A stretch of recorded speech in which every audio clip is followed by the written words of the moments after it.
Hello, Professor Maier. Hello, how are you?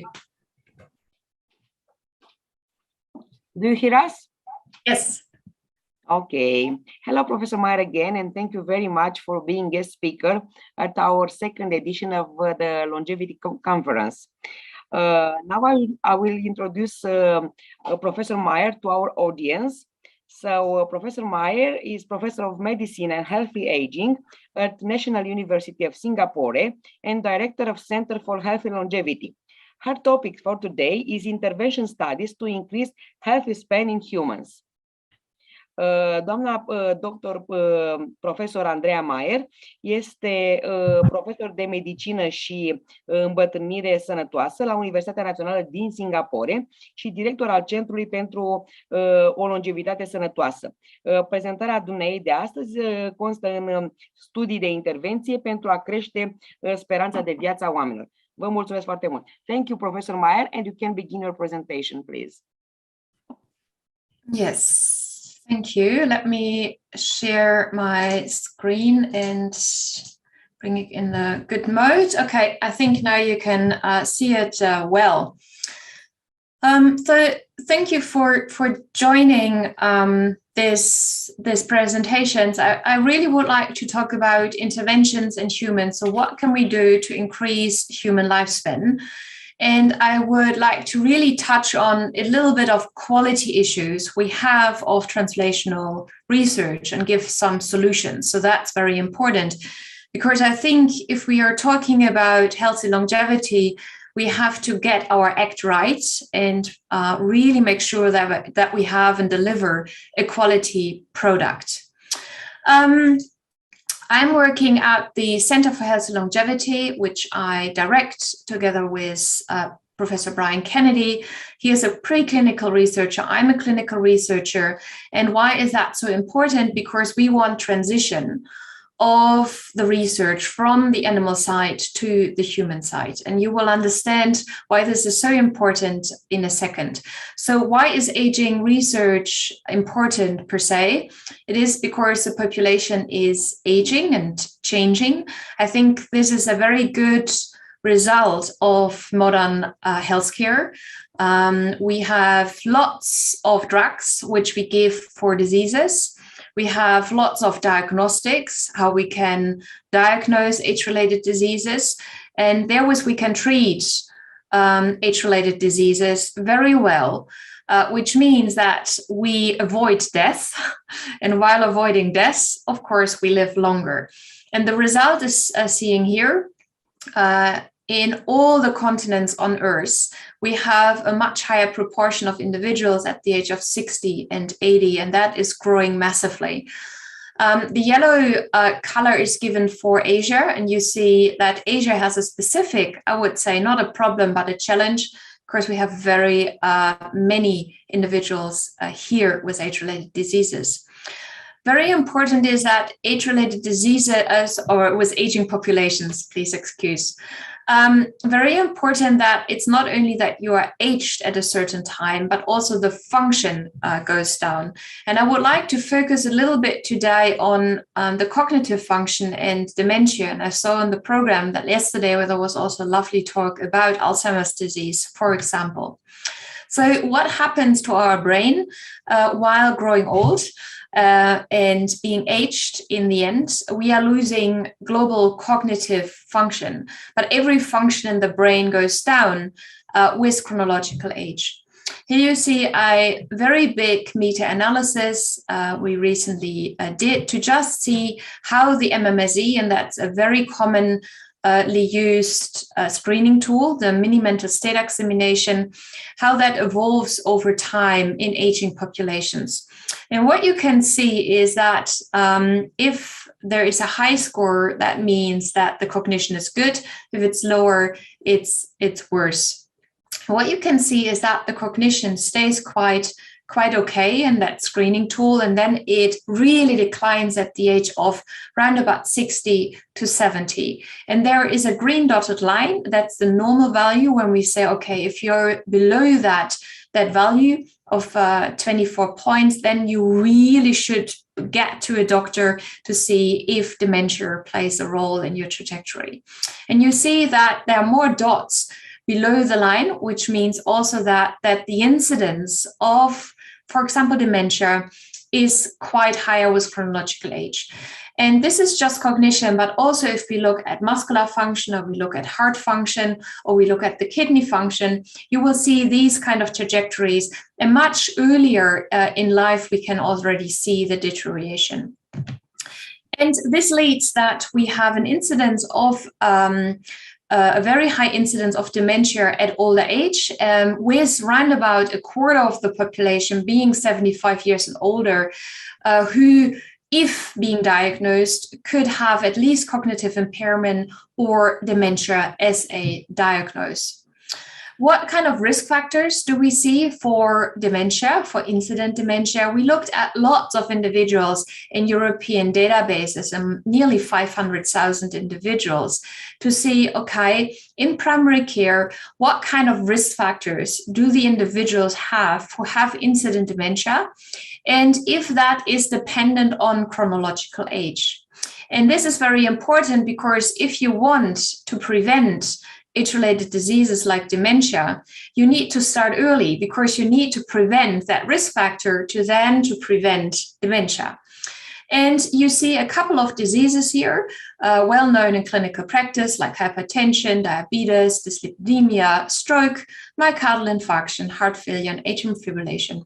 All these are risk factors for dementia, which means that there is an interaction between, for example, the brain leading to dementia, or the heart, for example, with a myocardial infarction, or hypertension and disease of the vessels, or in terms of diabetes, something with the pancreas, which is abnormal, then called diabetes, which is also a risk factor of dementia.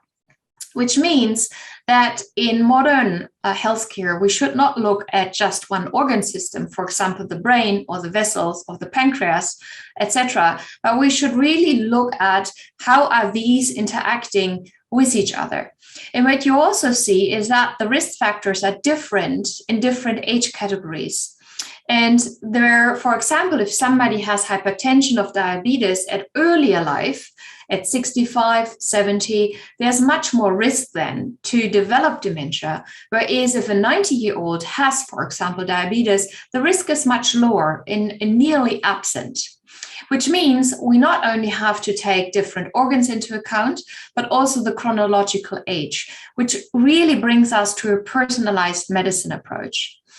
We recently, and to just give you another layer of how interaction works between organ systems, we recently looked in the UK Biobank in hundreds of thousands of individuals, how different organ systems are interacting in human beings who are aging, and what kind of disease or functional decline of certain organs leads to another functional decline, to really understand why we age and why somebody has COPD, a lung disease, or myocardial infarction, the heart disease, or certain immune diseases. And what we found is that you see lots of, in this figure, lots of different organ systems. And we looked during time if there is, for example, a pulmonary function. Will a decline in pulmonary function over time lead to a decline in renal function? Or is a pulmonary function associated with a decline in cardiac function? Or the other way around, which is not the case because you don't see the arrow, is cardiac function leading to pulmonary decline, which is not the case because what you are seeing in the green dot, pulmonary function leads to cardiac function decline with an R, which is a ratio of a correlation matrix of 0.31. There's a strong correlation, which means that we now know, before going into much more detail, you now know which organs are interrelated with what.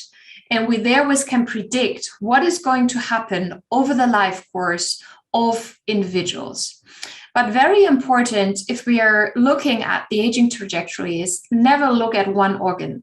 So I would say it's really outdated to just look at the endocrine functions, or just at the heart, or just at the liver, etc. Because aging happens in all individuals, in all their organs. And we now can predict this, which is important. And that leads me to, of course, geroscience. That's the reason why I'm here.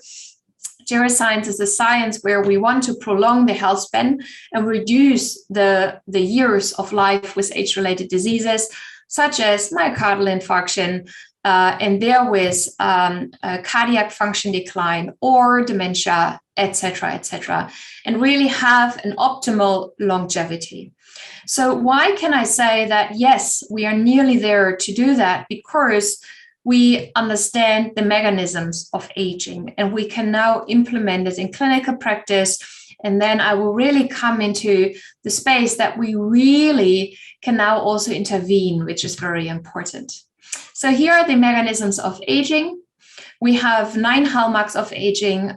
Some of the researchers say, okay, we have 12 or 15, it doesn't matter, because we understand why we age. And all these mechanisms have now been detected.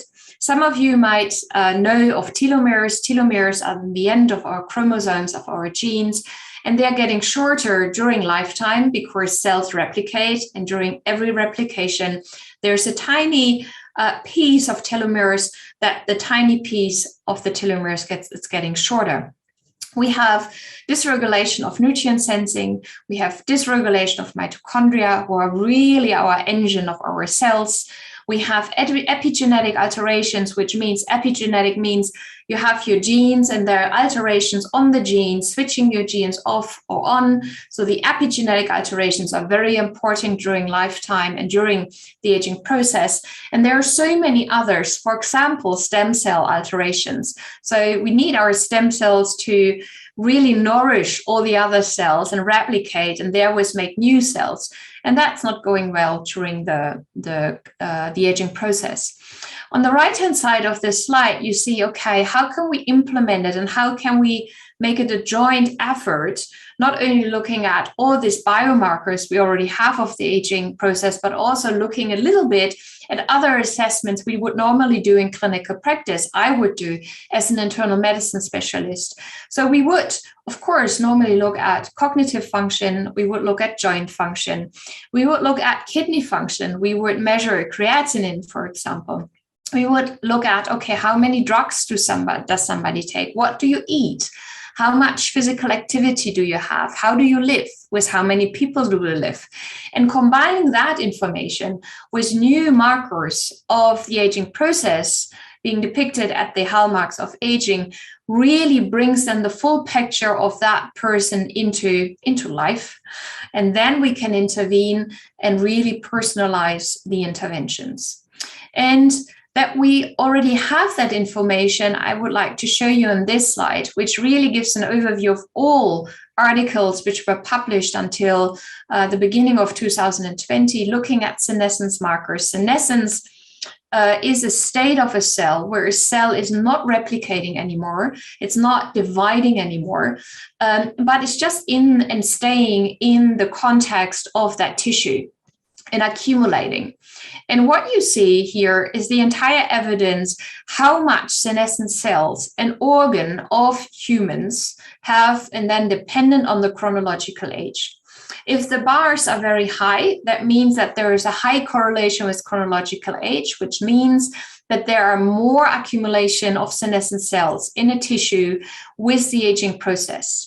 If the bar is a little bit lower, then it means that there is no accumulation or a little bit less accumulation. So in what you can see is there are two really big bars, and that's of the pancreas and that's of the brain, which means, okay, with chronological age, somebody at the age of 70 has much more of these senescent old cells in the pancreas and in the brain, which means that this makes sense because if we, for example, look at the brain, what's happening with the chronological aging process? I just showed you the slide about a screening test, the mini-mental state examination, that the mini-mental state examination declines. And these type of cells, the senescent cells, they accumulate and they are much more. And knowing what these cells are doing is they are really negatively influencing the microenvironment, other tissues, and therewith inducing diseases. So this slide is really showing that senescent cells, the number of senescent cells, are associated with age-related diseases. For example, eye disease or diabetes, the pancreas, or lung disease, and a heart disease, a liver disease, a kidney disease, but of course also dementia. And on the right-hand side, you see all the markers, how we can measure these diseases, which means that we do not only understand how we age and what mechanisms they are, but we can also really now show it in big cohorts. And it all makes sense because we see more pathology at higher chronological age, and we see even more pathology in individuals who have these age-related diseases. And that was then convincing, for example, for the WHO to give ICD-11 codes, so the International Classification of Disease Codes, to us aging researchers. Because if we can diagnose, then I think it's quite unethical to just diagnose. So we have to really go into the space of interventions to make somebody younger or to prevent age-related diseases. So it's very nice that already since 2018, we have these ICD-11 codes, which means that as clinicians, we could use them. Not many of us are using them yet. It takes time, but we can use this. So there is a legislation to now call aging a disease or age-related conditions which are associated with the biological aging process. And therewith, it gives us nearly the responsibility not only diagnose the biological age of aging individuals, but also to intervene. So the question now is, how do we make from an old individual, a young individual? I would say, hey, this is at the moment impossible. But how can we make a biological age of a person, for example, in the 40s, as I am, a little bit younger, to therewith prevent age-related diseases? And of course, the first thing is what we could do, use our lifestyle and change our lifestyle. And here you see a recent article we published where we looked at the pillars of aging, or the hallmarks of aging I just showed you. It's the same. It's epigenetic changes, it's metabolic dysregulation, stem cell exhaustion, inflammation, etc. How are these regulated with exercise during the aging process? And I can tell you, please read for more information this paper. If somebody's exercising, even if somebody didn't exercise at all, most of these hallmarks are being changed in a positive way, and therewith being folding proteins, for example, a little bit better, having a better epigenetic markers on top of the genes, therewith making somebody biologically younger. And a biologically younger individual has a less likelihood, a lower odds to then have age-related diseases, which is, of course, fantastic. And then it's, of course, the question, okay, we can really influence telomeres and epigenetics while moving more or by eating less, etc.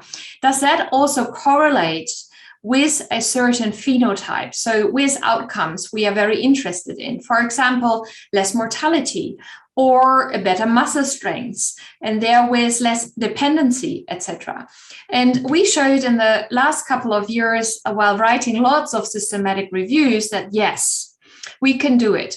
While having more steps, so more physical activity, is associated with a lower risk of, for example, mortality, activities of daily living, frailty, fear of falling and falls, muscle strength, and a better global cognition, which is, of course, what we want to achieve, because longevity medicine is at the edge, not only to prescribe medication, this is a topic following in the next slide, but also I think we should be lifestyle coaches, and we should enable our individuals we are caring for to have the best optimal lifestyle if they want, of course. What you can see here in this graph is lots of dots. And these dots are all standardized based on the effect sizes we found in all these meta-analyses we did. A bigger dot means there is a higher effect size, which is important. And a darker color means that it's higher in the hierarchy. And what you can see is, and focus on the very big dots, that all the dots in a darker color, they're most of the times being shown in the column of steps, which means that the number of steps, if you increase the number of steps by 1 or by 100 or by 1,000, there's the highest effect size with all the outcomes. For example, with mortality, activities of daily living, with frailty, etc. Which means that the association is much, much stronger. If we then if we then translate that to clinical practice, it's very important that we try to increase the number of steps, which means that, for example, a sedentary behavior, we know a sedentary behavior just sitting on the couch is not good, but it's also not as bad as not having enough steps, which means that if you encourage individuals, encourage that they have more steps, then reducing the number of minutes and hours on the couch. And of course, they are a little bit correlated with each other, but it's more important that you do a sprint than reducing, which doesn't take much time, than reducing the number of minutes and hours on the couch, which means that the physical activity is more important than the sedentary behavior if we are looking at outcomes, very important outcomes like frailty and mortality and activities of daily living. So what about drugs and making you younger? Because we already know that the number of steps will make you younger, which is nice. So you will find me in the gym in a second. Very important is that we have two types of drugs we try to implement in longevity medicine. The first is repurposed drugs, and the second is our novel drugs or novel supplements. I will first show you some data about repurposed drugs, which means these are drugs which are already given in clinical practice. We know what their activity is, what their profile is. We know what the side effects is. They're available. They're most of the times cheap because they already were reduced in price, and now we have generic drugs, which is, I think, wonderful if we think about a population where not nearly, but 100% is sick, because 100% here in the room, in the virtual room, are aging at this moment in time. So we did lots of reviews and looking at what is the potential of repurposed drugs in really antagonizing all the hallmarks of aging, and therewith making hopefully somebody younger. And that somebody can be either a worm or a Drosophila, so a fly, or a zebrafish, or a mice, or rat, or a dog, doesn't really matter. Because in the end, we are species, and a drug should be able to work in all of the species, including us as humans. So there's lots of potentials if we look at proteostasis modifying drugs. For example, rapamycin or lithium or rifampicin, or even sometimes drugs being used as antibiotics, who all have the potential for folding proteins much, much better, and therewith making somebody younger, of improving cognition, improving function, physical function of individuals. Everything what you see in the green dots is a positive study. The black dots are negative studies or not a positive outcome. The X's are trials which were ongoing in 2018. And what you can see, there are lots of green dots, which means lots of positive results, which is super promising. But what you also see, everything is shifted to the left-hand side, which means that most of the studies are still in animals. And in the translation into humans is, I wouldn't say neglectable, but not very much prominent, at least in 2018. I can tell you, even not now.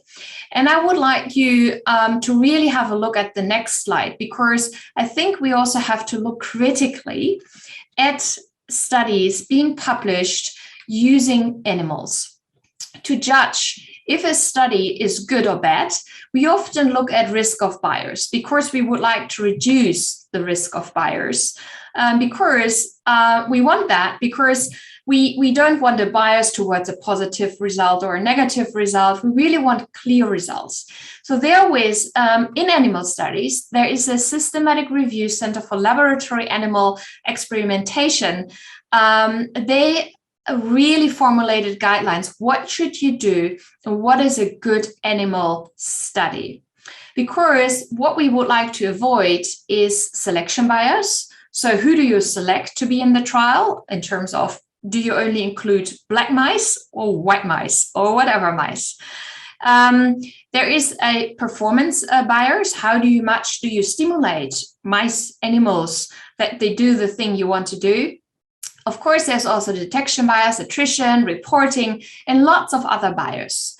And this is summarized. In all articles we found, we just judged on how much bias there should be and would be. And everything in the table in green, there's low bias. So you want low bias because then it's performed well. You don't want red because that is a high bias. And you really do not want yellow because then it's unclear. And what you see is that the baseline characteristics, which can be a bias, is quite well described. So I gave it a green, yes, tick, very well done. And also the data were quite nicely given. However, there is lots of selective outcome reporting, because in the last column, there's not only green, but also there is quite red. But what is very prominent, even just eyeballing and looking at this figure, is there's lots of yellow, which means that nothing is really reported. So nobody could really replicate the study which was done in animals again. And therewith, we do not know if this is a good study or not study, because it's just unclear. And I think we really need to come to a higher level to do these kind of studies. And of course, not only in animals, there is this problem, but also in humans. So to judge what the risk of bias is, very often in human studies, we use the Cochrane guidelines, because Cochrane really nicely defined how blinding should be and how you can overcome bias. For example, it's nearly the same as in animal studies, a sequence generation, who should be in the control, who should be in the active group, allocation and blinding, etc., etc. Again, here, everything in green is okay, it's good. Yellow, it's just unclear, and red is not good. And again, all these studies are depicted being found to improve, all the drugs being given to improve cognition while repurposing drugs. And what you see, there is quite a lot of red, but there's also quite a lot of, okay, green, but there is unclear information, which means not only in the animal spot, but also in the humans, we really have to make sure that if we do randomized control trials, we do it properly.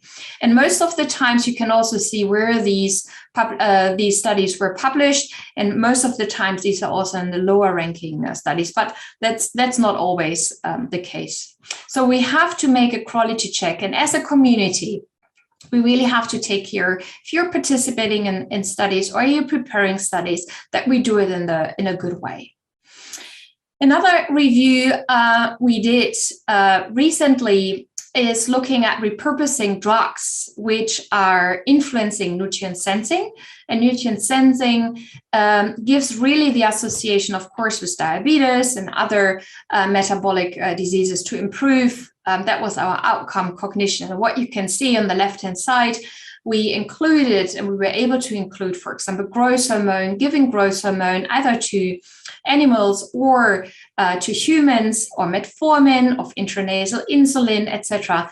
And what you see here in the color coding is green is a positive study, which means there's a positive result, improving cognition, improving function, making a mouse or a human younger. And then the red ones are the negative studies. And what you see here is that it's not so clear as with the other kind of drugs, the protein modifying drugs, whereas it's so la. There is lots of negative studies, which is good, because negative studies means that you are very honest what you report, namely negative results, which is in principle a good way. But also we were able to show that there are not much human studies, and even if there are human studies, then half of them are negative. Or sometimes even if we are looking at intranasal insulin, most of them are negative. If we then look at the risk of bias, and in a summary slide, you see the following. For animal studies on the upper panel, and then the human studies on the lower panel, and then again using the same criteria as shown before, and everything green is good. Blue in this figure is unclear, so that's absolutely not good, and red is high. What you see is exactly the same for other drugs. What we saw in the previous slides, that especially in the animal studies, lots is unclear, which means that you could not replicate what has been published, and this is a huge problem.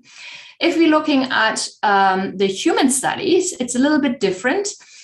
There is a couple of yellows, which is some concern, but there's not much red and there's not much unclear, which is also good. And that might also be due to the blood class we looked at, because metabolic diseases, and there's lots of diabetes research already with a very high standard. If you do a randomized controlled trial, you very often do it right. So we might have learned from the past from endocrinologists who already do trials for 50 years and not in the aging space, but at least we applying this drug to a new field like the aging field might have helped. However, if we then look at the registered trials, which are not yet published, and of course you would like to know if there are lots of trials not being published, because we, in a systematic review, we only see the trials being published, you see the following. Green is all good, because green is okay, there is a recruiting study and everything is fine. Blue is completed, but not being published yet, so there's lots of blue. And the gray one is just unclear. So you see that there is lots of blue, which means they said, yes, it's completed, but there's no publication. So, and I think that might be a problem, because then we are talking about publication bias. It's not who you include, etc. You might have a wonderful job, but maybe just or delaying or not publishing at all.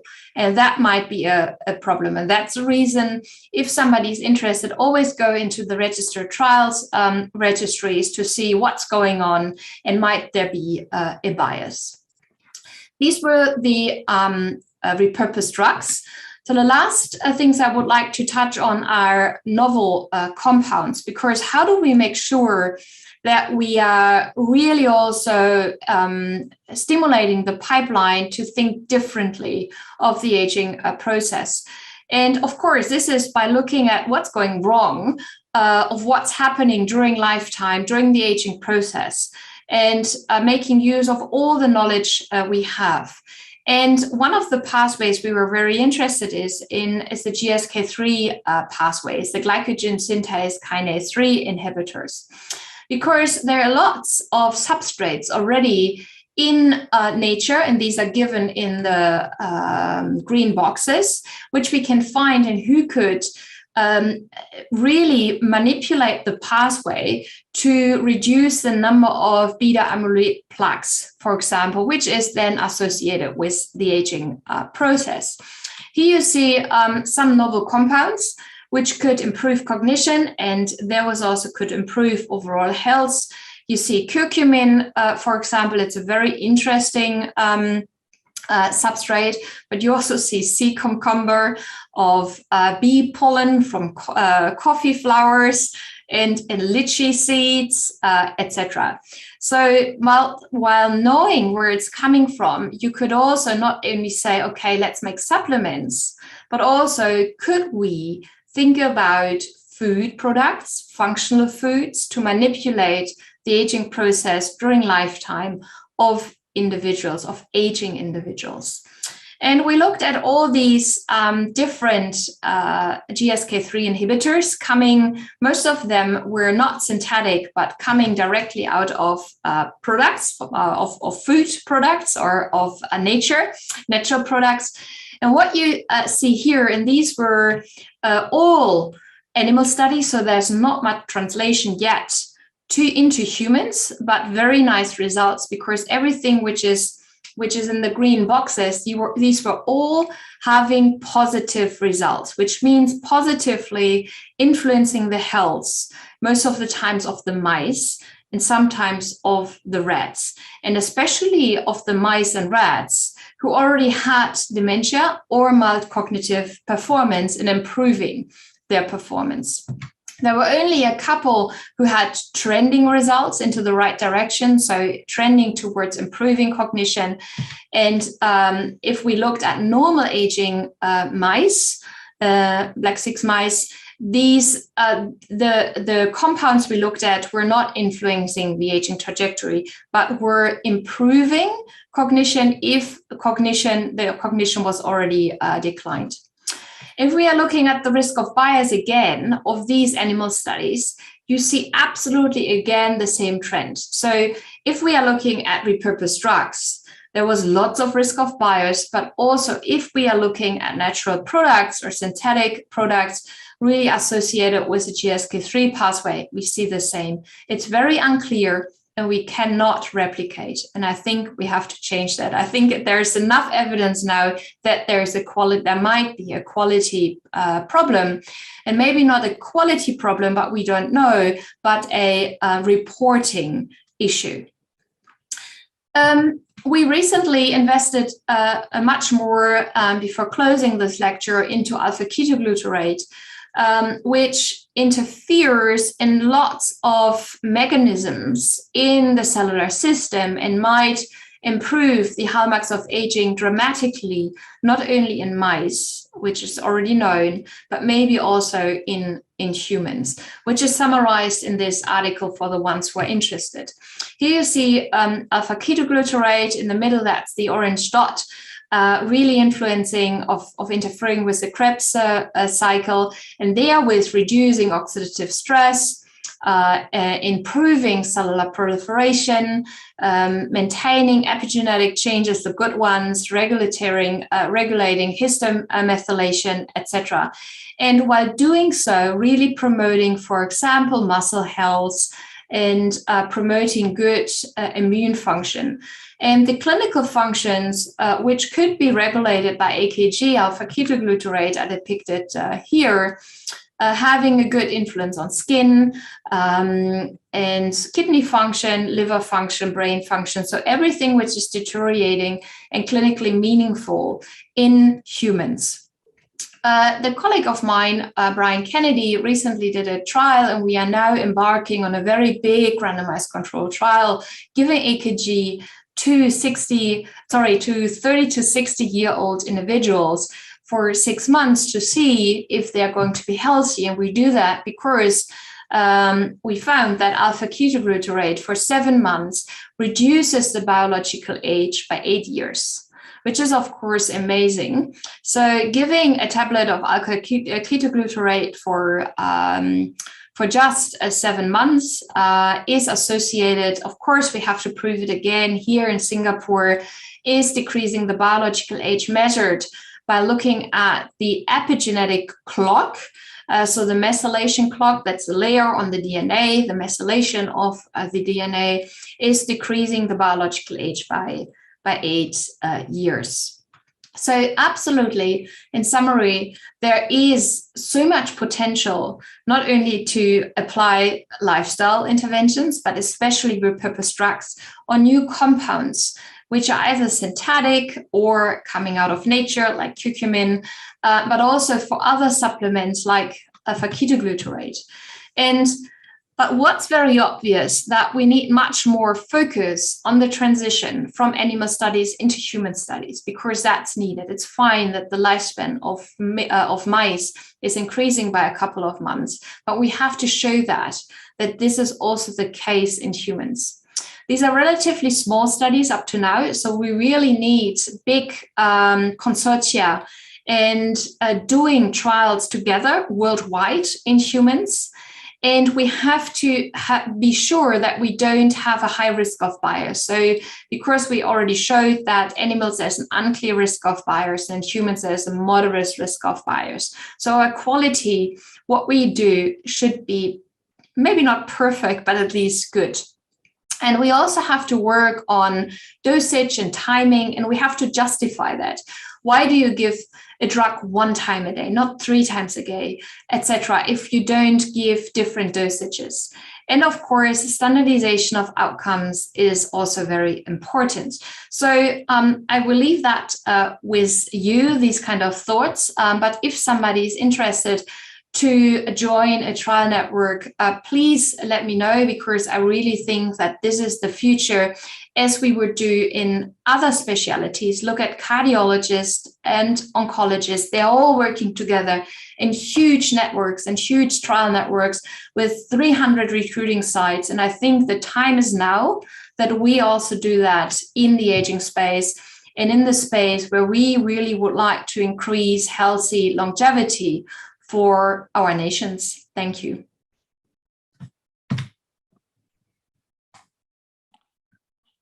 Thank you also, Professor Maier. If we have some questions, please.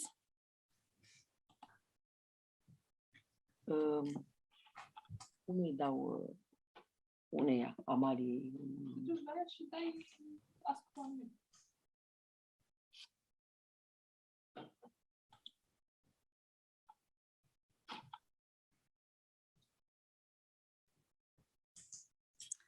Don't be shy. Any questions? But also, look, if you're interested, just drop me an email. If you want more information, very happy to collaborate.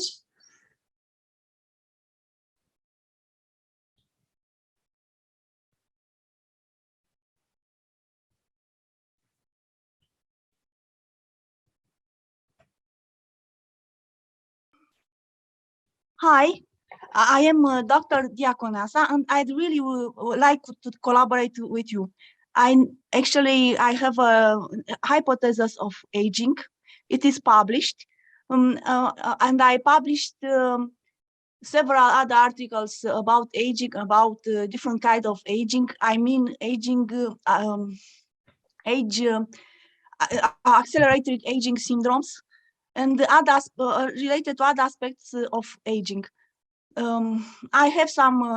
I also have one longevity study in mice, and I really used some repurposed drugs used in humans and animals in order to get a patent and make a medicine more quickly. But the things don't work like that, because I have to do all the studies at the beginning, to restart all the studies, all the clinical studies, is like with a new drug. It's the same. The laws are the same.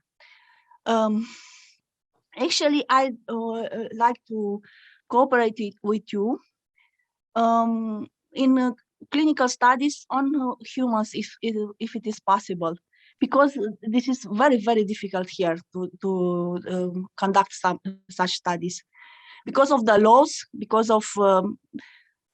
they are very, very expensive, and very few pharmaceutical companies are ready to conduct such studies. Yeah, just drop me an email. I will put my email address in the chat, and then Okay. Interested. Yeah, it's now in the chat.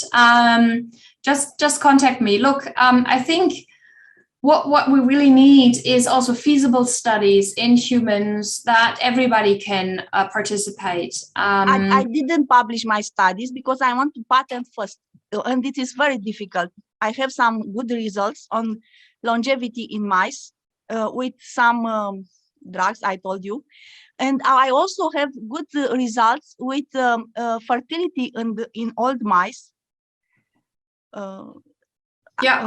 with such drugs, or also with other drugs. But I need studies on humans, and I need to patent. You know, I need money. Yeah. Yes.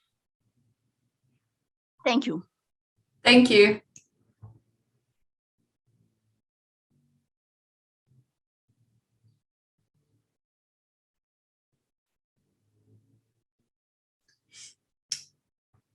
Is there any other question?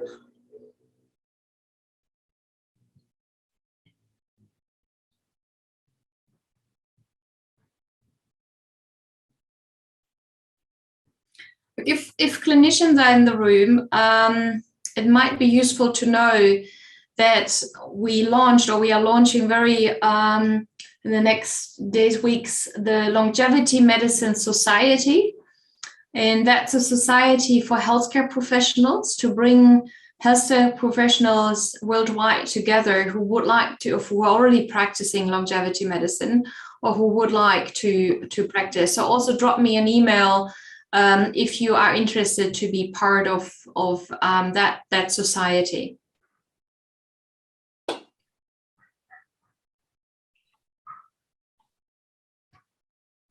Thank you, Professor Maier. If there are so many questions.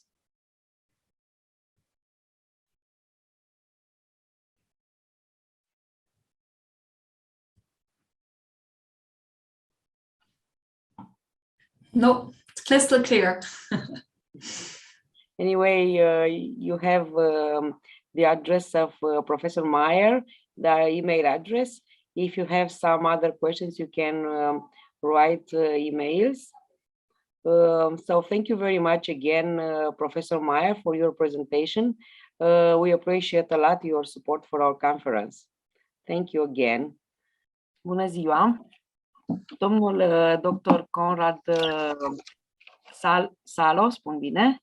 Da, Szallós-Farkas. Este alături de noi astăzi. Dumnealui este vicepreședinte al Societății Române de Medicină a Stilului de Viață și va susține astăzi o prezentare în limba engleză. So, Mr. Dr. Conrad Farkas is today supporting our conference, and he will have a topic on plant-based diet.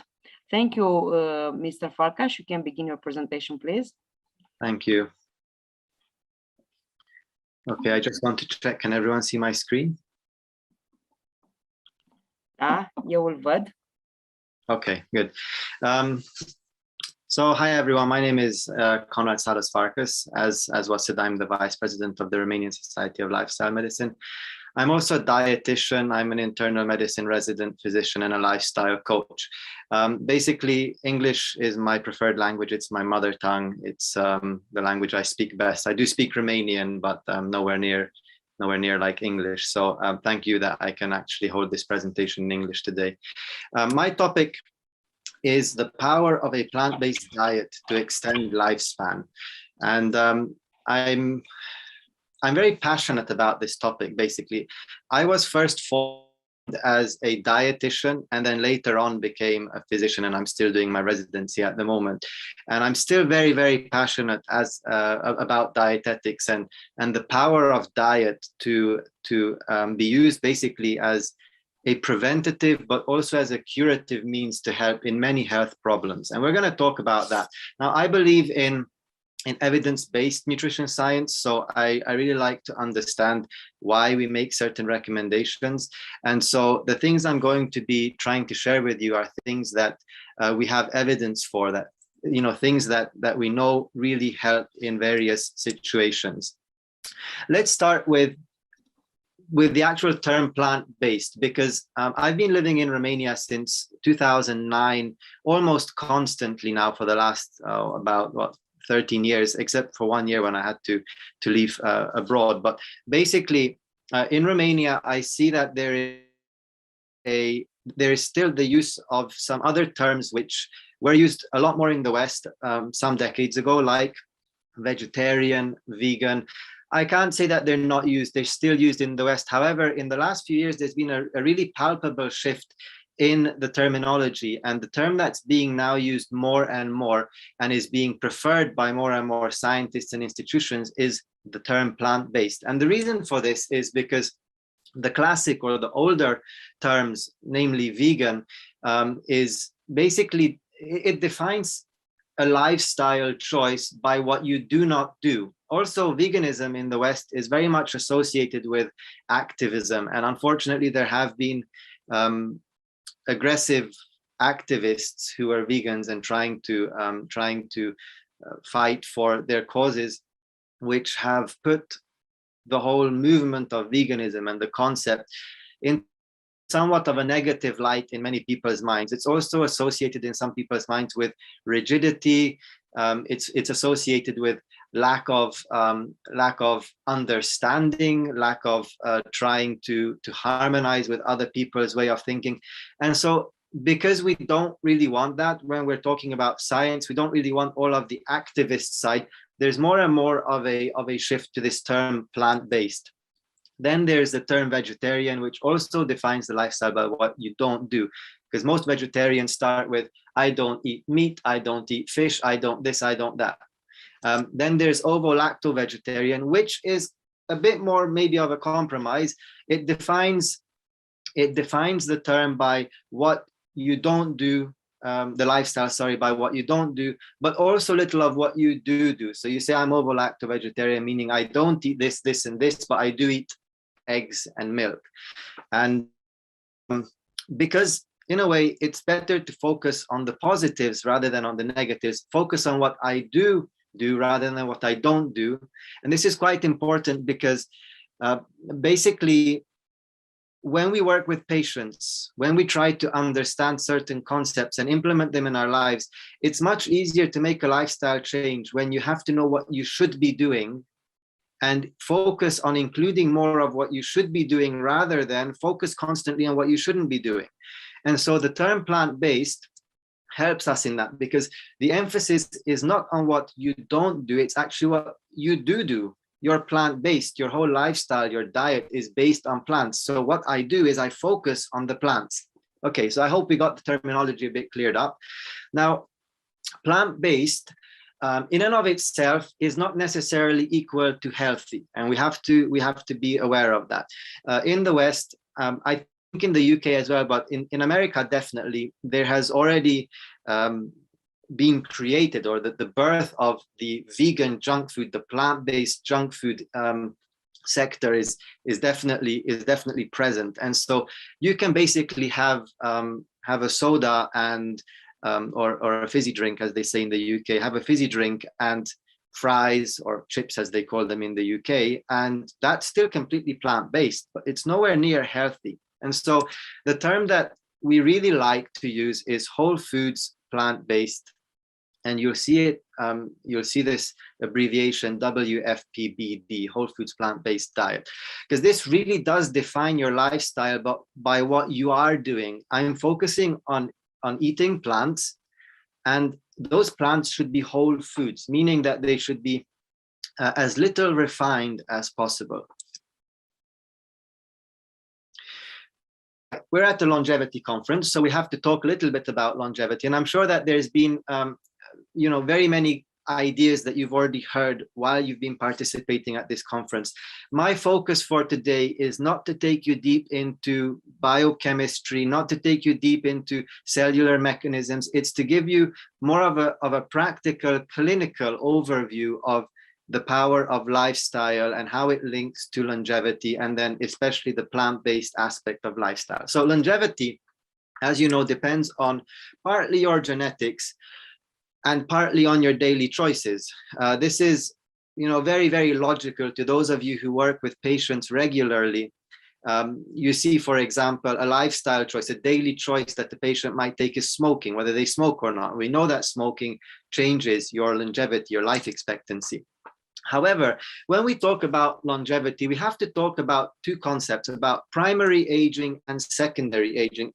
I was really, really surprised when I learned about these concepts. I did not learn anything about them at university, and they were so enlightening, but at the same time, they were so empowering. And so it's good if we understand what these concepts are. Primary aging is basically, as some people would call it, like chronological aging. And it's a process that we really don't have a lot of power to change. We don't really know very much about how it works, why it works, what are the mechanisms behind it. We just see it happens. And even if you have the most perfect lifestyle, primary aging still goes on. And so with primary aging, there isn't so much you can change, because that, it just runs, it goes forward, and we have to accept it. However, secondary aging comes in, and secondary aging is where we really get empowerment. And let me explain secondary aging to you. Let me use an example. Imagine yourself at the steering wheel of a car. Now, this car is the car of your life. The moment that you're born, this car, they sit you at the steering wheel of this car, and you drive this car until the day that you die. There's only one thing that you need to know about this car. Manual cars have 3 pedals. They have an accelerator, a brake pedal, and a clutch. And normally you'd have to put the car in gear by pressing the clutch, putting the car in gear, and then going forward. And once the car is in gear in a manual car, I'm using a manual car as an example because it's easier to understand what I'm trying to explain. So once you have the car in gear, you will have noticed that the car will move forward even if you don't press the accelerator. It has like this baseline, because of the gear ratios and whatnot, it has this baseline speed that it goes at as long as it's in gear. Okay, so what happens is when we're born, we're sat at the steering wheel of this car, and the car is put in gear. We can't control that. It just happens. That's primary aging. Primary aging puts the car in gear, and the car starts moving at its baseline speed forward. Now, another thing you need to know about this car is it has no clutch. Once it's started, you can't take it out of gear. And a very important aspect is there's no brake pedal. You can't stop it. You can't make it stop. So really, there's only one pedal left in the car of each one of our lives, and that's an accelerator pedal. And the only thing any one of us can change is how hard we press the accelerator. Now, because we have a baseline speed once the car is in gear, the art of long living is to press the accelerator as little as possible so that you keep your car at baseline speed as long as possible. And that's basically how we live as long as possible. Now, pressing the accelerator pedal, that's secondary aging. That's the choices we take. And a lot of that has to do with our lifestyle. So genetics plays a minor role in the diseases of civilization, because very often the things that shorten our life expectancy, our longevity, are these diseases. Now, back in the day, some decades ago, people were saying, oh yeah, genetics is so important. And if you have type 2 diabetes gene or high blood pressure gene, or you have inherited some things from your parents, then too bad, that's it, you're the victim of your genes. We now know that's not the case. I mean, for example, check out the recommendations by the European Society of Cardiology, the more recent ones, 2016, 2021, for the prevention of cardiovascular disease. You'll be gobsmacked that a lot of these diseases are highly preventable, and there's things you can do to control them. Now, were that not the case, would genetics dictate from beginning to end the entire process? That wouldn't happen. I mean, we wouldn't have evidence for this. And the reason that we have evidence is because there have been lots of studies done on this topic. And basically what we're seeing is genetics is not such a major role in many of the factors that shorten our longevity. In fact, lifestyle, our choices have much greater roles. And I come back to smoking because it's one that's very easy to understand for everyone. Once we get into the diet side and other parts, it gets a bit harder to understand if you don't have certain background knowledge. But smoking has been an issue, a hot topic for a very long time. There's been people who've been saying smoking isn't good for more than 150 years. The medical profession finally started to accept that in about the 50s, 60s. And then we finally, got studies to that showed that it really is bad for you, and it shortens lifespan, takes up the risk of pulmonary cancer, of bladder cancer, takes up the risk of cardiovascular disease, and by getting these diseases, you shorten your life expectancy. Well, it's the same with other lifestyle choices, except the mechanisms for it are somewhat different. And I'll give you a few examples for mechanisms when we get to diet. Basically, I want you, as one of the key ideas for this presentation, to take home the fact that we do not have to be victims of our genetics. We got a certain package in life, and that's a truth. However, through our lifestyle and through epigenetics, we can actually change a lot of how and when and what part of our genome is actually expressed. Lifestyle, therefore, is decisive in longevity. Now, I think one of the most important works on longevity that's been published is the Blue Zone studies. And I'm sure some of you have heard of the Blue Zone studies, and maybe some of you have even read the book and have done some of the tests on their website and so on. Basically, the short version of the Blue Zone studies, for those of you who aren't aware, is that National Geographic teamed up with researchers to find those parts of the world where people live longer than usual. And 5 such areas were identified. One in Japan, in Okinawa. It's an island in the southern part of Japan. A region in Greece called Ikara. Sardinia, the island, actually a part of Sardinia, which belongs to Italy. The Nicoyan Peninsula in Costa Rica. And a region in California, which is to the east of Los Angeles, called Loma Linda. Now, what we need to know is that except for Loma Linda, the other 4 regions live a very, very traditional, in some regions, an agricultural style of living. In some regions, there is only limited access to water, to electricity. And I'm telling you this because basically Loma Linda is it's actually the only of the 5 blue zones where what we're seeing is people live a so-called modern lifestyle with the same kind of exposures to stress, same kind of food choices that other people could make, same kind of access to healthier or unhealthier shops, fast food restaurants, and so on and so forth. So what we learned from Loma Linda is very relevant to those of us who live in regions of the world where we are exposed to the very fast-paced life of the 21st century. Now, what we know from the Blue Zone studies is obviously diet isn't the only thing. And so the Blue Zone studies have put together the so-called power of 9. And these are the 9 things that seem to be present in more than one, I shouldn't say one or more, 2, 3, or maybe all 5 of the blue zones that seem to be part of the key to longevity. Now, as I said, the aim of this presentation is to speak more about the diet, but I do want to give you this background knowledge. And so what they're saying is exercise, move naturally, include as much movement into your everyday life as possible.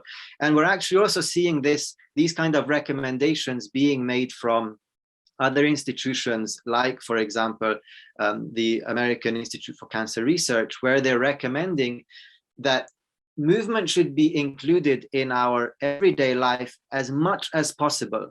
Going to the gym an hour a day, for example, is not enough. It's better. It's definitely better than sitting all day, but it's not enough. And that's why in the West, and maybe there are some companies in Romania, I'm not sure, I haven't looked into it, but in the West, there are already companies which are investing into so-called office sports equipment.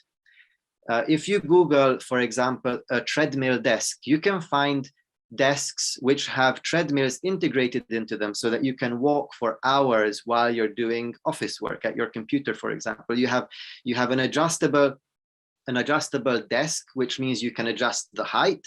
And when you wish to sit at the desk, you can lower the desk. When you wish to be on the treadmill, you can get on the treadmill, raise the desk so you have everything at hand and eye level that you need to have, and you can continue working. So move naturally and try to include movement as much as possible into your life. Then there's having purpose, a sense of purpose, having a goal. One of the keys to long living is having something to wake up for in the morning. And it's one of the things that's very much linked with the concept of never retiring. It's one of the things we learned from Okinawa. Okinawans don't even really have a word for retirement. It doesn't exist. There's no such thing. You keep going as long as you can keep going. And it also seems to be one of the secrets that we've seen from people in Loma Linda, from the Californian blue zone, where people, they just keep staying active. They keep getting involved. Maybe they retire from a proper job, as they do in most Western countries, but they don't retire from healthy and balanced and contributive activities to society. Many of them will, for example, sign up with charities, with non-governmental organizations, and they keep contributing. They keep having something to wake up for in the morning. Another one is downshifting, which means having time, having periods for rest. It also means, and it seems to be a characteristic of more than one of the blue zones, it also means faith. And it was one of the interesting things to me. I grew up in a very having grown up in the UK, in a very secular society, you don't talk much about faith and you don't talk much about God, especially if you are in the field of science.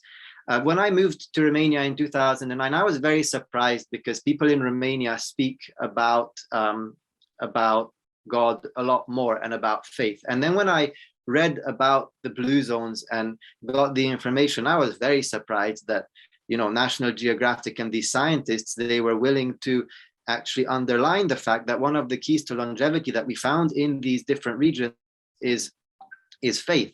So, it's there and we need to know about it.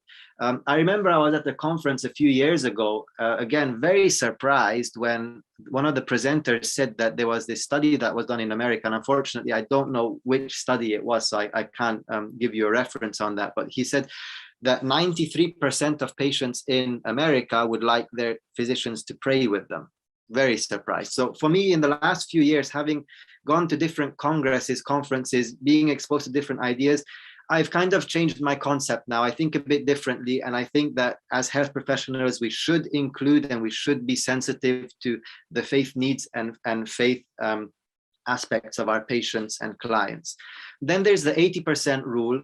So the next part, the gray part of the image, is the ones to do with diet, with what we eat. The 80% rule comes from Okinawa. It's something that they do, which means only eat yourself 80% full. Always leave about 20% where you feel, I could have eaten more. And then here's our topic for today: have a plant slant. The plant slant means having a preference to plant-based foods. Why not 5? We're going to talk a little bit more about that. Belonging to the right tribe, having the right social group that you belong to. Then having loved ones first, very important in a society where we're very much career and professional orientated. It doesn't seem to be one of the keys to longevity, including in the Californian, so the 21st century life reflecting zone shows us that they actually also have loved ones first. It's one of the very important keys to longevity. And I know that many of us are very tempted to sacrifice on family, to sacrifice on our social bonds with friends, with the people we love, for professional development.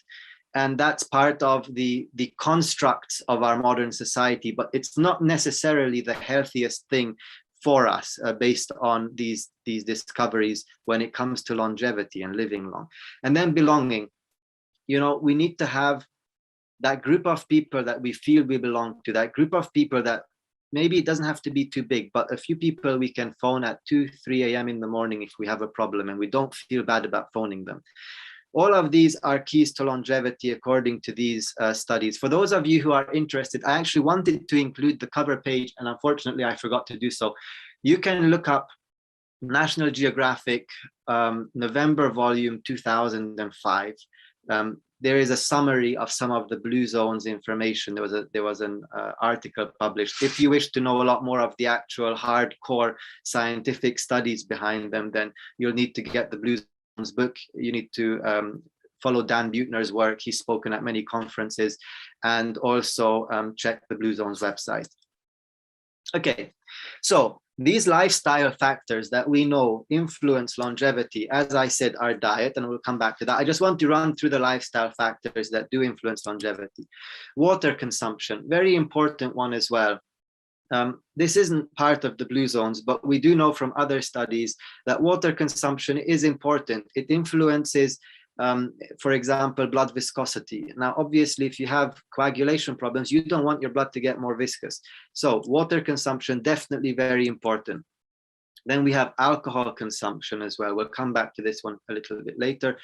Smoking generally reduces, we know it reduces life expectancy. As I said, it increases the risk for bladder cancer, for pulmonary cancer. These two cancers we know for sure. And then it greatly increases the risk for cardiovascular disease, as blood vessels have two big enemies. One is high blood sugar level, and the other one is nicotine. Both of them destroy the vascular system. Illegal drugs, not much that I need to say here, but all of us know that these are definitely things which influence life expectancy, shortening it very often. In Western countries where I grew up, heroin was a very big problem, ecstasy.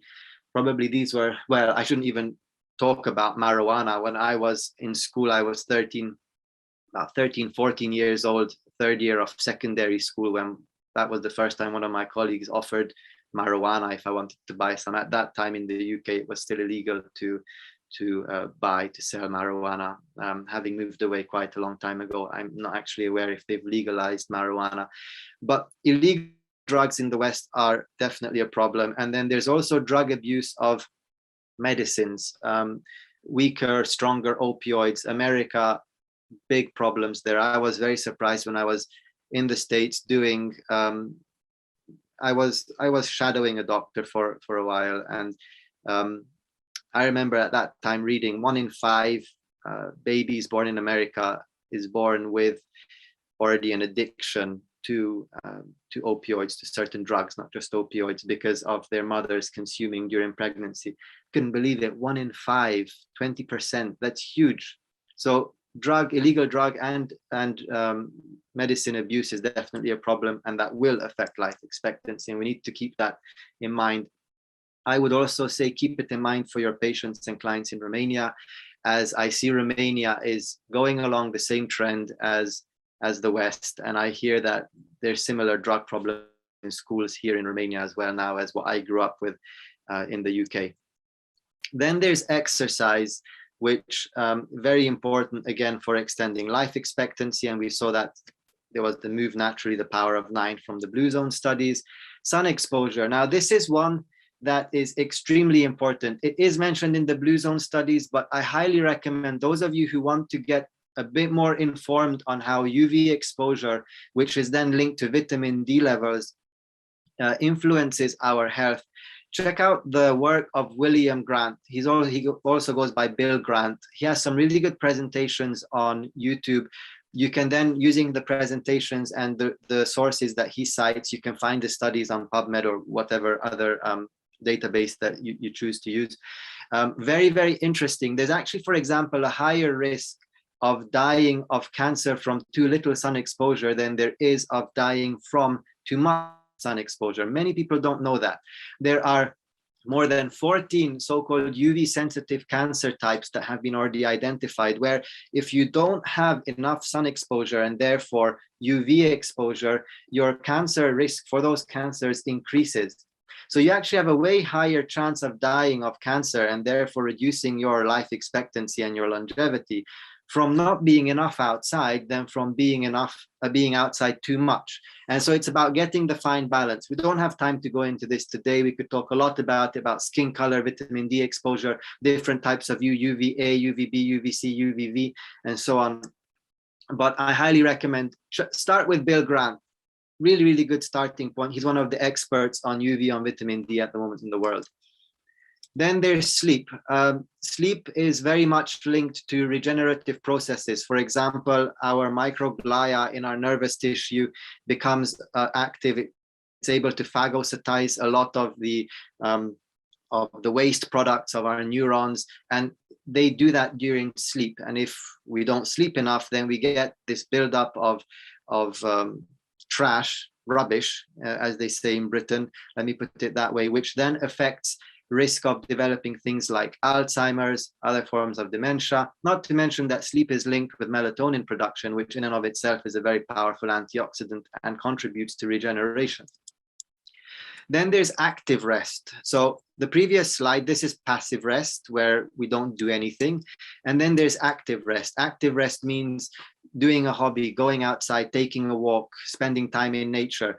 There's really important things that nature does for us. And active rest in nature has a very important role on life expectancy, on health. For example, in Japan, there is a certain concept which we've translated into English as forest bathing.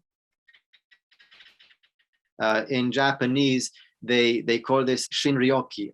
I lived in Tokyo between 2005 and 2006. I was working in Tokyo for a year, and I can attest to the fact that the Japanese have a real respect for nature, and they do spend time in nature. Now, this forest bathing, the concept is about going and taking a walk in a forest, because they believe, I mean, traditionally they said it's very healthy for you. Now we have evidence that it is actually healthy for you, because more than likely what's happening is these plants are releasing certain chemicals into the air, which gets concentrated inside the forest. And so while you walk, basically you are absorbing some of these chemicals, natural substances in the air through your pulmonary membrane into your bloodstream, and they're actually having proper physiological effects. One of them is, for example, increased cytotoxic lymphocyte activity. Now, if you think about the function, the role of cytotoxic T lymphocytes, then you'll remember that they're responsible for destroying cancerous cells and destroying virally infected cells, among other functions, two very important functions. So again, when it comes to the discussion of cancer and life expectancy, then anything which increases our immune system's ability to protect itself from these tumoral growths is something that we need to think about, including in our lifestyle, if we want to live longer. So active rest, spending time in nature, forest bathing, and there are a lot of other positive benefits that you can actually find between what nature does for our health. Stress control, again, very important. Here I would mention some of Dean Ornish's work. Dean Ornish did work on controlling the development of prostate cancer in prostate cancer patients. And one of the aspects of lifestyle change that he did in his studies was stress control, stress management. The other one was stopping smoking and putting people on basically almost a whole foods plant-based diet. So very strong plant slant. What we saw is huge change in epigenetics, inactivation of bad genes, reactivation of good genes, of protective genes, reconfiguration of the epigenome to basically protect the people, to help them against their cancers. And then, as I said, there's the whole faith aspect as well, which we're seeing is being recommended by the Blue Zone studies. So let's step back a few minutes to this slide, the diet slide, and let me give you some aspects. Let's talk concretely about diet, whole foods, plant-based diet. If we take the Blue Zone studies and the diet aspect of the recommendations, what you will see at the absolute bottom line of the recommendations is plant slant, 95 to 100% plant slant. Let me give you the old term for this, basically almost go vegan. And the reason for this is because there's whole lot of evidence for it. At the same time, it's not just plant slant, it's about going whole. So it's whole foods plant slant, which means going single ingredients, raw, cooked, ground, fermented. That's the point. They should be as natural as possible and not highly processed. So it doesn't mean that you shouldn't process your food at all, because even, for example, putting something in the microwave and warming it up is already a certain level of processing. What we're talking about is not eating very many refined foods, trying to keep things with their whole matrix. Maybe you've heard about the concept of the matrix of food. It's the whole network of all of the ingredient chemicals which are inside that food. What we're finding is many of these chemicals, and many of them are, you can't include them from a dietetics perspective into either the group of minerals or vitamins. You include them in the, the macronutrients. You have to include them in the group of phytochemicals. We've identified many of them, and I'm sure you've heard about some of the star phytochemicals like, beta carotene or lycopene or some of the isoflavones from soy. However, there are still thousands, tens of thousands of phytochemicals that are in food that we don't know. We've never identified them. We don't know what their chemical structure is like. We don't know what they do biologically, and we don't know what names to give them. And so all of these phytochemicals, they're in a balance with all the vitamins, minerals, all of the macronutrients in food, and all of that balance, that whole network, the relationship between all of these chemicals is the matrix of these foods. When you start to purify certain chemicals and remove other ones, you start to change the matrix and the way that certain chemicals balance each other out. And it starts to change the way that certain things react in the human body. And so what we're seeing is, it's still best, don't focus on supplementation primarily, don't focus on taking pills. Try to get all of your vitamins, minerals, macronutrients, your phytochemicals from whole foods. It still seems to be the best for extending lifespan. Drink mostly water, right? Very important. I still hear in the hospital, people are saying, yeah, well, it's okay. You can drink sugar sweetened beverages. You can eat soup, right? That's not the recommendation that we're seeing as being best. Drink mostly water when it comes to liquids. And those of you who liked biochemistry, you'll remember some of the explanations why. We need to dilute our blood, right? That reduces its viscosity and its osmolality. If you are taking something in, which for example has sugar has hygroscopic activity, as does sodium chloride. And so the dissolving power of a sugar sweetened beverage, even if it's a healthy form of sweetener like honey, for example, will not have the same power to dissolve and to reduce the concentration of your blood as plain old simple water. And so the role of water cannot be replaced by other liquids. And so I understand, I also speak with patients who are, especially the elderly, who struggle to drink water. They're not part of the generation that was taught that they should be drinking water. Many of them don't want it. And there you can maybe try and make a compromise with unsweetened herb and fruit teas, for example. Or maybe they can squeeze a little bit of lemon juice into the water to give it a slight flavor to make it more appealing to them. But by and large, if we can, we should educate people to water. Next one is snack on nuts. Seems to be an important factor again. Now, there's been studies coming out of Loma Linda University for years showing that nuts extend lifespan. And these are the so-called nut studies. Some of them have been published. I think one of the first ones was published in the New England Journal of Medicine, and it was kind of a landmark one because it was, wow, I mean, you could just extend lifespan by 2 years by eating nuts daily, 1 to 2 handfuls of nuts daily. So we should be educating our patients to regularly eat nuts and seeds.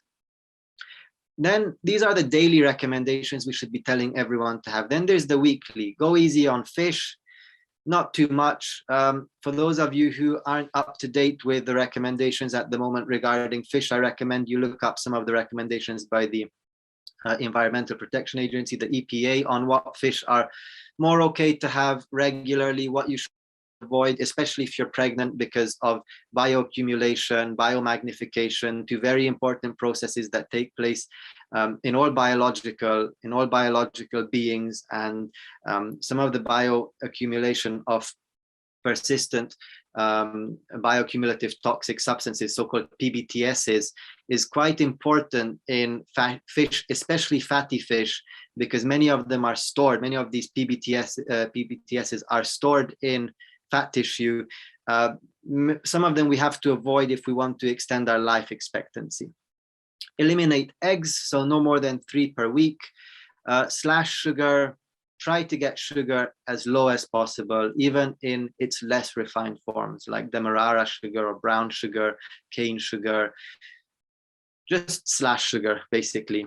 And then monthly reduce dairy and retreat from meat. These are basically the recommendations we should be trying to strive for. Look at the base of this somewhat pyramid-shaped graph. Plants land. Go for plant-based. It seems to extend lifespan the best.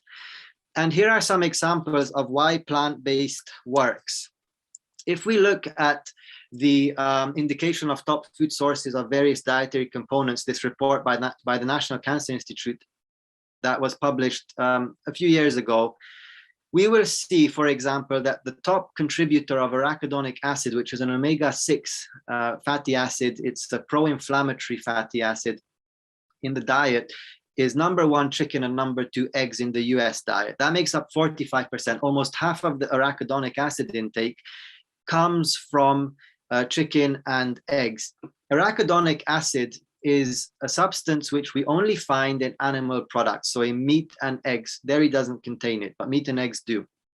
And the problem is that our body increased inflammation if we eat more arachidonic acid. We make our own arachidonic acid, and our body controls how much we make. However, what we give from the outside, from external sources, the body can't control. It's forced to absorb, and it pushes up our arachidonic acid level, and then and by pushing it up, it also increases the inflammation in the body.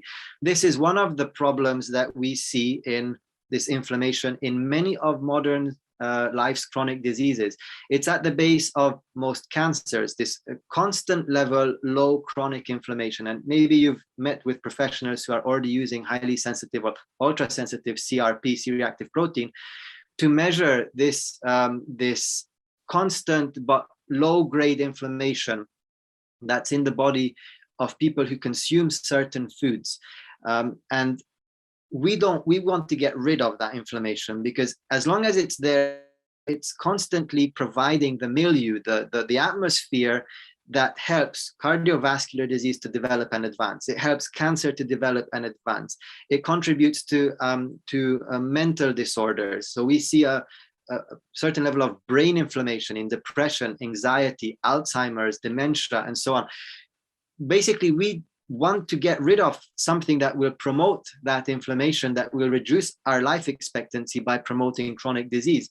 And one of the reasons plant-based diets work is because by avoiding certain intakes of animal foods, and thus avoiding arachidonic acid, by having the strong plant slant, what we're doing is we're reducing that inflammation in the body. And vegan diets, plant-based diets are actually, if they're correctly planned, are actually powerfully anti-inflammatory. Another example would be IGF-1 levels, which can be measured from blood work that we have, workup that's done on patients. IGF-1 levels increase, for example, breast cancer risk. And what we see is that people who have a high calorie intake combined with a high protein, animal protein intake, specifically animal protein intake, have higher IGF-1 levels. Higher IGF-1 levels are directly linked with a higher risk of breast cancer. And so if I want to increase my longevity, if I want to decrease my risk of breast cancer to live longer, I need to focus on keeping my IGF-1 levels healthy.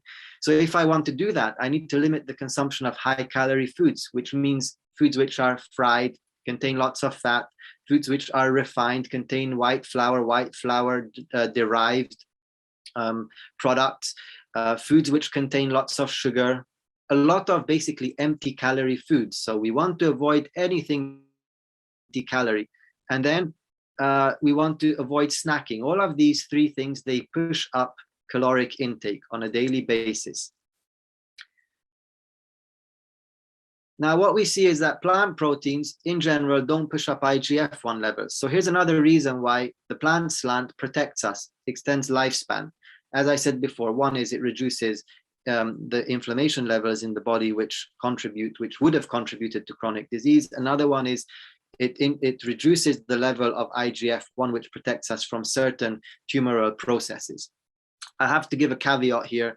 It seems that the contribution of protein to this increase in IGF-1 levels is basically done by proteins which have all essential amino acids. And so while most plants do not contribute to potentially pushing up IGF-1 levels, soy products can contribute because soy does contain essential amino acids in one place. And soy products may contribute if they're consumed together with a high calorie diet and in high quantities of soy. So having just a little bit per day isn't generally a problem, but people who, they take a wrong turn and they go really strong on soy, it's not recommended. I mean, keep a healthy balance. Having a few slices of tofu a day or having a cup of soy milk is not going to be a problem. A whole foods plant-based diet is one of the best options, for example, that we're seeing for reducing breast cancer risk. So these are some of the mechanisms that might be behind why the plant slant protects us from disease and extends lifespan. What we see is from the Adventist Health Study 1, which was a very important study that led to the funding by the American government of the Adventist Health Study 2, which is a gold standard, very, very big scale study, partly funded by the government, partly funded by Loma Linda University. Is what we're seeing from these studies is basically vegetarians, they live longer. So plant-based diets lead to longer life expectancy, lower chronic disease levels, lower chronic medication use, and higher quality of life. So basically, a correctly planned plant-based diet is a contributive factor to living longer without disease, without meds, and having a high quality of life. It's like the perfect recipe. It's what people want. They want to live longer, but they don't want to live longer at a certain cost of having to sit in bed and suffer longer. No, these diets, they seem to help us live longer, but also still keep a high quality of life. With regards to alcohol consumption, the Blue Zone studies do show that it seems to contribute to extending lifespan. I do give some extra information which I feel is needed to balance out some of this information. One of them that we know, since 1988, cancer was published by the World Health Organization. If we have a look on page 259, on the bottom part, you see here, 259, alcoholic beverages are carcinogenic to humans. This is very important, right? Let me make that big. A group 1 carcinogen by the International Agency for Research on Cancer means that the agent is carcinogenic to humans. This category is only used when it's sufficient evidence for carcinogenicity. Basically, what we're able to say is alcoholic beverages do increase the risk of cancer. So what we're having is, in the last few years, arguments between oncologists and cardiologists. Cardiologists are saying it extends lifespan if you consume red wine. It's not just any alcohol. And oncologists are saying don't consume any alcohol because it increases your cancer risk. What we see if we check the continuous update project, a very important work, and I highly recommend those of you who aren't familiar with it to look it up. It's a co-joint project by the World Cancer Research Fund and the American Institute of Cancer Research. What we're seeing, for example, on recommendations for breast cancer is, this is what it says on their page. For cancer prevention, it's best not to drink alcohol. And if I make the paragraph a bit bigger for you, the less alcohol you drink, the lower your risk for cancer. Even though most of us understand that drinking alcohol can be harmful, many Americans reach for a beer or a glass of wine without too much thought. But if you're interested in taking a proactive approach to cancer prevention, it's best not to drink alcohol. And we see the same on the World Cancer Research Fund website, where it says, here's the title of one article, just alcoholic drink a day increases breast cancer. So how can we explain this apparent conflict? The explanation is that it's not the alcohol, it's not the ethanol that has a protective function in cardiovascular disease to extend lifespan. What basically happens when we talk about alcohol consumption is the following. The ethanol, which is the form of alcohol, because as you know, there's many kinds of alcohol, but the one we get drunk on is ethanol. Ethanol is metabolized to acetaldehyde. Acetaldehyde is then a substance which causes oxidative damage to DNA, which leads to mutations and potentially developing cancer. If you want all of the positive, beneficial, protective effects of red wine without having the destructive effects of ethanol and its mutagenic function or characteristics, drink grape juice, purple grape juice. It has the resveratrol, it has the polyphenols, it doesn't have the ethanol. And this is why I tried to find the infographic by the European Society of Cardiology, and I couldn't find it to put in for you. But if you have a look at the infographic for one of the more recent recommendations of prevention in cardiovascular disease, it actually has a little asterisk for where it says alcohol or red wine, and it says you can actually drink grape juice. And the reason is because we're getting the evidence for it now. Why? The reason is because it doesn't have anything to do with the alcohol. The protective function of wine is from grape juice. So I think the Blue Zone studies are correct in concluding that red wine might contribute to longer life, but the reason isn't the wine, it's not the alcohol, it's the polyphenols from the grape juice. So if you want to have get the maximum, the best version of the wine story, go for grape juice and avoid red wine. Some of you may be concerned, and I'm almost finished with my presentation. I'm slightly over, I apologize, I'm a little bit over. Some of you may be concerned that a whole foods plant-based diet is not healthy. I hear it a lot in Romania. Many doctors, dietitians are still recommending old recommendations, outdated recommendations. I can even say partly unscientific recommendations based more on tradition than up-to-date science. And for those of you who are concerned, it's impossible for me in the space of 40-50 minutes to convince you that this might be a healthy direction to take. What I'm recommending for you is use this presentation as a springboard. Use it to start researching more. For me, a whole foods plant-based diet, a vegan diet, seemed an extreme thing about 15 years ago. I thought it was too much. As I saw more and more of the science, as things got clarified in my mind, it seems so logical to me now. But I have no expectation from any of you to adopt this point of view without understanding why. So please do look into it more. Do your research. If you're concerned that it might not be good, I want to give you the latest position of the Academy of Nutrition and Dietetics on vegetarian diets.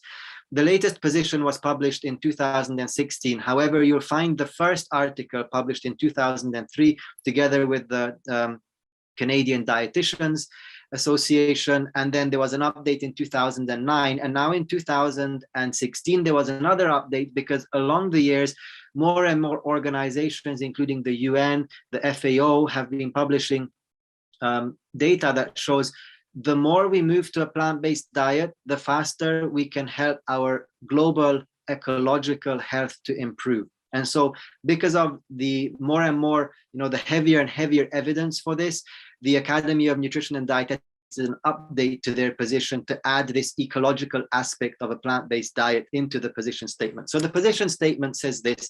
On the right, I've taken a screenshot, but I've made the text bigger for you on the left.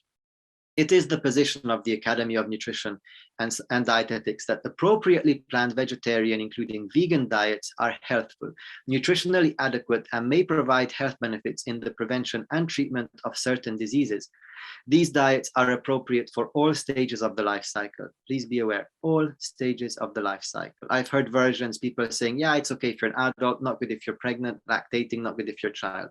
Please be aware, all stages of the life cycle, including pregnancy, lactation, infancy, childhood, adolescence, older adulthood, and for interesting athletes. So even professionals, athletes can use a plant-based diet. And we saw this pretty well argued in the 2018-2019 and then it was launched, the Game Changers documentary. If you haven't seen it, please watch it.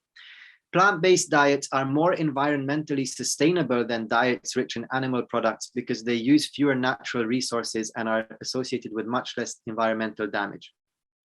The reason for this addition, this last sentence to the position, is because, for example, the animal industry, the farming industry that raises animals contributes more to global warming gases than all forms of transport combined. That means all planes, boats, motorbikes, cars, trains, everything. All forms combined don't make as much of a contribution to greenhouse problems as animal farming does.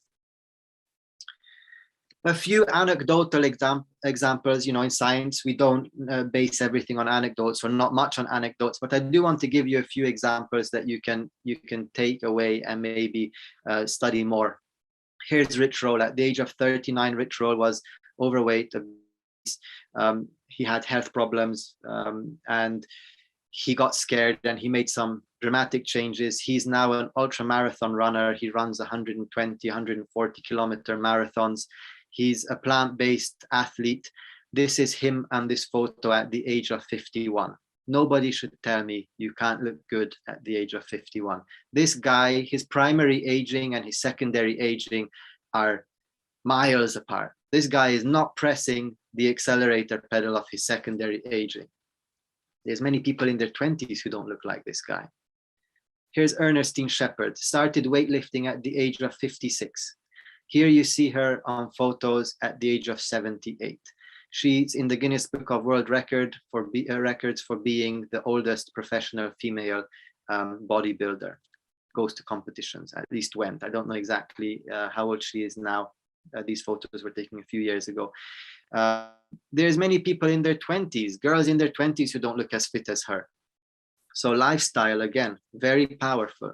And my last example for you, Dr. Ellsworth Burr, he passed away now during the COVID pandemic. He was 104 years old. I don't know if he died of COVID. I don't think so. I think it was his primary aging finally got to the end. 104 years old. Dr. Wareham was still operating up to the age of 95 years old. He was a cardiothoracic surgeon, primary operator till about the age of 72. Worked till 95, and the reason he quit the hospital at 95 is not because he couldn't have worked on. He set an arbitrary age. He said he'll work till 95 and then he won't work anymore because he felt he should spend more time with his family. That was his reason. At 100, he did an interview with CNN with Sanjay Gupta. You can find the interview on YouTube. He said, "My eyes are still good, my hands are still steady, and I could still operate," at the age of 100. So again, Dr. Wareham was on a plant-based diet most of his life. Very important detail. The previous one, Ernestine Shepherd, I don't think she's plant-based, but there we see the power of exercise, of keeping fit, of keeping moving. Ellsworth Wareham, we see the power of diet again.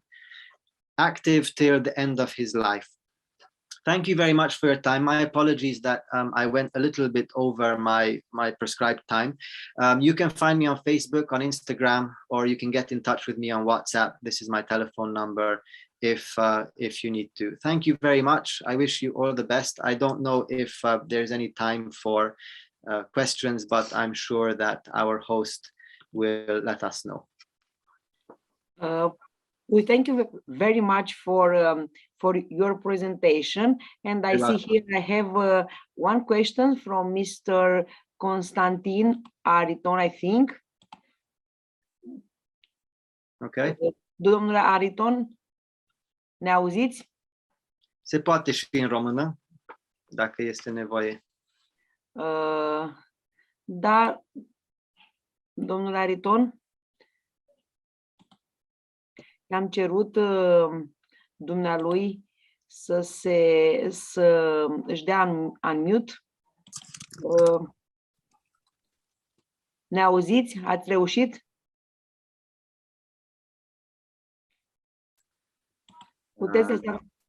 Puteți lăsa atunci întrebarea în chat. Domnul Ariton a ridicat mâna nu de multă vreme.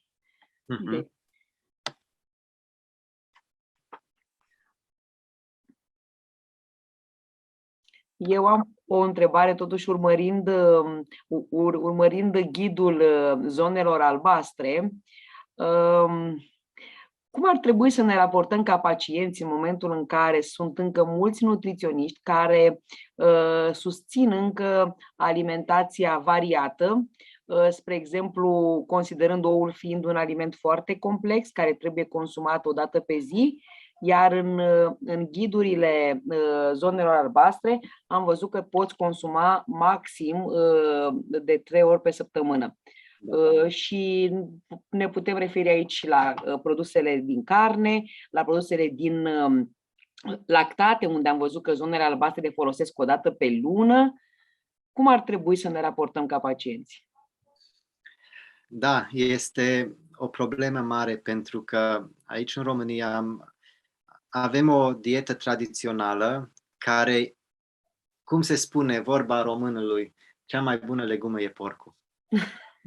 Sunt anumite curenți de gândire, tradiții, care nu sunt în armonie, să zic așa, cu ceea ce am descoperit. Și aici vreau să subliniez, trebuie să fim, bineînțeles, sensibili cultural și la tradițiile sănătoase.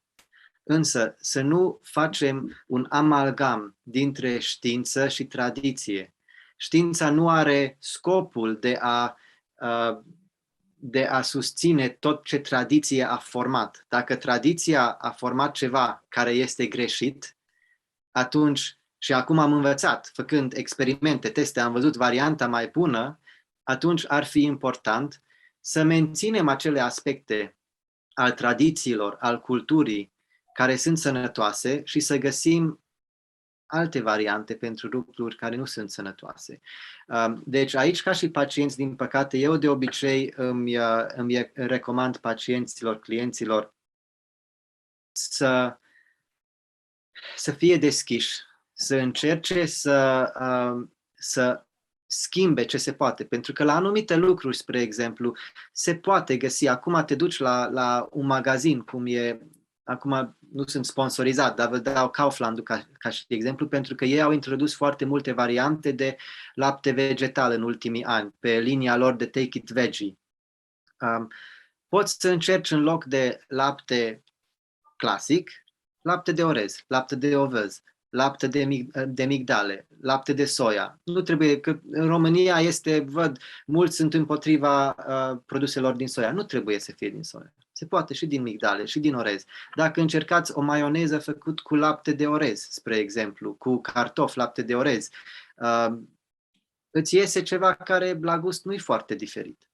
Și poți să faci anumite schimbări care țin o parte din gusturile tradiționale clasice, dar nu fac compromisuri pe partea de sănătate. Și asta ar fi arta, să găsim calea aceasta unde învățăm pacienților cum să înlăture anumite lucruri și cu ce să le schimbe. Și aici, din nou, revin la ideea principală.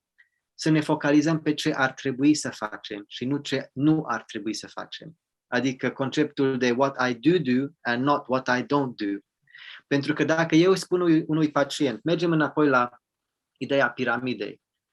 Tanti Cutărescu, uite, ceea ce trebuie să faci, să focalizezi în fiecare zi, să ai pe farfurie, la sfârșitul zilei, dacă adunăm tot ce ai mâncat și ai o farfurie mare, să ai pe farfuria aia foarte mare, măcar 3 porții de salată de legume, să ai pe farfuria aia măcar 2 handfuls, 2 mâini de nuci și semințe, să ai pe farfuria aceea măcar o dată pe zi câteva tipuri măcar un tip de leguminos, dar dacă poți 2 tipuri de leguminoase. Și dacă dai aceste recomandări, ei sunt așa de focalizați în a le îndeplini, încât nu mai rămâne spațiu pe farfurie pentru ouă, pentru așa de mult carne, pentru că ei au alte ținte acum. Și așa, cu timpul, de obicei, la cei mai mulți pacienți, când le dai rețete, le dai informații, se schimbă compoziția farfuriei, anumite lucruri ajung la margine, anumite lucruri chiar cad de pe farfurie și nu mai sunt o parte zilnică al farfuriei, al consumului. Deci eu aș merge pe această variantă. Când vorbim despre pacienți, când vorbim despre noi, specialiști, aici este datoria noastră să devenim foarte bine informați. Deci vă rog frumos, trebuie să citim studies up to date. În România încă, din păcate, multe persoane citează pe baza tradiției, nu pe studiilor. Uitați-vă la munca celor de la Blue Zones, de la nutritionfacts.org, de la Dean Ornish, Caldwell Esselstyn, Hans Diel, care e bine că a și fost la congresul acesta și poate unii dintre voi ați văzut prezentarea lui, și alți care sunt Neil Barnard, alți care sunt la vârful de lance, să zic așa, al acestui domeniu de medicina stilului de viață. Dacă vă informați, ne informăm de acolo, o să ni se clarifice foarte multe lucruri în mintea noastră.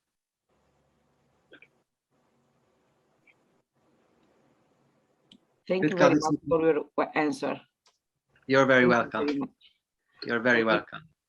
If someone wants to ask something more, dacă cineva dorește să pună întrebare suplimentară domnului doctor. Doamna Elena Pridie. Mulțumesc. Nu aș dori să pun o întrebare, timpul e foarte scurt, dar aș vrea foarte pe scurt să confirm cele prezentate de domnul doctor prin, ca să zic așa, mărturia mea personală. În urmă cu aproximativ 33 de ani, mai bine zis imediat după Revoluție, care sunt materializate în prezent prin conceptul de whole food plant-based diet. Am început să trăiesc așa,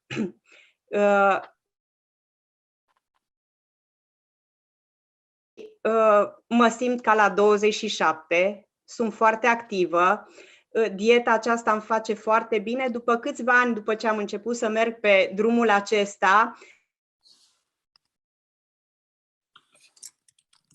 m-au sfătuit să scriu cărți cu varianta practică, pentru că teoria e bună, doar că atunci când intri în bucătărie nu știi de unde să începi. Vreau să vă spun că toți aceia care au pornit pe drumul acesta foarte în vârstă, inclusiv copii, stau foarte bine în ce privește sănătatea. Eu sunt bunică, 3 din cei 5 nepoți ai mei, copii mici, copii până în vârsta de 14 ani, sunt foarte sănătoși, așa s-au născut, așa trăiesc părinții lor, așa trăiesc ei și vreau să vă spun că IQ-ul lor este cu 1 an mai sus față de ceilalți copii. Deci încurajez pe toată lumea, fără nicio reținere, mai ales sunt prezenți foarte mulți doctori, să pășească cu curaj pe drumul acesta. Vă mulțumesc că mi-ați dat ocazia și încă o dată mulțumim mult domnului doctor Conrad Szallós pentru această prezentare atât de bine documentată. Și știu că și dânsul așa trăiește.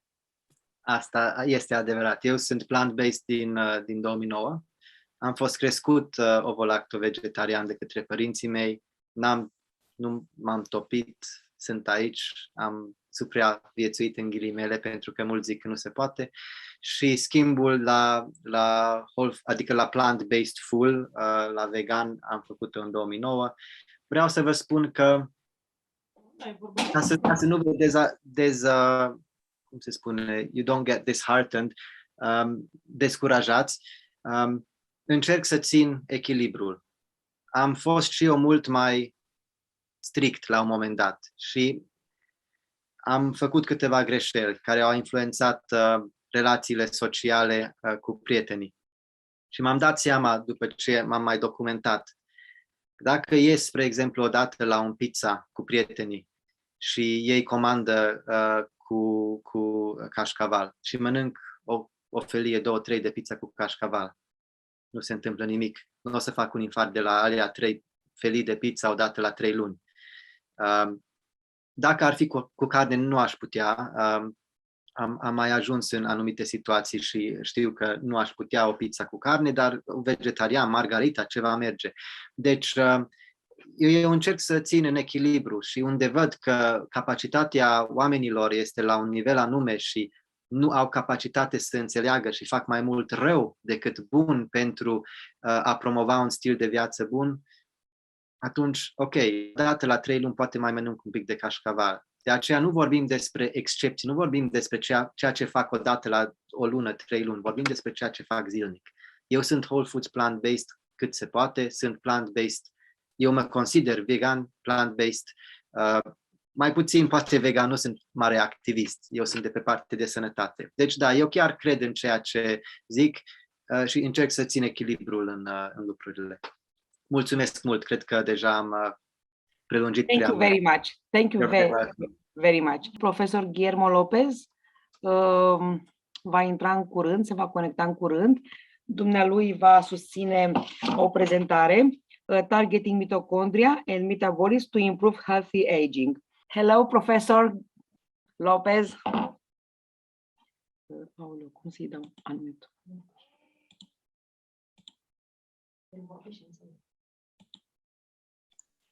Okay, now, sorry for the delay.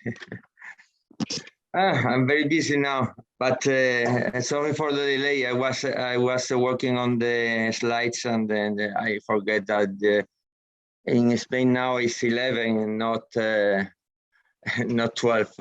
Sorry for all that. No problem. There is no problem. So I will introduce you to my audience.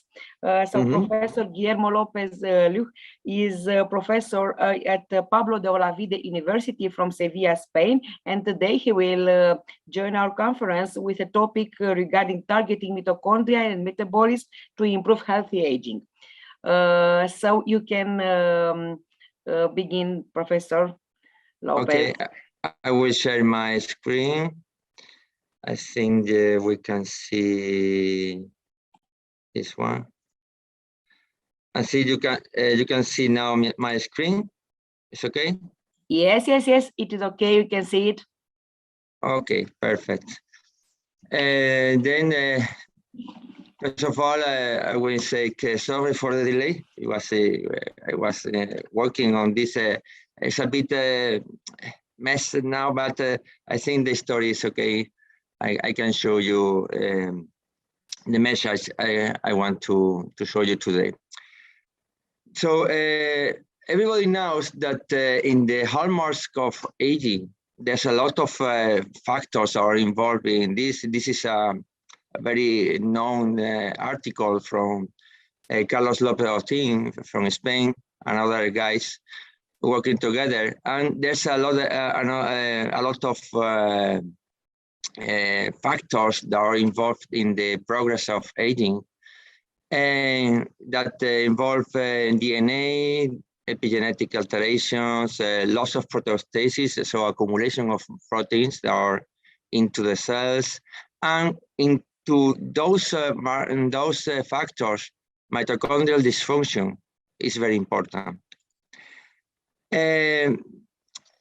Regarding some of the aspects in mitochondrial dysfunction, also other mechanisms that are involved in the aging, including the accumulation of proteins that aggregate, are also involved in the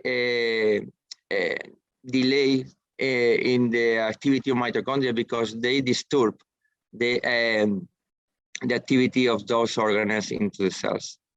So some of those factors that are involved in aging are linked together, and then go to also to mitochondria.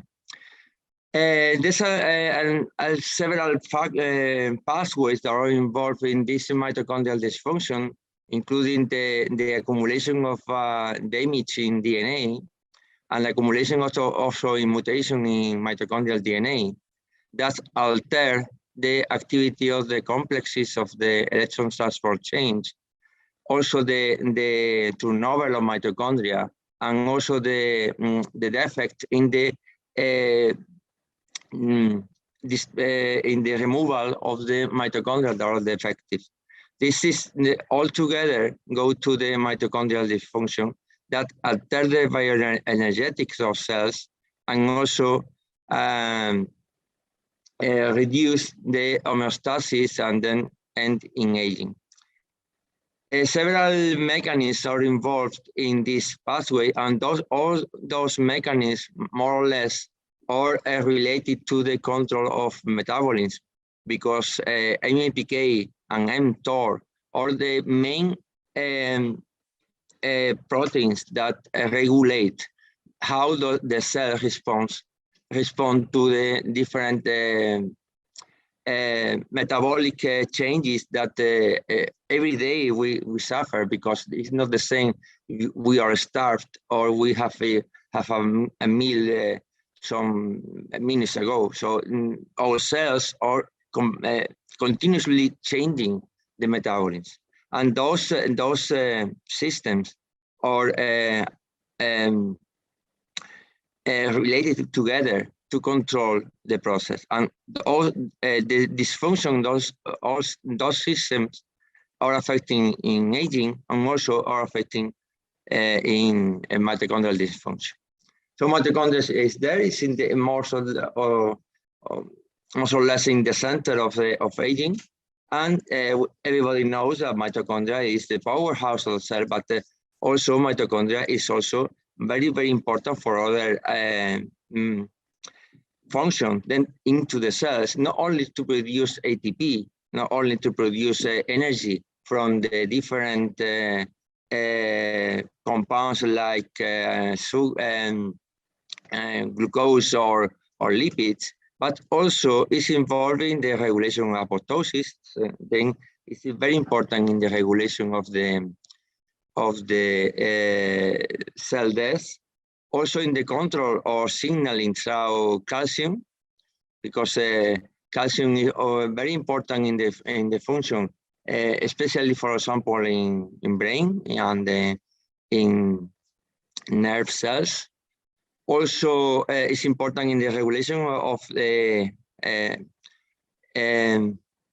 endoplasmic reticulum, and in the synthesis of compounds of the cell like plasma membrane or also nucleotides. So dysfunction of mitochondria is affecting a lot of different aspects into the cells, and this is why mitochondria is just, at least for me, is in the center of the progress of aging. In fact, mitochondrial dysfunction has been associated, for example, with one of the main aspects in aging, that is sarcopenia. That is when the cells lose the muscle, is losing, and then it's associated with frailty. And then the dysfunction in the electron transport chain and the increase in radicals, and also the dysfunction in the morphology of the mitochondria is affecting sarcopenia.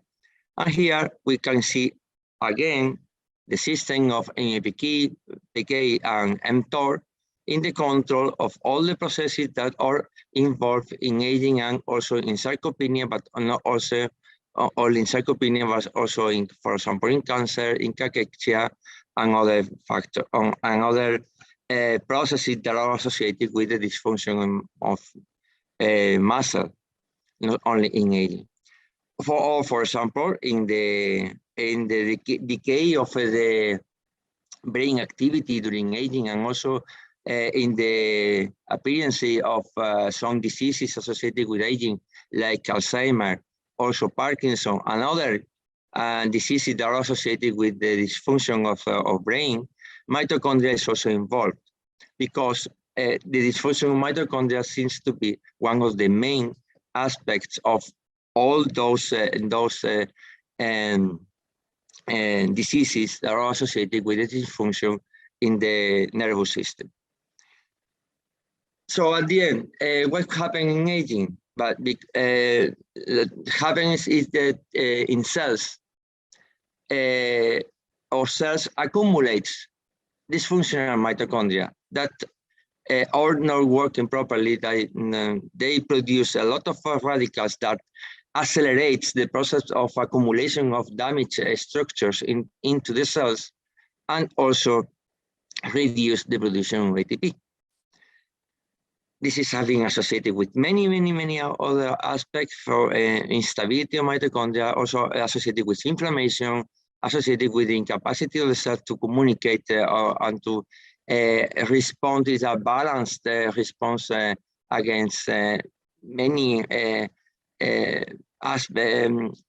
metabolism, or against the response to signaling in the cells, So there's many aspects about that. And here you can see how the aging in mitochondria affect many aspects, including the turnover, the dynamics, the turnover, the accumulation of mitochondrial DNA damage, and so on. So there's a lot of articles, there's a lot of bibliography about that that put the mitochondria into the center of those aspects. Here you can see one of the articles about that. Is about how senescence is accumulating big mitochondria that are very ineffective into the cells, and how some aspects like obesity can impair the activity of mitochondria by accumulation of small mitochondria that also produce less ATP and more growth. And those aspects are associated with many of the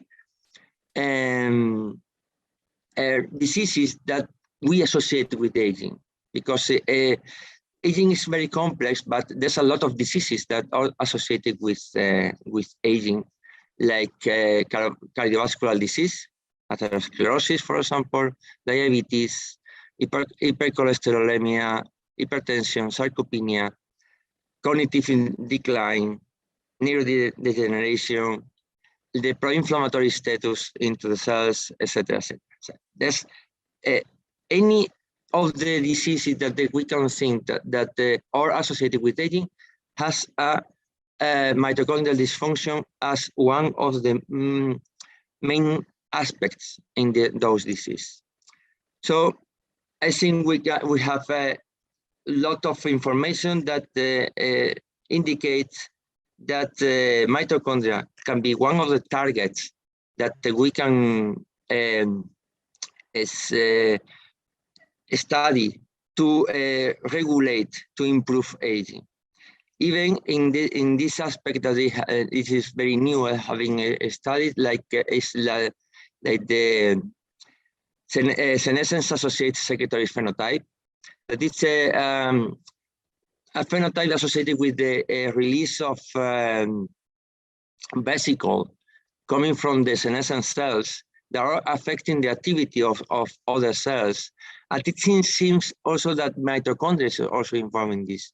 And this secretory phenotype is one of the main aspects that has been studied now to delay aging. For example, in those companies, Altos, for example, this phenotype is one of the main targets because they try to delay aging, reducing this secretory phenotype. And mitochondria is also there. It's also one of the main factors in this aspect. So I want to pass that. And another important factor in this progression of the delay in mitochondrial activity is consanguine. I want to show you that because it's one of the main molecules that we work in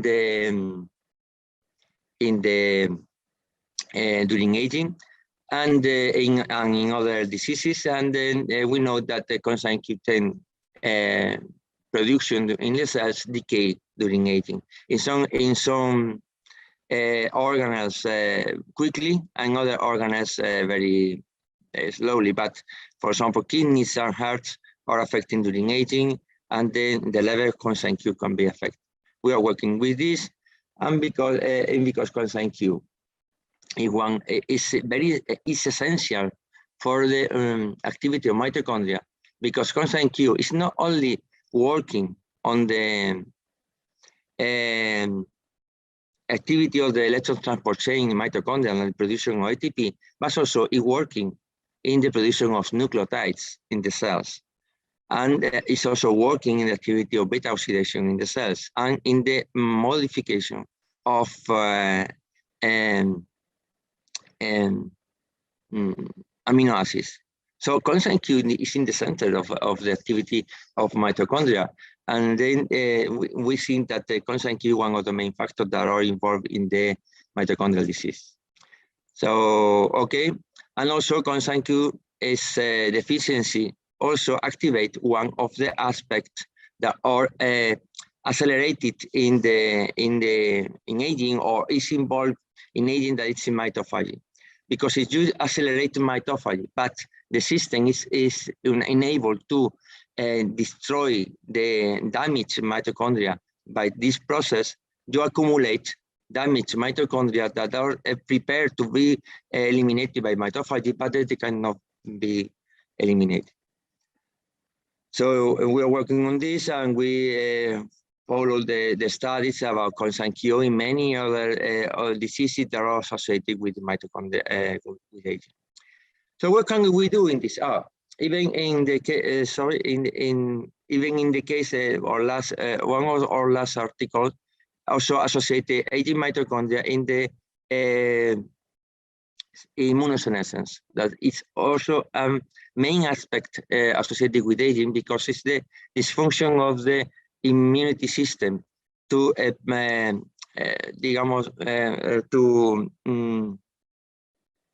protect the cells against infections. So one of the main aspects of this. Okay. So here we have some examples. Sorry about that. For example, how mitochondria is also involved in the response of the cells to the virus, for example, in immunity. So accumulation of mitochondrial damaged mitochondria also reduce the capacity of the immune cells to produce factors that are involved in the protection around virus infections. And also it's important because to activate the cells, the memory cells in the immune system, when mitochondria need to be in proper activity, because there's a change in the metabolism from a respiratory metabolism to glucolytic or contrary, from glucolytic metabolism to respiratory metabolism. So, and if without a mitochondria, proper mitochondria, it is impossible. Okay. In those aspects, to maintaining healthy mitochondria, it's very important to maintain a good activity of the immune system in this process. Right.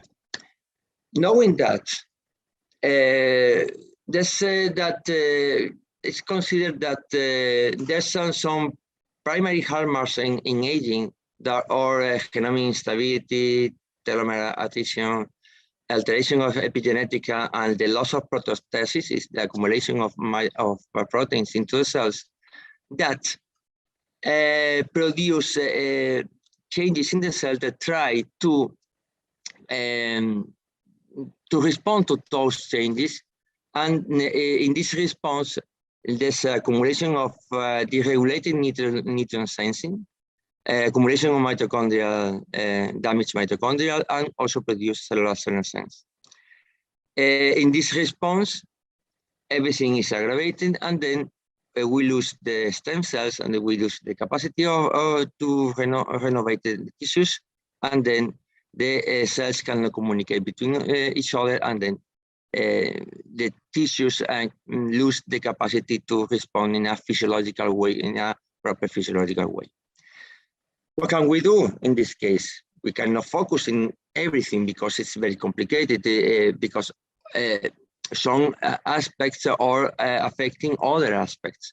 So we can try to focus on that. And then most of the therapies against aging, or therapies that are involved in the delaying the progression of aging, are focused now in mitochondria. I'm going to show you some of the therapies that are more or less related with some success to the delay of aging, but nothing is very clear. There's a lot of information, but it's very complicated because it's a physiological response. And physiological responses are very complicated because there's several factors that are involved in this. My talk is focused on the mitochondria, and then here I want to remember you that the mitochondria is very important for everything in the cells, not only for the production of ATP, as here, that also the production of many other aspects that are involved in the whole physiology. Right. In one example that retinitis pigmentosa, here, for example, that is associated also with dysfunctional mitochondria. There's a lot of mutations that affect mitochondria, and in those aspects, for example, there's some treatments that have been studying about that. And here we can see, for example, treatment with coenzyme Q10, because coenzyme Q10 it seems that to be is one factor that is involved in the dysfunction of mitochondria. Also, in those aspects, in those treatments, also there's no analog of coenzyme Q10, that is 11, for example, that seems to reduce the production of radicals associated with these those diseases. That reducing the production of radicals, you can reduce the damage of the mitochondria and at least delay the progression of the disease. There's some other treatments that are focusing on the reduction of the redox damage or the oxidative stress in the cells. But at the end, the problem is into the activity of mitochondria. In those treatments, you only reduce at least one of the aspects, that is the damage.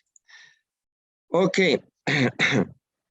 Another aspect in the aging is also the metabolic aspect, for example, associated with the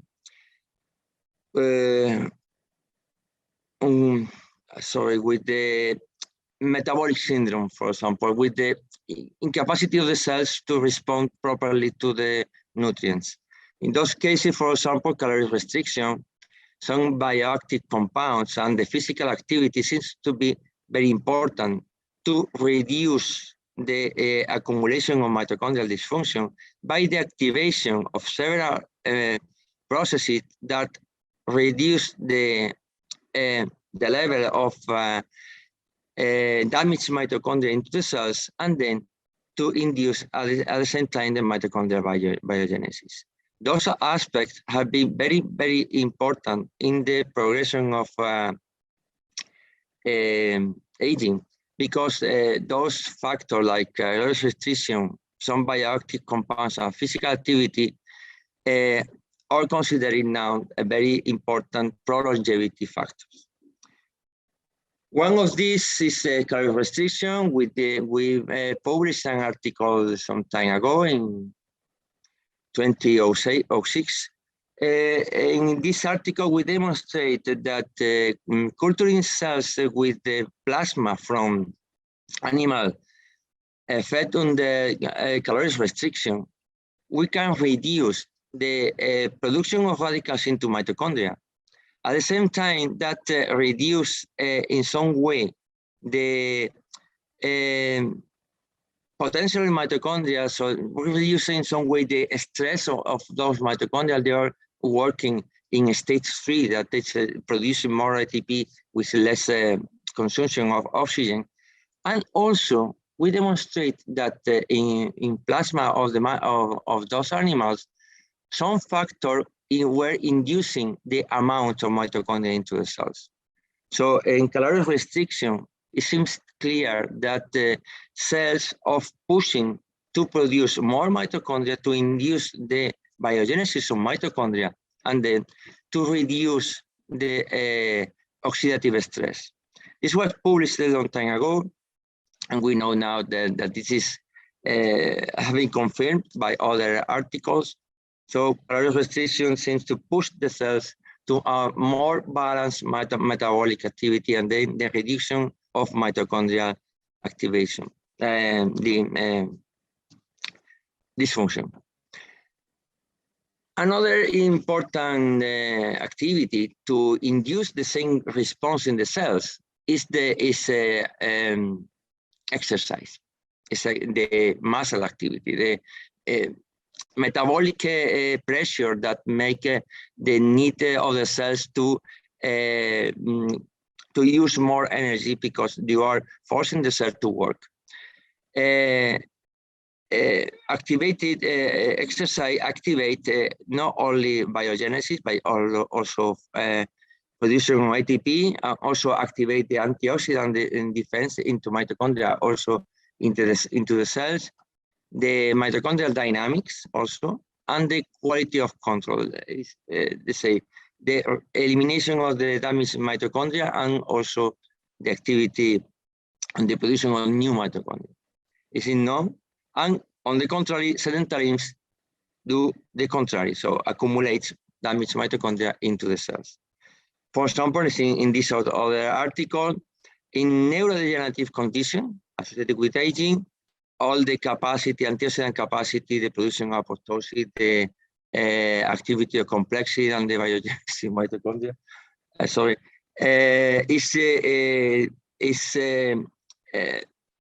changes by exercise, because everything is improved in those cells. Right, we did also some assays working with this, and we combined caloric restriction with exercise to know what's happening in those animals. We take animals and then put it into a model of caloric restriction that was the every other day feeding process, that animals are fed one day, another one day not, and the same day yes, in this way. In this case, the pressure of the caloric restriction is not the same that reducing the amount of calories, because in this mechanism, the animal don't lose weight in comparison with the live-eating animals, because they eat as much as they can when the food is free. But in the metabolic pressure is more or less the same, and in resume of the activity, we found that exercise and caloric restriction more or less produce the same effect. That is, they improve the capacity of the animals to work, to perform exercise, and also increase the amount of fibers into mitochondria, into muscle that are oxidative, that perform oxidative metabolism. So they use beta oxidation better. Also increase the amount of mitochondria into the muscle, into the fibers, the intermediate fibers mitochondria that are more active in the muscle.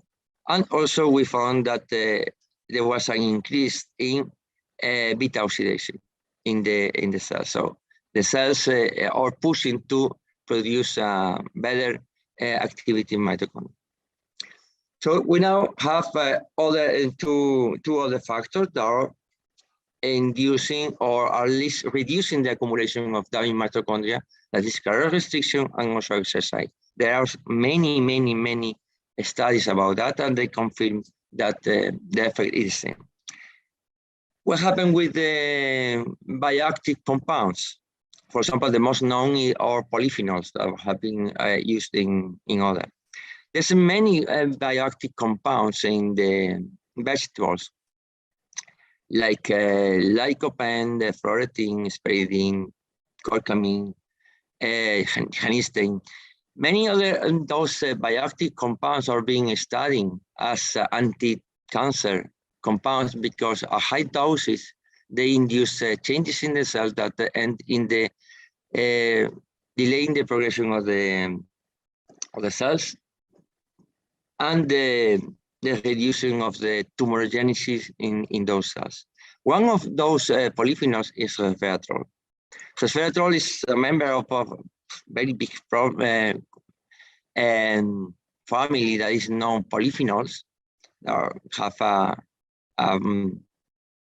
benzene ring that is with OH, with those systems that has the capacity to accept electron and pass electron to other enzymes. They're considered like an antioxidants, but at the end they cannot work physiologically as antioxidant into the cells, but they induced the antioxidant activity in the cells because they induce those enzymes, that antioxidant enzymes, that try to eliminate those polyphenols because they try to they consider those compounds as toxic, and some of those enzymes are antioxidant because they modify those compounds.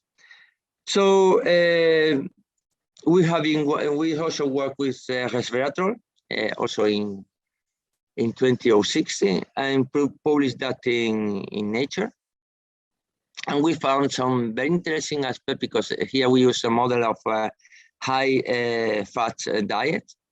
This is the high fat diet effect, that is a very big liver, accumulation of fat in the liver, and some disturbance of the mitochondria in the cells.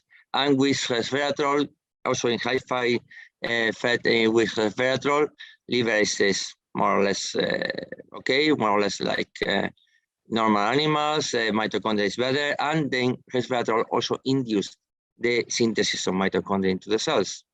And also, very interestingly, we compare calorie-restricted animals with living animals. Here, calorie-restricted animals are an induction of the activity of pathway like beta oxidation and activity of mitochondria. So the system of regulation of metabolism, like resveratrol, is very clear. With the time, many other studies have been confirming that this effect. There are many studies that they try to determine how resveratrol affect this activity, but at the end, with independence of the mechanism, because it's not clear, at the end we know that the resveratrol induced the AMPK system that activates sirtuins, and sirtuins modulate the activity of some factors that are involved in the biogenesis of mitochondria, and also they produce the mitophagy. As resveratrol and other compounds are being studied in the same aspect, that is the regulation of mitochondria.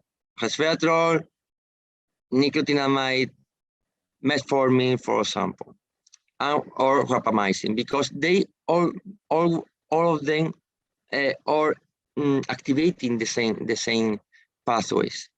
And for example, here we have metformin. Metformin is one of the drugs that you're using against type 2 diabetes.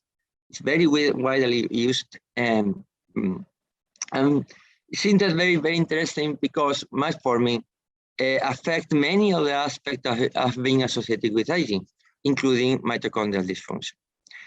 Metformin, for example, activate AMPK, and this activates mitochondrial, reduce mitochondrial dysfunction by activation of the elimination of mitochondrial, damaged mitochondria into the cell, and activating biogenesis mitochondria, the biogenesis of mitochondria.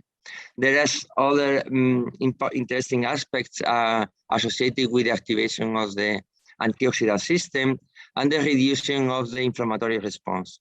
So metformin very interesting to be studied in those aspects, because it's a drug that is already used in clinics, and then it's affecting many of the pathways that are affected by calorie restriction, by exercise, by other compounds. Okay, another compounds is NAD. NAD is also being studied because it's considered that NAD decreased during aging. And NAD is the activator of sirtuins. And then if sirtuins can be not regulated by NAD, so the cells cannot respond properly to the changes in metabolism. And this ends in the accumulation of damaged mitochondria. The problem is that we take NAD every day because when we eat NAD from the food. And this is clear that NAD from the food or from the supplements cannot it cannot enter into the cells. It's very complicated to enter into the cells. So there's some study that they try to put NAD directly into the blood, but it cannot enter into the cell because there's no transporters into the membranes. So the question is how to increase the levels of NAD in the cells, reducing at least the deficiency of this compound. This is another factor. And finally, more or less, to end this talk, we can focus also in the balance between biogenesis and mitophagy. It seems clear that if one of the aspects of the aging progression is the accumulation of damaged mitochondria into the cells, that can be not removed by the autophagy or mitophagy process, we can focus in the induction of this mitophagy to reduce the levels of mitochondria to the cells. And there's some articles. This is from Ana Maria Guerrero, that is in the Einstein Institute in the United States. And then the problem is that the autophagy system is very complicated. And also is reduced, the activity is reduced during aging. So, but the dysfunction in the autophagy system is associated with many aspects of many diseases also, because the complexity of the system accumulates some proteins and that cannot be activated by the cells, and then those reduction in the autophagy have been associated with all the other aspects that have been affecting during aging, that is metabolism, stress response, maintenance of the genome, cell communication, proteostasis, and even the accumulation of mitochondrial disease. What can we do? We can try to induce the autophagy during aging, or at least to reduce. We know that there's some compounds that do the same. Yes, there's some compounds that induce autophagy. Resveratrol, for example, polyphenol, metformin, I've been shown that, rapamycin, spermidine, so NAD. So there's some drugs or some compounds, or some natural compounds that induce autophagy, including calorie restriction, exercise, and also sleep. So autophagy is needed to reduce the accumulation of mitochondria into the cells. So at the end, the question is that the pathways that are involved in mitochondrial biogenesis and mitochondrial removal have to be activated during aging, and then to maintain the activity of the cells. To end that, we also are focusing on other aspects that is Coenzyme Q, as I told you at the beginning. Coenzyme Q is important to maintain a good activity of the cell with the reduction of radicals into the cells. And the amount of Coenzyme Q is being reduced during aging and can contribute to the accumulation of mitochondrial dysfunction and then the increasing oxidative damage. The problem of Coenzyme Q is that in some tissues it's very complicated to get it from the diet or from the supplements, because, for example, muscle or brain cannot get Coenzyme Q from the plasma easily. And we can try to increase the viability of the Coenzyme Q to get and how it can go into the tissue, or to try to induce the synthesis of endogenous synthesis of Coenzyme Q if the problem is not the enzymes that are involved in the synthesis, if the problem is associated with other aspects that can be modulated, but we don't know how now, and we try to find how to control the synthesis of coenzyme Q in order to maintain more healthy mitochondria during age. And that's all. This is our center in Sevilla. And this is more or less the guys that were working now in the center about those aspects, and also the aspects or the rare disease associated with mitochondrial dysfunction, and also with the capacity to produce coenzyme Q10. That is, we're working on those aspects involving mitochondria.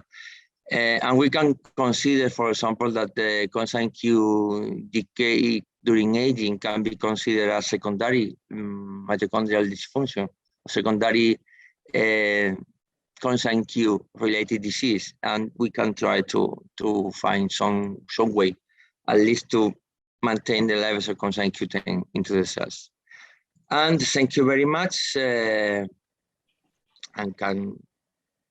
I am open to your questions if we have time. Thank you very much, Professor Lopez, for your presentation. If we have some questions for Professor Lopez, please, you can ask to unmute or write in the chat. Yeah, I think there's somewhere, there's a question there. Constantin Ariton. Yes, Mr. Ariton.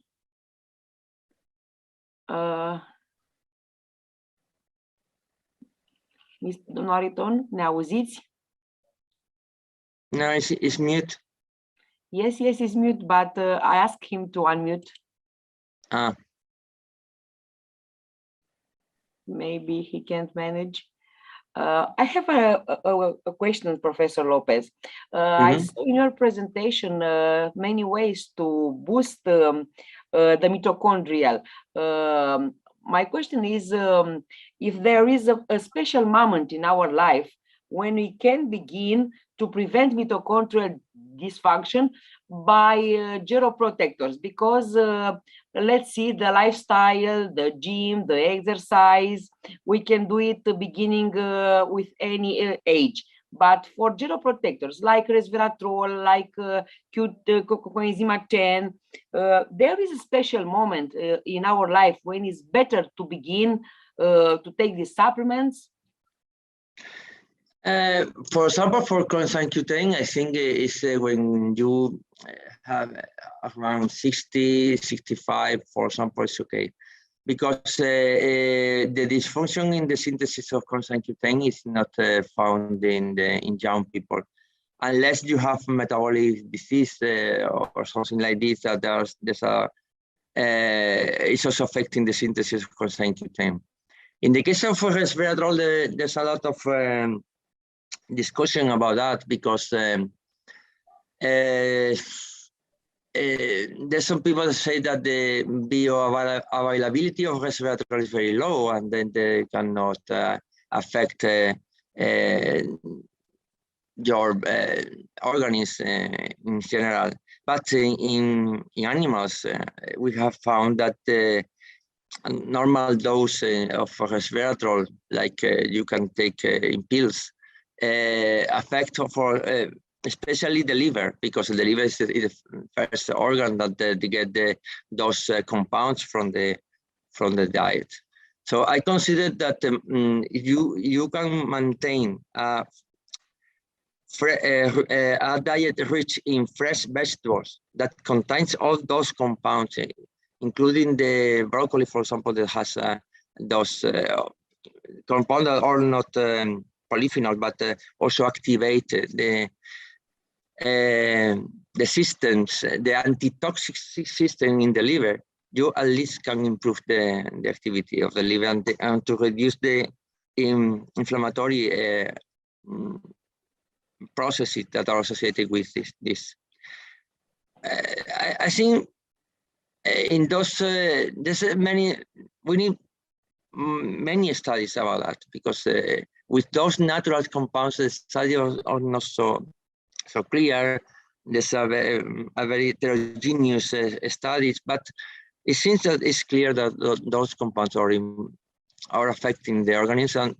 We need to know doses and if we can use it freely. But maintaining a healthy diet with fresh vegetables could be enough during all the day, during your life.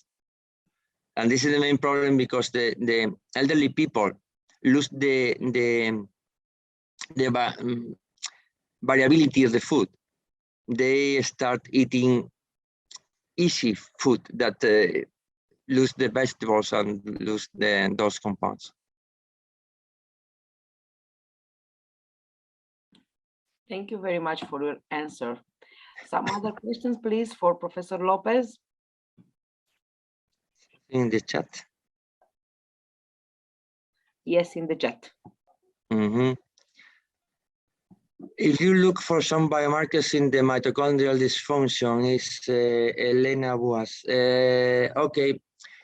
In plasma, we can detect the mitochondrial dysfunction looking at the lactate levels. When you have mitochondrial dysfunction, lactate levels increased.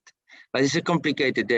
We can do some metabolomics to know that if the Krebs cycles is working in another way, you accumulate some pyruvates, or you accumulate some components of the Krebs cycles in the there's some study about that, about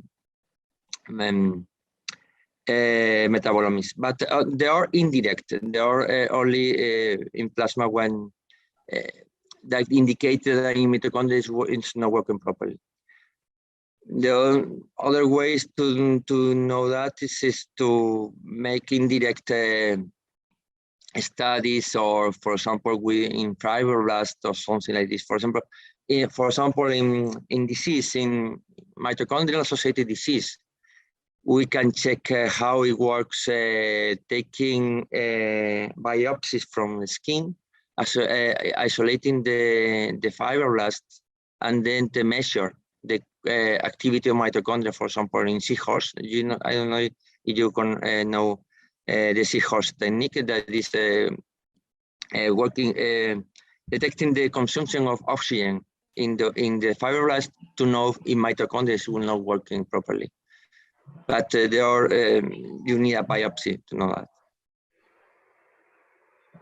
Okay, thank you very much for your answer. Okay, you're welcome. Amalia said that indirectly we can see also some oxidative stress markers. Yes, there's a lot of markers of oxidative stress, like 8-DG-guanine, also a compound that is a prostaglandin that is also associated with oxidative stress, malonyl-dialdehyde, carbonylation of proteins in plasma. There's a lot of ways to know that. And also, very interestingly, could be also to check the cytokines levels of pro-inflammatory cytokines and anti-inflammatory cytokines, because the pro-inflammatory cytokines can determine that something is not working properly into the cells, and then they are producing those cytokines that can be associated with mitochondrial dysfunction.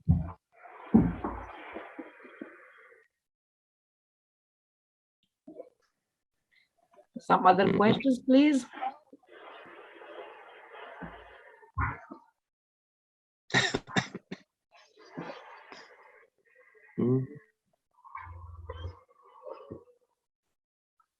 Doamna Maria, doriți să puneți o întrebare? Da.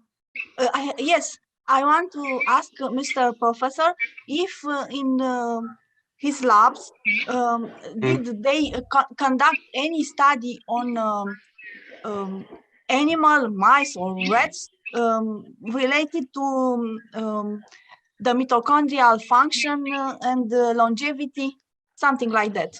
Did they use some substances able to mitigate the mitochondrial function, and which results did they obtain in this case? Thank you.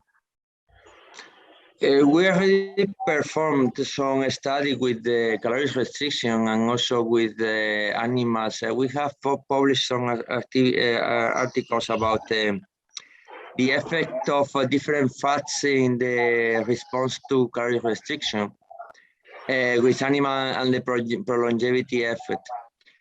We also plan to perform a project by using some animals that are models of accelerated aging, like SAMP1. These are animals that have accelerated phenotype for aging, but it was we didn't have the grant, and at the end the project is parked. We want to ask again to do that. Thank you. Also, we have models of some mutants in mitochondrial dysfunction, in some mitochondrial dysfunction, to know what happened with the longevity. And in some cases, in those mutation in mitochondrial associated proteins of accelerated aging. In fact, it's for example, transgenic mice. Okay. Because in mice, aging looks totally different from our species. They have other problems, no atherosclerosis, but kidney problems. Yes. Yeah, the problem with the models is that you cannot extrapolate directly the effect on animals to humans, because they say mice with 20 months or like a human of 80 years. No, it's not really like that. It's not. There's so many aspects that cannot be directly say that it's happening in mice and in human is going to happen in the same way. The models are okay. They can focus you into some aspects, but not directly. And transgenic mice has this problem because you can modify one enzyme or modify one gene or knock out the gene, but what's happened with the others? The others try to compensate. So is the phenotype directly related to this gene or to the modification of other genes? So it's very complicated with transgenic. Yes, I agree with you very much. Thank you. You're welcome. We have also one more question from Mr. Nemes. How important do you believe is the water fasting? What water fasting? The water fasting, the fasting with water, I think. I have not read about the fasting of water, but the decrease in water is not it's not good for all the system, because when you suffer reduction on the water, there's a lot of mechanisms that are involved in the compensation, and the end is terrible. In the models we use, and also in animals and so on, we use water is always free. Drinking only water, no food. Oof. This is starvation, and starvation is not calorie restriction. Starvation is so big stress that at the end is the mechanism to compensate the losing of the activity of the of the food, of the availability of nutrients is very, very, very complicated. For example, in human, there's some guys that had tried to make every other day feeding processes that they are start doing during one day. And at the end, you need to compensate a bit, and the fasting process, the fasting term cannot be longer than the 10, 12 hours, because if not, you can have problems. At the end, it's a kind of balance. You have to balance the needs of your body and the amount of food you have. If you find the right balance, everything is going to be okay. But if you pressure in one way, independently of the way you eat a lot or you eat too less, at the end you have problems.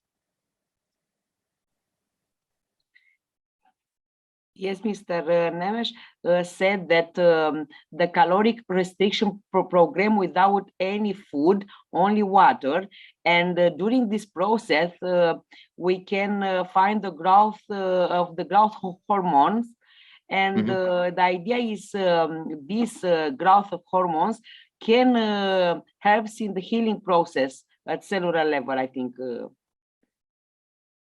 Yeah, if you eat only water and no food, at the end the cells are going to try to eat itself. So they are going to deactivate the autophagy system until they cannot destroy everything into the cells. So have to be very careful. And also the response to the growth hormone at the end can be a kind of response, but I don't know how growth hormone can work in this system. I have not noticed about this system and this kind of studies, but I would like to study carefully.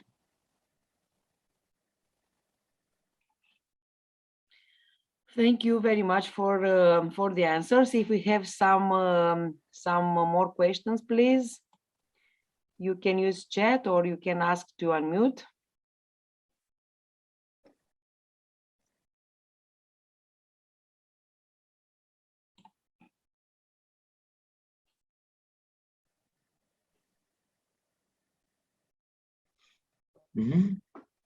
It's something regarding an opinion regarding starvation, heals diabetes. Starvation and no CR leads to diabetes in animals. The way how to do starvation. Starvation is not right. Starvation is not physiological. Calorie restriction is the way to reduce the amount of calories that this is very important. They are not the kind of calories that the reduction of calories that induces the system to respond properly to the amount of nutrients you have. It's like you have a lot of food. At the end, you reduced the capacity of the cell to understand what is happening in how to control it. But if the amount of nutrients is reduced, the cells are controlling what they can do in any time. If you have some nutrients, they do synthesis. If they don't have enough nutrients, they do autophagy. So they control this kind of process like this. Long-term starvation, as they say, long-term starvation is no, it's like it's terrible. At the end, you lose everything in the system. The animals lose everything, lose muscle. When the system starts to losing muscle, it's because it's very unbalanced. It's like a disease.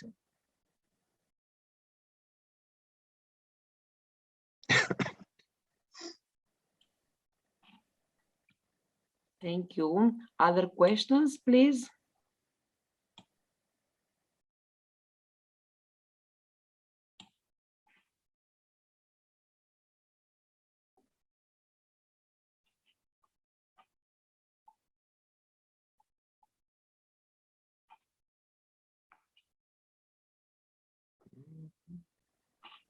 For the moment, I can see no more questions.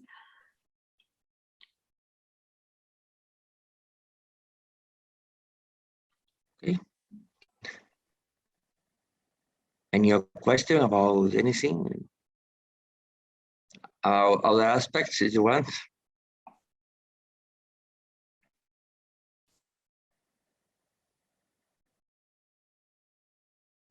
Yes.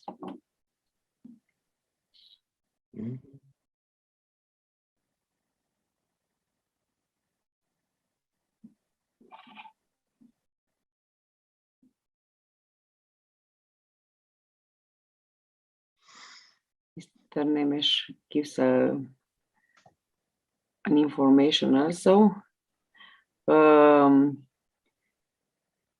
It's an opinion of Professor Oshumi.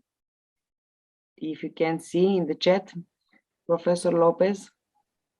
Yeah, I don't see. Professor Nemes? No. Yes. No, Mr. Nemes asked about your opinion regarding the first autophagy, that it's bad cells, and I think it's an opinion of Professor Osumi, that one regarding the first autophagy. Mm-hmm. If you have an opinion about this first autophagy. About autophagy in which way? I think induction of autophagy in any way is the best mechanism to eliminate those damage structure, not only mitochondria, all the damaged structure and proteins into the cells. One of the main aspects in aging is the accumulation of damaged or oxidized or unfolded proteins into the cells.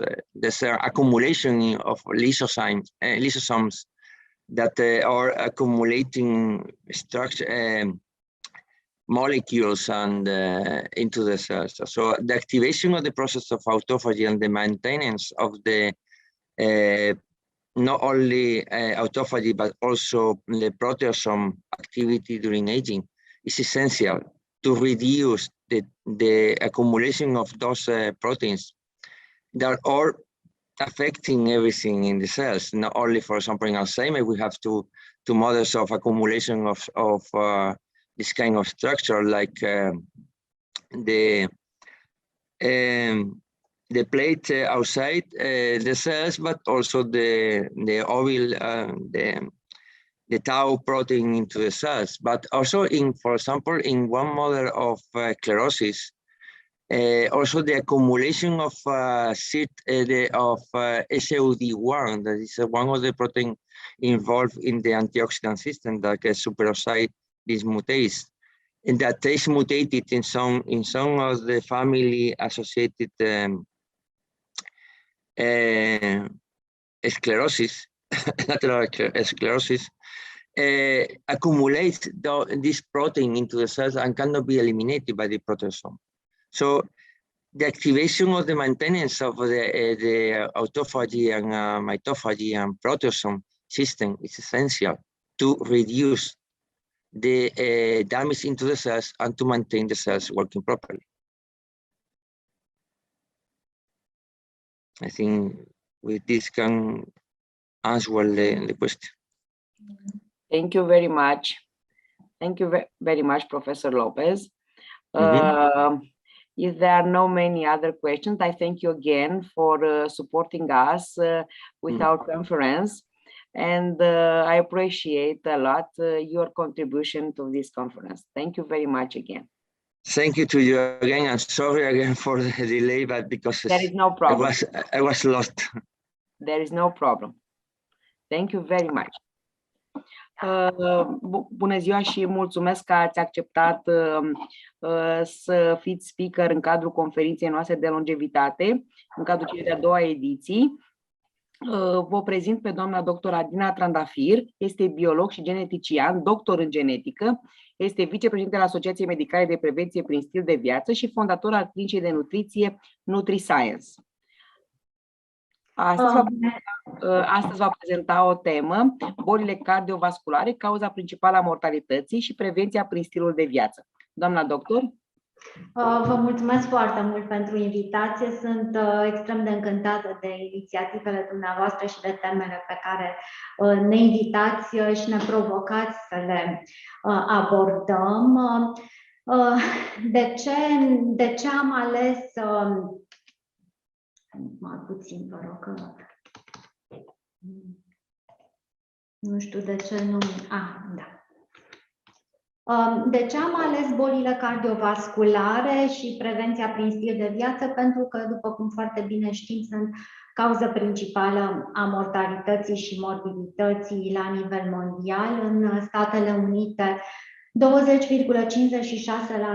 din decesele anuale se datorează bolilor cardiovasculare sau sunt provocate de bolile cardiovasculare. În Europa, 37%, în România, conform datelor Societății Române de Cardiologie, 62% dintre decesele anuale sunt cauzate de boli cardiovasculare și ținând cont de faptul că este un procent îngrijorător, m-am gândit că este o temă foarte interesantă și bine de abordat.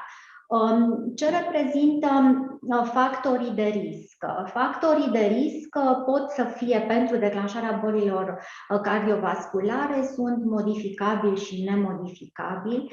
În ceea ce privește factorii de risc modificabili, sunt aceia care, evident, pot fi corectați prin intervenție de stil de viață. Referitor la factorii de risc nemodificabili, aceștia sunt considerați a fi vârsta, sexul și informația genetică. Aici eu aș avea niște comentarii referitoare la informația genetică și la vârstă, faptul că da, sunt nemodificabili și vârsta și informația genetică, însă noi cumva putem să atenuăm riscul de declanșarea unei boli cardiovasculare chiar și în cazul acestor factori nemodificabili. Mă refer aici la informația genetică, dacă într-adevăr există niște variații genetice care predispun sau favorizează apariția bolilor cardiovasculare, cunoașterea prezenței acestor variații genetice ne poate da o șansă foarte bună de a adopta de timpuriu un stil de viață adecvat.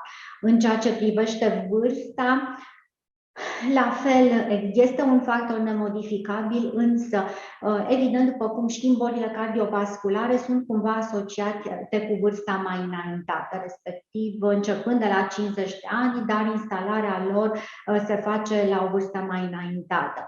Putem cumva amâna cât mai mult instalarea unor astfel de boli cardiovasculare sau chiar să eliminăm total instalarea lor dacă adoptăm la fel un stil de viață sănătos. Însă acest stil de viață, după cum spuneam și în cazul informației genetice, trebuie adoptat de timpuriu. Deci la 60 de ani sau la 70 de ani este puțin cam târziu să intervenim la stilul de viață în speranța că bolile cardiovasculare nu vor mai apărea. Sigur că pot să existe ameliorări ale stării de sănătate, însă, repet, stilul de viață trebuie început de timpuriu. Factorii de risc cei mai vehiculați în momentul de față pentru bolile cardiovasculare sunt diabetul zaharat. Din nefericire și prevalența diabetului este extrem de mare. Organizația Mondială a Sănătății consideră, a raportat 10% din populația globului ca fiind afectată de această patologie, deci nu degeaba este denumită pandemia secolului. Hipertensiunea arterială în România, de exemplu, conform studiului SEFAR, 45% din populația adultă peste 50 de ani suferă de hipertensiune arterială, dislipidemiile, sedentarismul, obezitatea și dieta. M-aș opri foarte puțin la acestea două, le-am menționat pe ambele, deși de obicei obezitatea este menționată ca factor de risc sau supraponderalitatea, deci oricum acestea corelate de greutate. De ce? Pentru că în ultima vreme am întâlnit cazuri din ce în ce mai frecvente cu patologii instalate, inclusiv boli cardiovasculare instalate la persoane tinere normoponderale.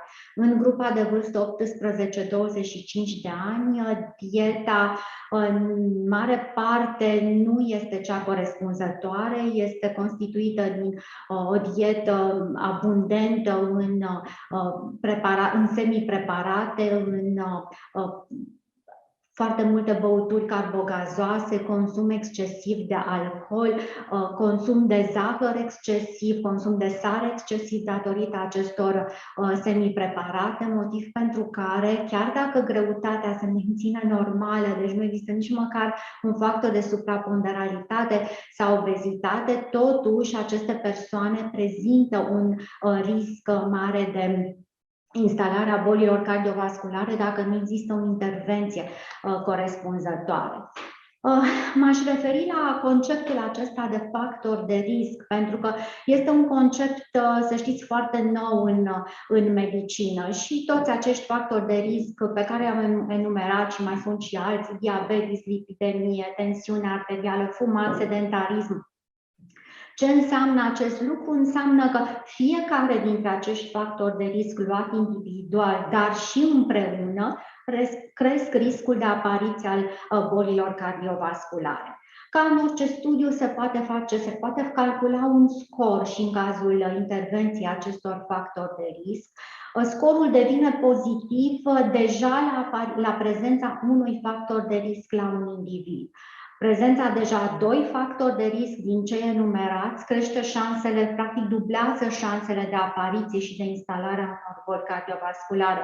Prezența a 3 factori deja multiplică posibilitatea de apariție a bolilor cardiovasculare de 8 până la 20 de ori în funcție de care este combinația de factori de risc.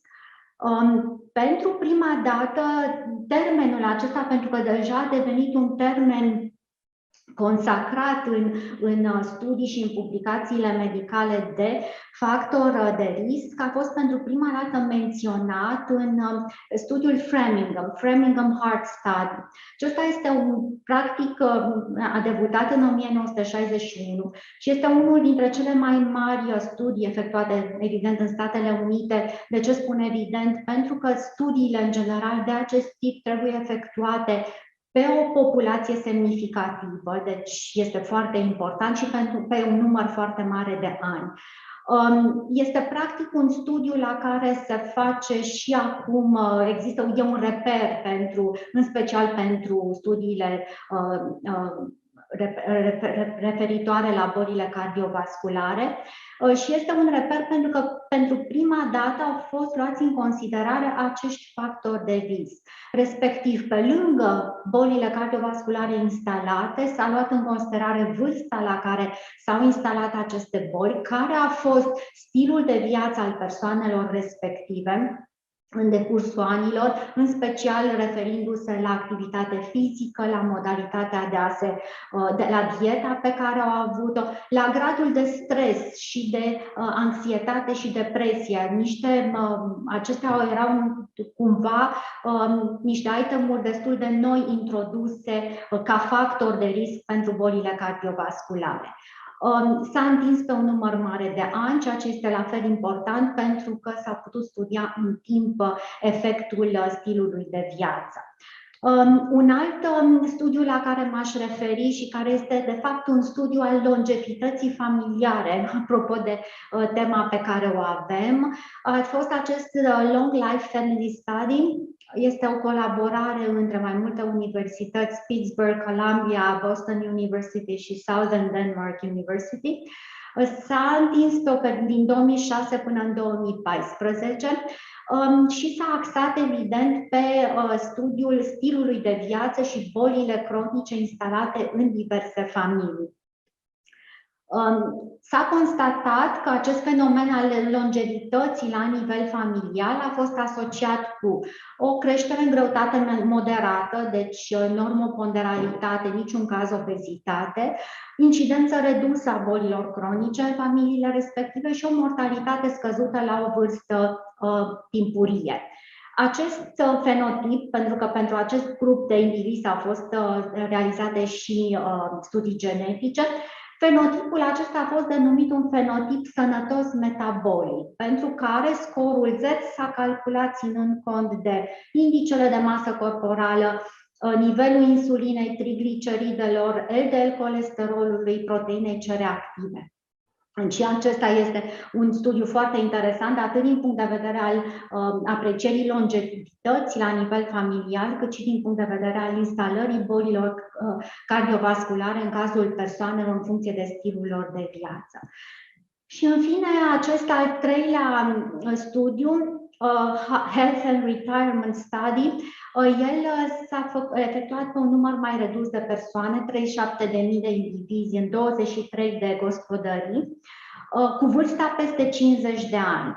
Cumva, pe lângă toate aceste caracteristici pe care le-am descris și până acum în celelalte studii, s-a luat în considerare și impactul socioeconomic al indivizilor respectivi. Deci felul în care nivelul de educație, nivelul de financiar al familiilor respective avea cumva impact asupra stilului de viață și evident s-au tras niște concluzii foarte relevante. În momentul de față există noi factori de risc care sunt luați în considerare în ceea ce privește bolile cardiovasculare și acestea sunt proteina C reactivă, consumul de alcool, chiar dacă nu neapărat consumul excesiv de alcool. Cumva în ceea ce privește consumul de alcool, până acum un an, inclusiv Societatea Americană de Cardiologie nu neapărat promova, dar cumva accepta consumul zilnic de alcool în acele cantități standard, 2 pahare de alcool de vin pentru bărbați, 1 pahar pentru femei, ca fiind, nu așa cum promovează Societatea Franceză de Cardiologie, ca fiind de protecție cardiovasculară, dar oricum nefiind periculos. Ei bine, acum discursul s-a schimbat, frecvența consumului de alcool trebuie diminuată, în niciun caz să nu fie zilnică. Stresul și depresia, acestea în general sunt abordate împreună pentru că reprezintă într-adevăr stresul și depresia reprezintă de asemenea o pandemie pentru secolul 21. Stresul, de exemplu, poate să fie în sine un factor de risc, poate să inducă patologii vasculare, poate să inducă evenimente cardiace de tipul infarctului miocardic acut, deci impactul este foarte mare. În ceea ce privește acum factorii de prevenție, pentru bolile cardiovasculare, principalii factori de prevenție reprezintă evident în ansamblu un stil de viață adecvat și adaptat, pentru că în momentul în care spunem stil de viață, noi trebuie să ne gândim și la sex și la vârsta pe care o are persoana respectivă, la nivelul de activitate la care se situează în momentul respectiv și evident la alte patologii care sunt sau nu sunt instalate. Cele mai frecvente sunt activitatea fizică, dieta adecvată, controlul greutății și evitarea tutunului. În sprijinul acestor factori de prevenție pentru bolile cardiovasculare vine această statistică efectuată tot în Statele Unite pe o perioadă destul de lungă între 1980 și 2000, perioadă în care s-a constatat o scădere a ratei mortalității anuale datorate bolilor cardiovasculare cu 40%.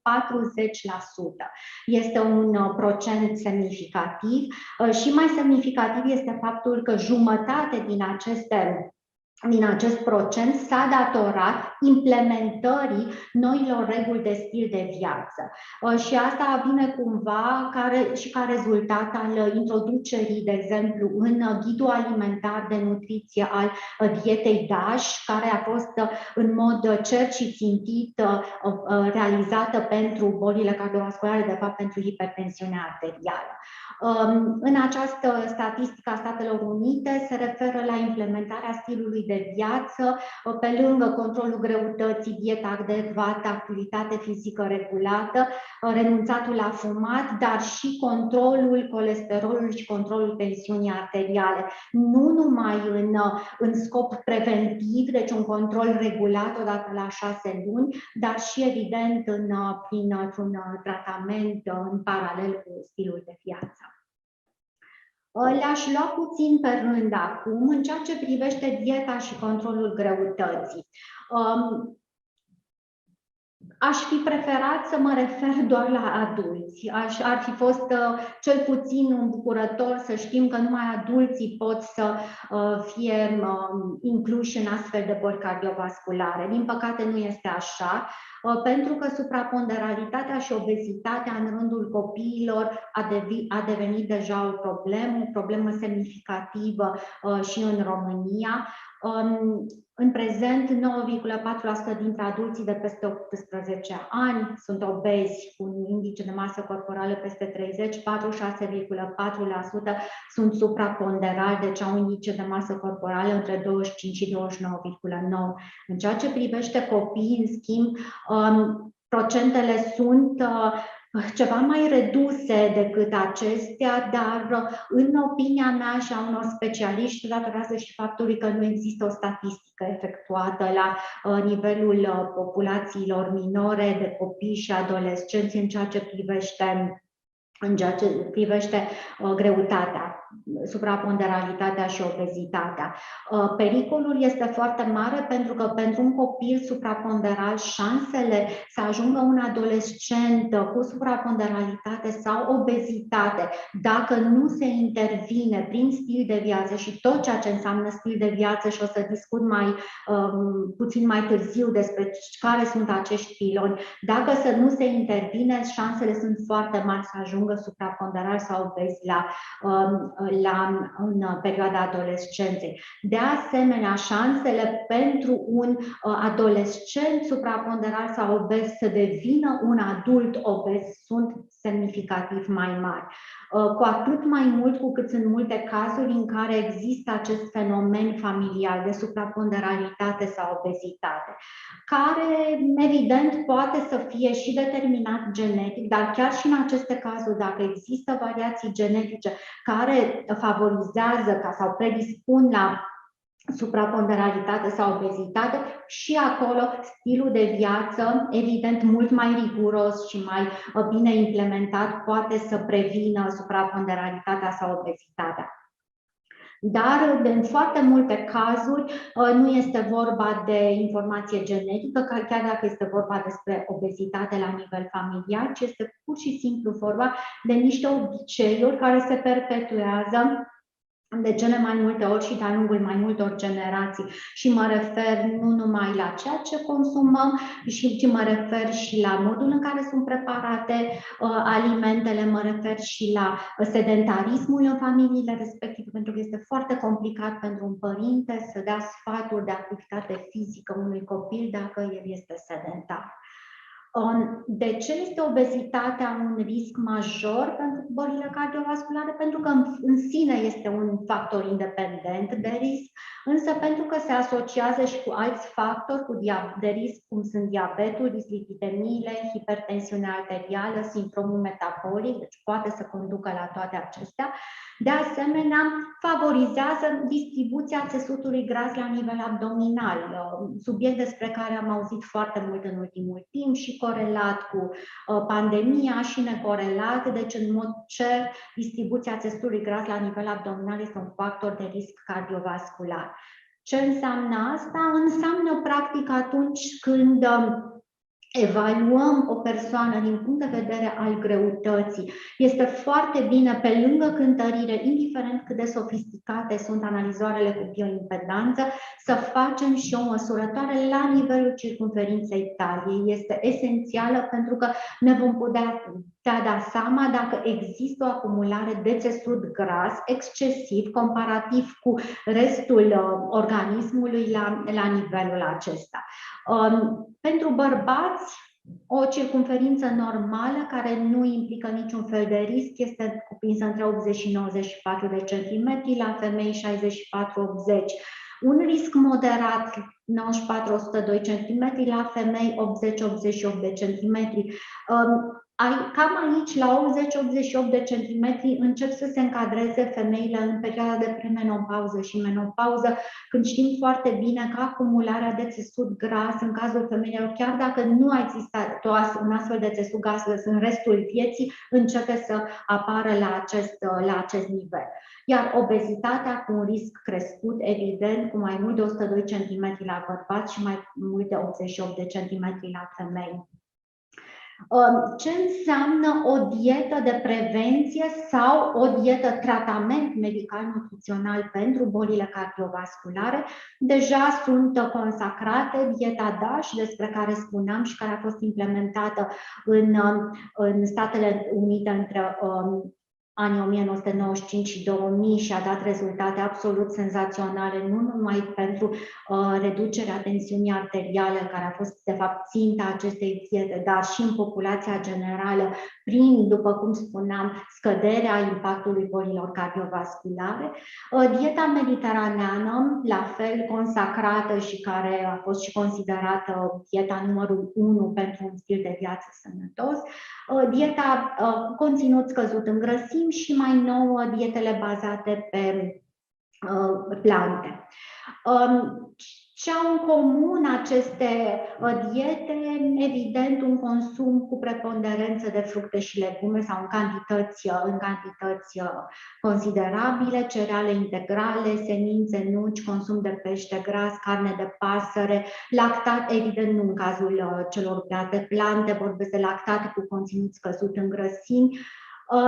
Dar ceea ce este esențial este faptul că nu numai ne dau indicații despre grupele de alimente pe care trebuie să le avem într-o dietă sănătoasă și de prevenție, ci se axează și pe excluderea alimentelor procesate, a băuturilor carbogazoase, a grăsimilor saturate și trans, a dulciurilor rafinate, consum de alcool cu moderație. Da? Deci toate aceste componente vin practic pe acestea se bazează aceste diete de prevenție sau de tratament medical-nutrițional pentru bolile cardiovasculare.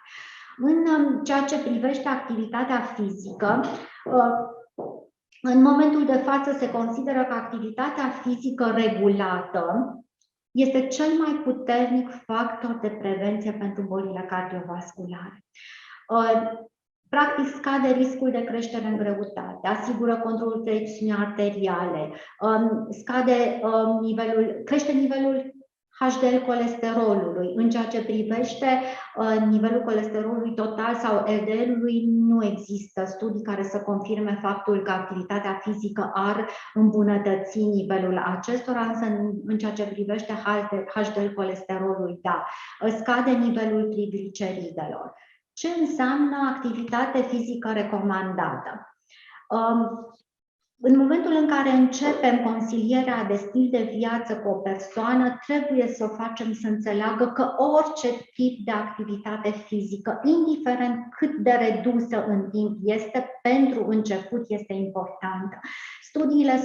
Studiile de lifestyle medicine, pentru că stilul de viață, această știință a stilului de viață este bazată pe studii științifice. Asta este foarte important. Chiar și 30 de minute săptămânal scad riscul. Evident că trebuie să îmbunătățim acest timp. Orice creștere peste acest nivel, practic, scade riscul de boli cardiovasculare. Care este activitatea fizică recomandată? Este 150 de minute pe săptămână, 5 zile de activitate fizică moderată, în reprize de 5 zile, sau 75 de minute pe săptămână, 2 zile de activitate fizică intensă. Acum, aici aș mai dori să menționez următorul lucru. Asta este o activitate fizică recomandată de prevenție. Fie că este de prevenție, fie că este o activitate fizică pe care dorește un pacient să o realizeze în urma depistării unei boli cardiovasculare sau intervenții cardiace și mai mult decât atât, trebuie neapărat făcută sub coordonarea unui medic cardiolog care este axat pe recuperare cardiacă. Această recuperare cardiacă este practic o ramură a cardiologiei care a luat acum o foarte mare importanță și un foarte mare avânt și mi se pare esențială, pentru că toți acești pacienți care vin în perioadă de recuperare cardiacă, ei trebuie să înceapă și să înțeleagă că activitatea fizică îi va ajuta să-și îmbunătățească starea de sănătate. Dar, repet, nu poate fi făcută decât urmărit de către medicul cardiolog, de către kinetoterapeutul care este specializat pe recuperare cardiacă, urmărit prin test de efort, prin felul în care reacționează organismul și corpul, evident. Sedentarismul în momentul de față este un factor de risc, considerat un factor de risc mai puternic decât fumatul în ceea ce privește bolile cardiovasculare. Și asta este foarte grav, pentru că statisticile arată că în Europa mai puțin de 30% dintre adulți efectuează activitate fizică regulată, cât despre tineri este un procent și mai mic, mai puțin de 20%. Sindromul metabolic trebuie ținut sub control, cum anume? Prin controlul hipertensiunii arteriale, prin menținerea trigliceridelor, a glicemiei, a nivelului HDL colesterolului la nivel corespunzător și prin controlul permanent al greutății și aprecierea circumferinței abdominale. Sindromul metabolic este considerat în momentul de față un factor de risc foarte important pentru apariția bolilor cardiovasculare. În ceea ce privește fumatul, vestea cea bună, îmi place să încep și cu vești bune, este faptul că indivizii care se opresc din fumat obțin beneficii imediat, da? În foarte scurt timp oricum, și în ceea ce privește bolile cardiovasculare. După ceva mai mult timp obțin beneficii în ceea ce privește șansele de a nu mai dezvolta un cancer pulmonar, deci sunt vești bune. Situația în România este însă dramatică în ceea ce privește fumatul. Practic, statisticile sunt făcute începând cu vârsta de 15 ani. 30,7% din populația României peste 15 ani fumează, adică 5,63 de milioane de români. Asta este o valoare foarte mare, practic ne situăm mult peste procentele din Europa și din Statele Unite. Cum afectează fumatul apariția bolilor cardiovasculare? Prin afectarea structurii arterelor, prin nivelul oxigenului care poate fi transportat la nivel sanguin, nicotina din tutun crește ritmul cardiac și, de asemenea, substanțele chimice care se găsesc în țigările care sunt fumate pot să crească foarte mult riscul de apariție al coagurilor sanguine. Deci asta foarte pe scurt. Sigur că toate acestea pot să fie tema unei conferințe întregi, toți acești factori. Factorii psihologici și stresul, la fel, sunt de foarte mare impact, pentru că, în primul rând, atât în anxietate cât și în depresie, persoanele respective pot să adere mult mai greu la un program, la un stil de viață, la o modificare a stilului de viață și, în cazul depresiei, chiar și la o aderență la tratament. De asemenea, în ceea ce privește anxietatea, Organizația Mondială a Sănătății consideră în momentul de față 264 de milioane de adulți din întreaga lume suferă de anxietate, cel puțin o dată, pentru o perioadă mai lungă de timp, o dată în viață. Procentul este mai mare în cazul femeilor și, în mod cert, se consideră că este o cauză hormonală în cazul femeilor. Acum, ca să pot să concretizez cumva tot ceea ce am povestit până acum, aș dori să prezint două cazuri de intervenție prin stil de viață, unul la un adult și unul la un copil, cazuri pe care le-am consiliat și le-am efectuat în clinica noastră. Primul caz este la un adult, a fost un caz de o dislipidemie foarte accentuată. Practic, pacientul a venit în clinică având ca unică nemulțumire nedezvoltarea suficientă a masei musculare, în ciuda faptului că activitatea fizică pe care o desfășura era practic 6 zile din 7, o activitate fizică foarte intensă, alergat 10-12 kilometri. Deci o activitate fizică care ar fi trebuit totuși să îi dea un alt tonus muscular. Nebănuind nicio altfel de problemă în cazul său. Era o persoană normoponderală, foarte activă, cu o alimentație considera corectă, fără excese, fără alcool, fără băuturi carbogazoase, puțin ca multă proteină, pentru că dorea foarte mult să-și crească masa musculară. Intervenția a fost făcută exact așa cum facem în toate cazurile, obligatoriu pornind de la analize. Există un set de analize care trebuie să fie făcute de fiecare client în parte și în acest caz analizele ne-au evocat niște rezultate surprinzătoare, și anume colesterol total 409, LDL colesterol 348 și lipide totale 1117. Evident, s-a luat decizia unei intervenții nutriționale. Pacientul a acceptat implementarea unui plan nutrițional Metabolic Balance care având ca scop reglarea acestei deficiențe și, bineînțeles, toate celelalte panele care aparțin de lifestyle, și anume activitate fizică, a avut parte și de un control cardiac. Toate acestea mie mi se par esențiale într-o clinică de lifestyle medicine, pentru că chiar dacă consilierea pe lifestyle este făcută de o singură persoană, trebuie neapărat să avem specialiștii necesari care să intervină în mod specializat în fiecare caz în parte. În acest caz a fost consiliat și de către antrenor de fitness legat de activitatea fizică pe care trebuie să o efectueze în scopul dezvoltării masei musculare, de control cardiac, și s-a implementat acest plan nutrițional. La un interval deci prima a fost 31/3, în 21/5, la refacerea acestor analize, repet, doar prin intervenție de stil de viață, nutriție, sport adecvat.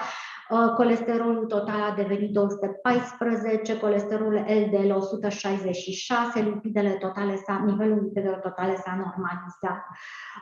Aceasta este situația de la care am pornit. Într-adevăr, persoana respectivă avea masa musculară la nivel minim, 56 de kilograme de masă musculară, 56 de kilograme este nivelul de normoponderalitate. Deci, repet, este vorba de o persoană normoponderală, dar cu masă musculară foarte scăzută. Iar aici avem raportul calorimetric, pentru că trebuie neapărat făcută calorimetria pentru a putea elabora un plan nutrițional corect, care să țină cont de consumul caloric zilnic al persoanei respective. Și aici, la calorimetrie, se vede nivelul calorimetrie este de 1400 de kilocalorii, care este foarte puțin pentru un bărbat în vârstă de 42 de ani, ceea ce cumva se corelează cu faptul că masa musculară era foarte slab dezvoltată.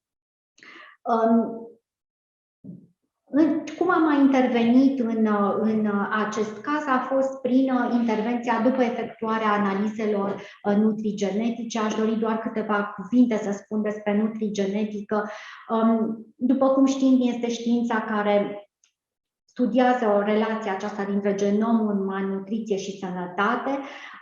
Nutrigenetica se referă de fapt la felul în care genele afectează răspunsul organismului la alimente. Nutrigenomica se referă la felul în care alimentele afectează acțiunea genelor. Nutrigenetica ne poate da informații foarte utile pentru personalizarea în sfatul nutrițional și nu numai, adaptarea la ADN-ul fiecărei persoane, dar și sfaturi foarte importante legate de prevenție și de stil de viață. Asta este motivul pentru care insist pentru realizarea unor astfel de investigații, pentru că practic ne dau un tablou complet al informației genetice, al variațiilor genetice pentru persoana respectivă și al predispozițiilor. În momentul în care cunoaștem predispozițiile pentru diverse patologii, este mult mai ușor pentru un specialist să îndrume persoana respectivă pe stilul de viață care este adecvat. În cazul tânărului studiat de noi în timp și consiliat pe stil de viață, ce am constatat? Am constatat că, din punct de vedere genetic, are niște variații genetice care îi permit maxim 5 grame de alcool pe zi. Da? Deci, din start va avea consumul de alcool limitat. Care sunt riscurile în cazul în care se depășește această cantitate de alcool pe zi? Riscul de apariție de cancer de stomac, riscurile de apariție a unor perturbări hepatice. Consumul de cafea, de asemenea, va fi limitat la maximum 250 de ml pe zi. Consumul de lactoză este recomandat a fi limitat total sau parțial. Practic, pacientul, nu numai în acest caz, dar oricare persoană care își face astfel de investigații nutrigenetice va primi un raport concret referitor la toate vitaminele și mineralele, prezența lor în alimentație și cazul în care, dacă este necesar, suplimentarea acestora. Deci asta, în primul rând, este foarte important pentru că vom asigura o digestie, un metabolism adecvat și fără riscul de carențe sau, dimpotrivă, fără riscul de a ingera suplimente în mod excesiv și nenecesar, pentru că în unele cazuri acestea nu pot fi metabolizate. În ceea ce privește acizii grași omega-3 și omega-6, la nivelul genelor FADS1 și FADS2, care controlează rata de desaturare a acizilor grași și sinteza de acizi grași omega-3 și omega-6, s-a constatat un risc crescut de apariție unor boli coronariene, în lipsa suplimentării cu acizi grași omega-3. Deci, în cazul domnului, cu siguranță va face o suplimentare și face deja cu acizi grași omega-3. În ceea ce privește obezitatea, ce trebuie să știm este că, practic, când se studiază un caracter, de exemplu cum este obezitatea, nu se studiază numai o genă, pentru că nu sunt caractere determinate de o singură genă. Și atunci variațiile genetice sunt studiate pe toate genele implicate în determinarea acestui caracter.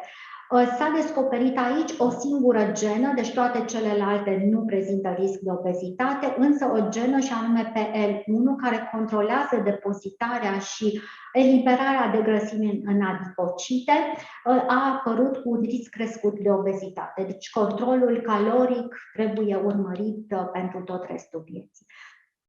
În ceea ce privește nivelul colesterolului, genele studiate au dovedit faptul că se asociază cu valori mai mari ale LDL-ului, nicio surpriză în această privință, și este necesară monitorizarea corectă și adaptarea dietei și activității fizice.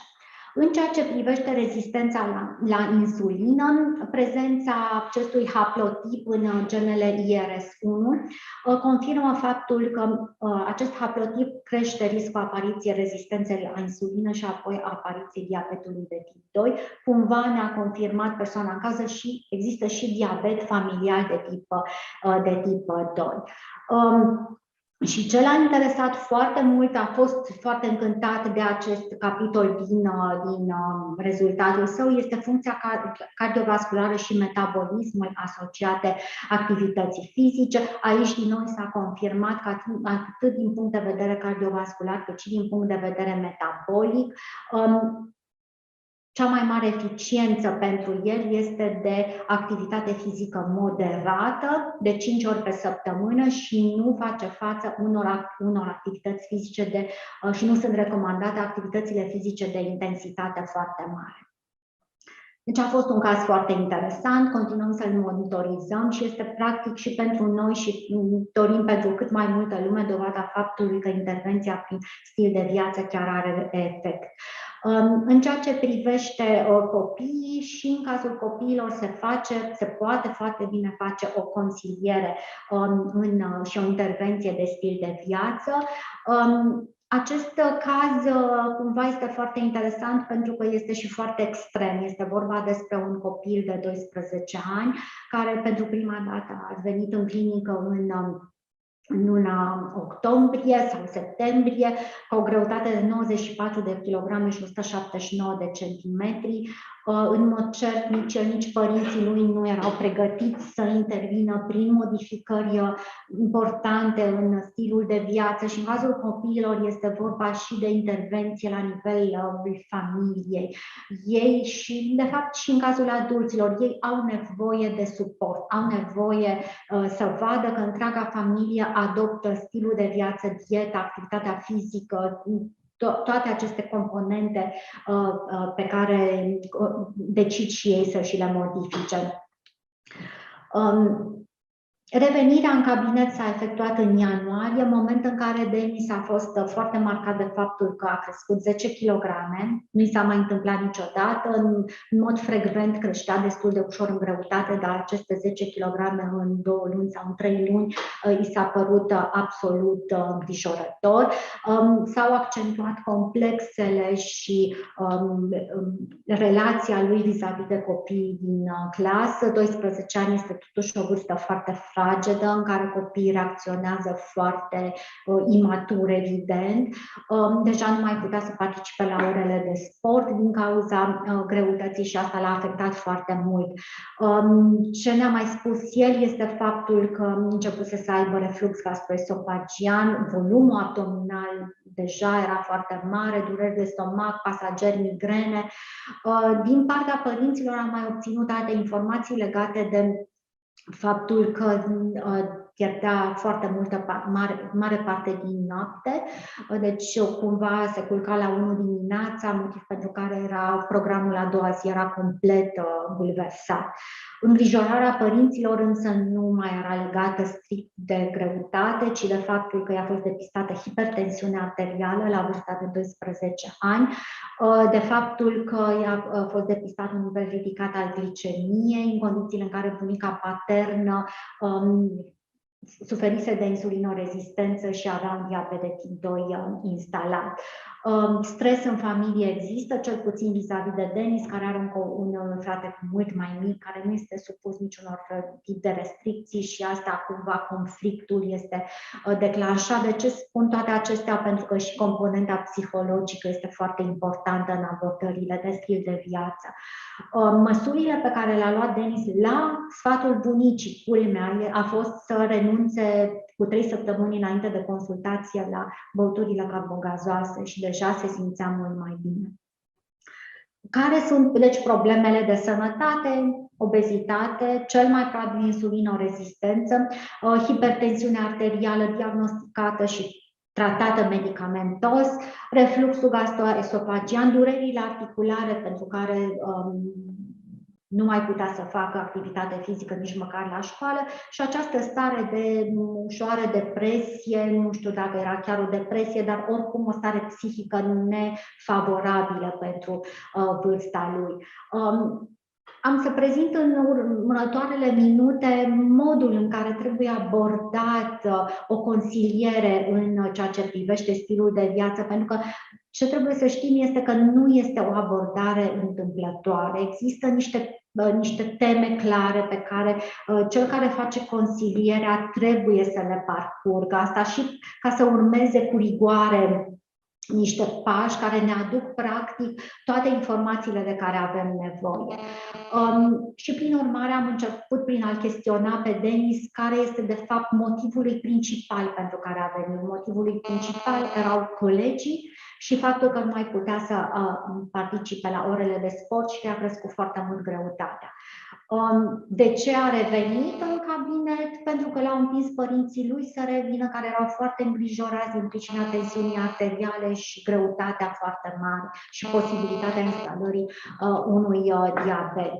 Prin urmare, am concluzionat că motivarea lui există, este și de tip intern, ceea ce este foarte important, pentru că motivarea internă de obicei duce la succesul cel mai mare în abordarea de lifestyle coaching.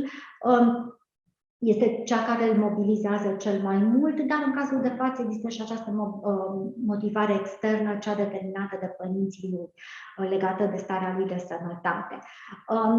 Rugându-l să se evalueze unde anume s-ar plasa cu dorința și convingerea că va duce la capăt un astfel de proiect, pentru că în cazul lui este realmente un proiect și pe termen lung și cu diverse abordări. De la 1 la 10 a fost 8, ceea ce este foarte îmbucurător. Întrebându-l de fapt ce înțelege prin stil de viață, da, el de fapt prin stil de viață înțelegea doar să scadă în greutate și cumva să poată să facă sport strict la nivelul școlii, nu lua niciun fel în considerare activitate fizică extrașcolară. Și atunci am venit în a explica ce intervenții vom face în cazul său și la ce îi va folosi fiecare tip de intervenție. Fiind doritor de a scădea în greutate, am început cu intervenția nutrițională și am explicat că aceasta nu doar că îl va ajuta să scadă foarte mult în greutate, dar îi va dispărea sau scădea frecvența durerilor gastrice, bunătățirea calității somnului, da? Posibilitatea de a participa la orele de sport, reglarea nivelului glicemiei și reglarea tensiunii arteriale și toate acestea în timp, evident că s-au și realizat.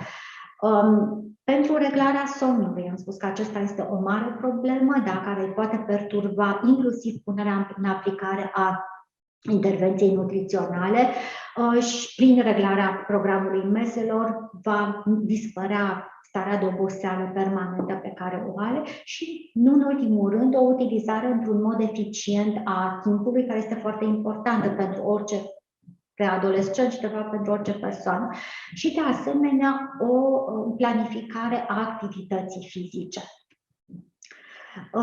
M-am gândit apoi care este stadiul schimbării, pentru că în astfel de abordări trebuie să stabilim exact care este stadiul schimbării, unde se află individul respectiv. Și am considerat că în ceea ce privește reglarea somnului și activitatea fizică extrașcolară este în precontemplare. Asta înseamnă că el nici măcar nu conștientizează că are aceste probleme și prin urmare o intervenție sau un plan îi sunt complet străine.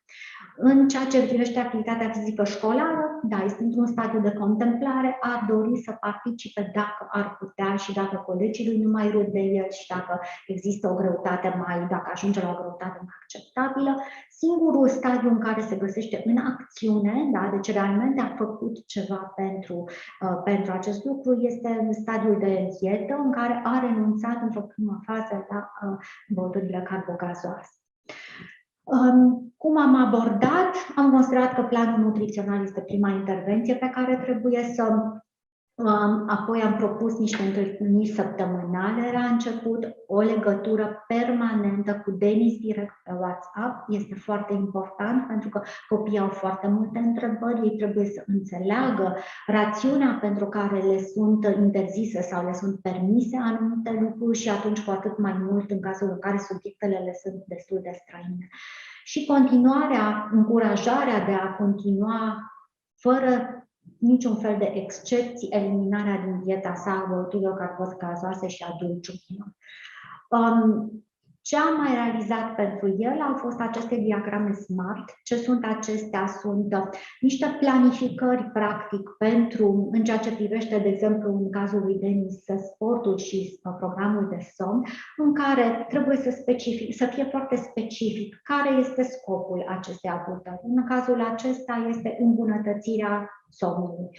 Trebuie să fie măsurabil, da? Trebuie să-i spunem ce anume așteptăm de la el în acest diagram, să meargă mai devreme la culcare.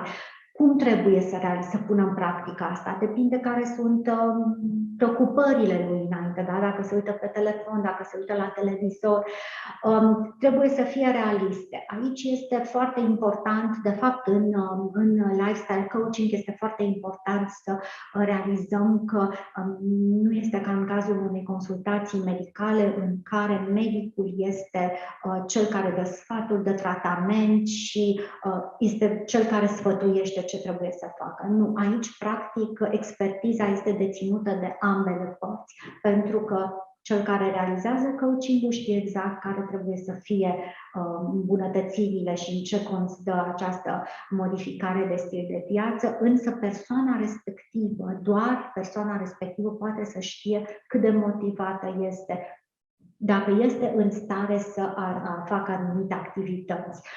Și atunci l-am lăsat pe el să-și stabilească timpul până la care hotărăște să-și regleze complet activitatea de somn, cine să îl ajute și cine să-i stabilească regulile în casă.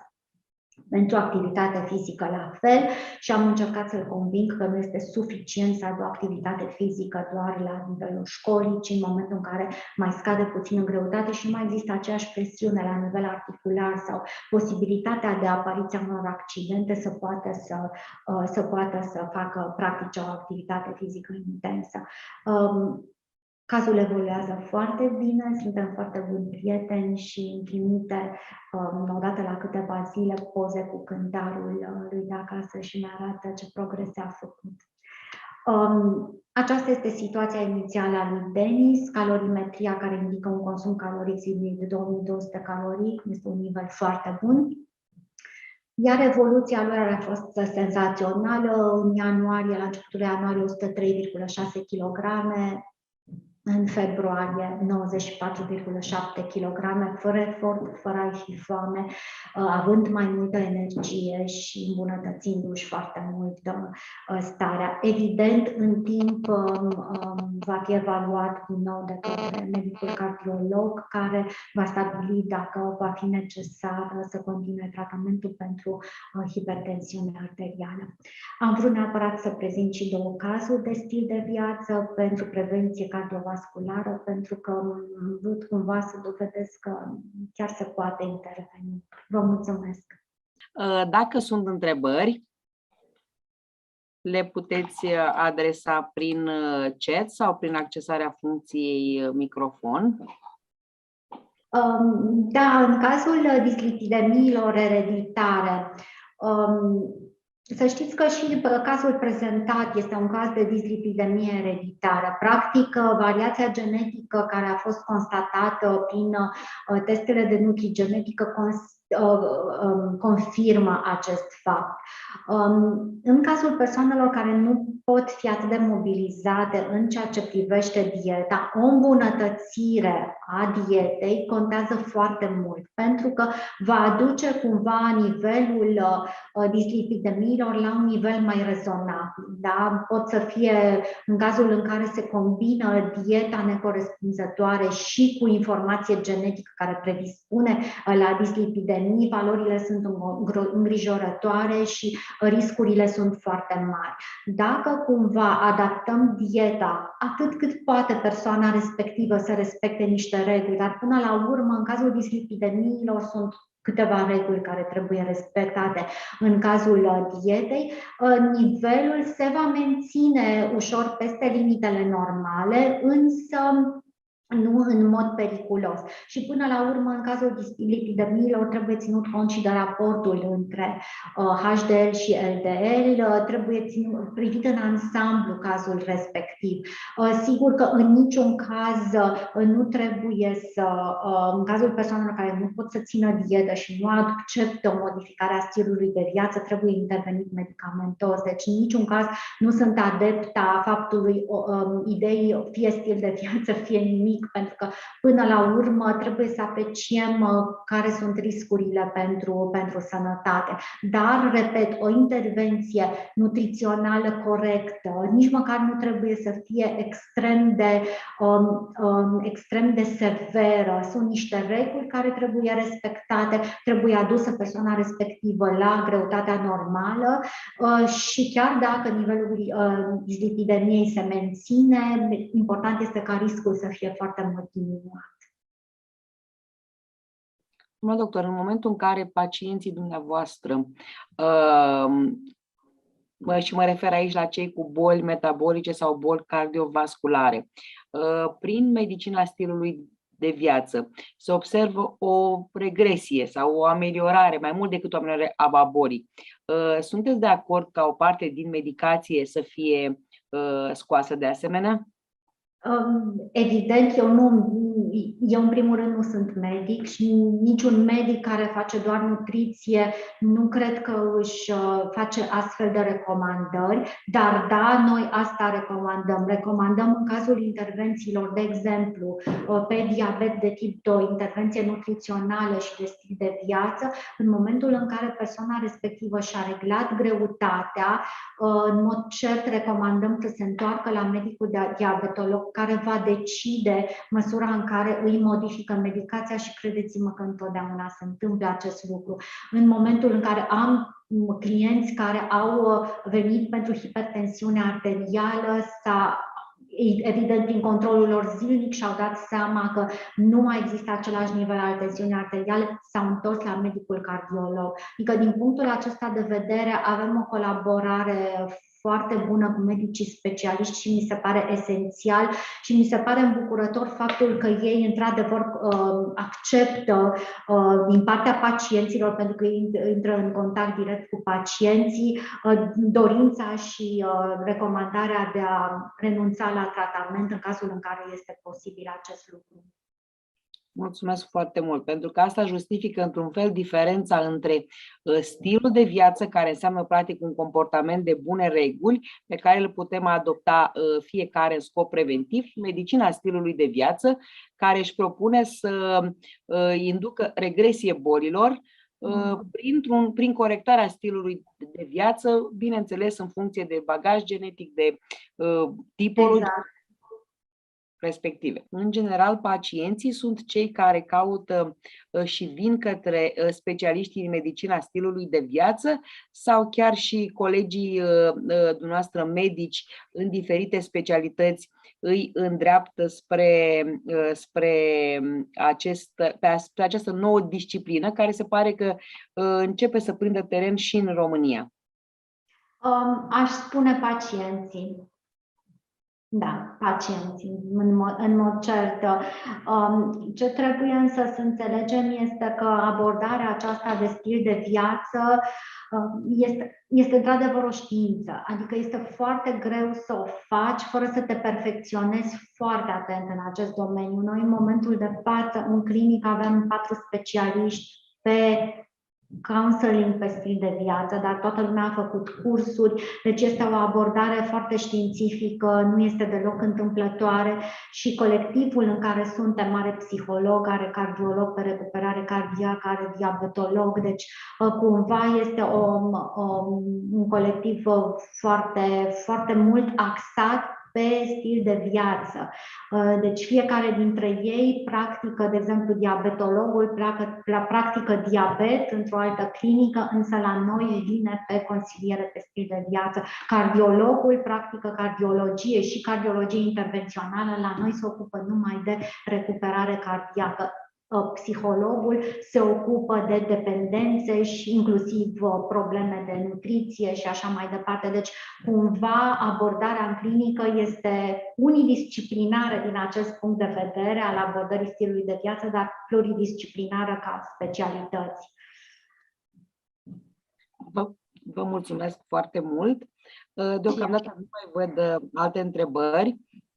Mulțumesc pentru invitație și mulțumesc tuturor celor care au participat. Deci mergem mai departe cu următoarea prezentare a zilei. Este susținută de doamna doctor farmacist Iuliana Popescu de la Universitatea Kentucky din Statele Unite. Topicul dumneaei va fi mecanisme ale senescenței celulare și implicații în bolile metabolice asociate îmbătrânirii. Ne bucură foarte mult, pe mine în mod special mă bucură prezența dumneavoastră, pentru că mi este foarte drag să avem români plecați în afară, care cercetează și care vin cu noi opinii pe care își doresc să le prezinte aici în România. M-am uitat un pic în public, am văzut că în general audiența este formată, adică în mare parte audiența este formată din vorbitori de limbă română. Așadar, doamna Popescu, puteți alege dacă vreți să faceți prezentarea în limba engleză sau dacă vreți să faceți prezentarea în limba română. Voi vorbi în limba română, vorbesc încă destul de bine, mai ales că în momentul ăsta nu sunt în state, sunt în Franța. Așa că o să vorbesc în limba română, nu e o problemă. Cu scuzele de rigoare, dacă anumite cuvinte poate nu vin așa rapid, am încercat să fac tot posibilul să fie ok. Puteți începe. Și mulțumesc Fundației pentru faptul că, iată, ne invită și pe noi, cei din afară, să mai venim așa cu câte o intervenție. În primul rând, bună ziua tuturor și doamna Lăcrămioara a vorbit foarte frumos și mi-a făcut introducerea. Aș vrea să știți că eu sunt specialist în farmacologie moleculară și cu o specializare apoi în boli metabolice, diabet și nutriție. Noi la Centrul de Diabet, este Centrul de Diabet al Universității, al statului Kentucky și al Universității din Kentucky. Avem mai multe teme de cercetare. Laboratorul și grupul, de fapt, pe care îl conduc este un grup dedicat celulei beta-pancreatice, eu având doctoratul exact în acest domeniu. Și anume ne interesează ce se întâmplă, transformările celulei beta-pancreatice, plasticitatea pancreasului endocrin în diabet și în bolile asociate obezitate, dar și în senescență. Și astăzi m-am gândit să vă prezint câteva lucruri și noutăți de altfel legate de mecanismele senescenței în general. Și voi avea câteva slide-uri la început despre acest lucru și apoi câteva concluzii legate de ce înseamnă o celulă senescentă, care sunt caracteristicile celulelor senescente. Apoi vorbim mai aplicat asupra senescenței celulei beta-pancreatice și de ce ne interesează în diabet și în insulinorezistență. Am să încep prezentarea mea spunându-vă un amănunt, așa să zicem, de ordine istorică, și anume faptul că în 1964-65 primele, să zicem, observații asupra senescenței celulare au fost făcute de un cercetător din Philadelphia și de Hayflick, care de fapt a avut o idee destul de simplă, și anume ei încercau să observe ce se întâmplă cu celulele și cu liniile celulare care erau produse la Institutul Wistar în momentul în care încercau să le cultive în laborator pentru a le folosi ulterior la experimentele științifice din perioada aceea. Primul experiment, sau mă rog, unul din experimente, pentru că au făcut câteva, Hayflick a pus în cultură celule de țesut pulmonar de la fetuși și a observat ce se întâmplă cu aceste celule în cultură pe o perioadă de timp. În momentul în care le-a pus în cultură, și acum îmi cer scuze, probabil că sunt și biologi, știu foarte bine despre ce vorbesc, dar o să încerc să explic pentru, să zicem, pentru toată lumea. Cultura celulară este folosită peste tot în toate laboratoarele lumii. Putem cultiva celule atât provenite din țesuturi, direct din organism, și aici avem culturile primare, sau avem culturi de linii celulare, care nu sunt altceva decât culturi de celule transformate oarecum, transformate fie prin anumiți vectori virali sau celule care provin din diverse tumori și care pot prolifera apoi în cultură și le putem folosi o perioadă aproape nelimitată. Dar Hayflick a luat aceste celule așa cum erau la fetuși, le-a pus în cultură și a încercat să vadă ce se întâmplă cu numărul acestor celule. Celulele respective au început să prolifereze până au atins să zicem, un număr care a fost suficient cât să acopere practic vasul de cultură, dișul Petri. În momentul în care au acoperit într-un monostrat peretele sau vasul de cultură, ele s-au oprit din această proliferare. În momentul în care se întâmplă acest lucru, și asta facem și astăzi, noi trebuie să le detașăm din vasul de cultură, le detașăm prin, folosim niște enzime, niște tripsine, le detașăm, le diluăm cu mediul de cultură și trebuie să le multiplicăm apoi, să le aducem în alte vase de cultură, pentru ca ele să poată fi ulterior folosite. Și tot așa. Ei, aceste noi culturi sau noi însămânțări în vase de cultură în prezența mediului de cultură specific pentru fiecare celulă se numesc pasaje. Pasajul 1, 2, 3 și așa mai departe. Și ce a observat Hayflick? El a observat, de fapt, că pentru o anumită perioadă de timp, făcând aceste pasaje, deci punând aceste celule în cultură și urmărind ce se întâmplă cu numărul lor, cât de mult proliferează și câte celule de fapt se divideau și formau alte celule la rândul lor, practic a observat că ele se multiplicau într-un număr constant. Pornind de la același număr pe care îl punea în cultură, observa că se multiplicau până într-un număr constant până la o anumită perioadă de timp, până la un anumit pasaj. După care, aveți aici graficul pe care Hayflick l-a făcut în 65, după care numărul celulelor care rezultau din diviziunea celulară începeau să scadă.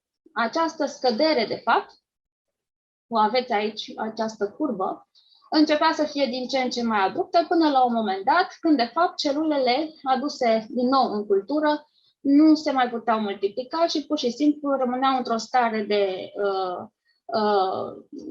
înghețată, cum ar veni, frozen, și care a încercat el să explice într-un anumit fel. Felul în care el a explicat, a spus că, de fapt, celulele respective au o capacitate intrinsecă de a se divide în număr limitat, pe o perioadă limitată de timp, iar în momentul în care ele se blocau din această diviziune sau nu se mai divideau, apărea ceea ce se numea senescență celulară și senescență replicativă, de fapt, în acest caz, pentru că ele nu se mai puteau multiplica. Aceasta a fost prima, să zicem, explicație și demonstrație științifică a senescenței celulare, făcută de Hayflick în 1965. Astăzi putem face același experiment, putem să ne jucăm un pic cu vasele Petri și, de exemplu, am pus aici acest carton, dacă ne jucăm și eventual să zicem, îndepărtăm din vasul acesta celulele care sunt în partea din centru, vom observa că celulele din zona adiacentă încep să prolifereze până vor acoperi din nou spațiul respectiv și vor reface stratul celular. Iată că, de fapt, celulele acestea care sunt aici în mijloc, în momentul în care fac loc altor celule, pot produce din nou multiplicare în nivelul acestor celule care sunt în zona respectivă. Ei, asta spune foarte multe despre procesul de senescență și cum ne putem juca un pic cu acest proces de senescență. Acum, revenind un pic la ce se întâmplă, de fapt, într-o celulă care se divide, trebuie spus așa că celulele pe care noi le folosim în laborator, spuneam, sunt celule primare, care provin din celulele noastre, din țesuturi, din plante, animale sau umane, pe care le putem cultiva în laborator și putem lucra cu ele o anumită perioadă de timp, după care ele nu mai pot fi folosite, sau putem să folosim culturi de linii celulare, sunt celule care sunt transformate, așa cum spuneam, și care se pot divide, să zicem, oarecum într-o limită destul de mare de timp. Nici acestea chiar nu pot să se divide chiar la infinit, dar le putem folosi în pasaje succesive, în sute de pasaje. Unele dintre ele, depinde și de tipul celular. Să ne amintim un pic, pentru ca să pot să explic mecanismele și să nu intru în detalii de biologie moleculară, departe de mine gândul ăsta, dar trebuie să spun niște părți științifice, că asta nu e meseria. Ciclul celular al unei celule, așa cum știți, are 4 faze. Faza G1, care este faza inițială, care apare după ce celula a rezultat din multiplicarea celulei anterioare. Faza S, care este faza de sinteză, în care se sintetizează materialul genetic. faza G2 în care se sintetizează și organele celulare, după care celula intră din nou într-o fază nouă de mitoză, deci multiplicarea sau diviziunea propriu-zisă, de fapt, cu fazele pe care le cunoaștem și care nu o să intru în detalii în momentul ăsta. Pe parcursul acestui ciclu celular, știm foarte bine, există câteva puncte de control, sau numite checkpoint-uri. Aceste checkpoint-uri sunt 3, unul la nivelul fazei G1 și este checkpoint în care se verifică dacă celula a crescut suficient, dacă are suficient de mult spațiu, dacă are suficientă cantitate de proteină care să-i permită apoi să se dividă. După care, dacă totul este ok, celula trece mai departe în faza S, faza de sinteză. Dacă totuși ceva se întâmplă, nu are spațiu suficient să se multiplice mai departe sau nu are suficientă cantitate de proteină, de exemplu, sintetizată, celula revine în faza anterioară, într-o fază G, rămâne în fază G până când acest lucru se definitivează. În momentul în care se trece apoi în fază S, există pointul acesta, checkpoint-ul de verificare a replicării ADN-ului. Dacă totul este ok, se trece în faza G2, iar în faza M există iarăși un checkpoint în care se verifică, de exemplu, dacă, să zicem, cromozomii au avut sau s-au așezat sau au avut acea mișcare pe fusul de diviziune și totul este ok, celula se divide în continuare. După care se rea ciclul celular cu faza G1. De ce spun acest lucru? Pentru că să ne amintim că toate aceste cicluri celulare, aceste faze, sunt controlate la nivel molecular de ciclinele D și de chinaze, enzime, care depind de aceste cicline și care se numesc de cauză. Și sunt de mai multe feluri, le aveți aici în imagine, pentru fiecare fază a ciclului celular. Ce se întâmplă în momentul în care există o alterare sau o deteriorare a ADN-ului, a materialului genetic într-o celulă? Mă puteți auzi? Alo? Mă auziți? Scuze, da, eu vă aud, dar imaginea, să știți că nu mai rulează. Am rămas pe imaginea de profesorul Hailic. Așa, ok, pardon. gata, este Acum în regulă. vedeți? Da, este în regulă. Acum e ok, da? Da, mulțumesc. Îmi pare rău că am vorbit peste fără să-mi dau seama. Nu mi-am dat seama că nu merge. Să-mi spuneți, doamna, da, Frăsina, nu să-mi spuneți dacă e ok derularea. Acum este ok. Așa, acum, perfect. în momentul ăsta este ok. Voi urmări și dacă... Perfect, mulțumesc. Mulțumesc și eu. Așa, deci să revenim ce se întâmplă în momentul în care apare o alterare sau o deteriorare la nivelul materialului genetic. De exemplu, expunere la clasic este dat acest exemplu, radiații UV. Se întâmplă mai multe fenomene în care nu o să intru în detaliu, nici eu nu le cunosc în detaliu, nefiind specialist a ciclului celular de altfel, dar ideea este că apare ceea ce se numește cascada DDR, care în limba engleză înseamnă DNA Damage Response, care nu este altceva decât o serie de reacții biochimice, de obicei de fosforilare, ale unor proteine, care, într-un final, duc la fosforilarea unui alt factor, unei alte proteine numită P53, care, la rândul ei, fosforilează alte proteine, de aceea se numește cascadă. Și aici vă rog să rețineți, pentru că vom vorbi despre acest lucru un pic mai încolo. Există două molecule importante, doi factori numiți P16 și P21, care sunt, de fapt, importante, foarte importante, pentru că sunt inhibitori ai acestor enzime, a acestor CDK-uri care controlează ciclul celular. De fapt, sunt factorii care, pe lângă, mai sunt și alții, dar sunt principalii care sunt implicați în controlul ciclului celular, în sensul că blochează, de fapt, avansarea acestui ciclu celular și oprește celula din diviziunea asta. Acesta, de fapt, este unul dintre mecanismele esențiale de control al ciclului celular, prin acești factori P16 și P21, care sunt și antitumorali de altfel. Să revenim un pic acum asupra mecanismelor celulare legate tot de senescență celulară, și anume senescența celulară legată de modificări sau alterări ale telomerilor. Telomerii, așa cum știm foarte bine, sunt capetele cromozomilor. Aici le aveți așezate sau, mă rog, punctate, de fapt, printr-o tehnică de fluorescență, se numește FISH.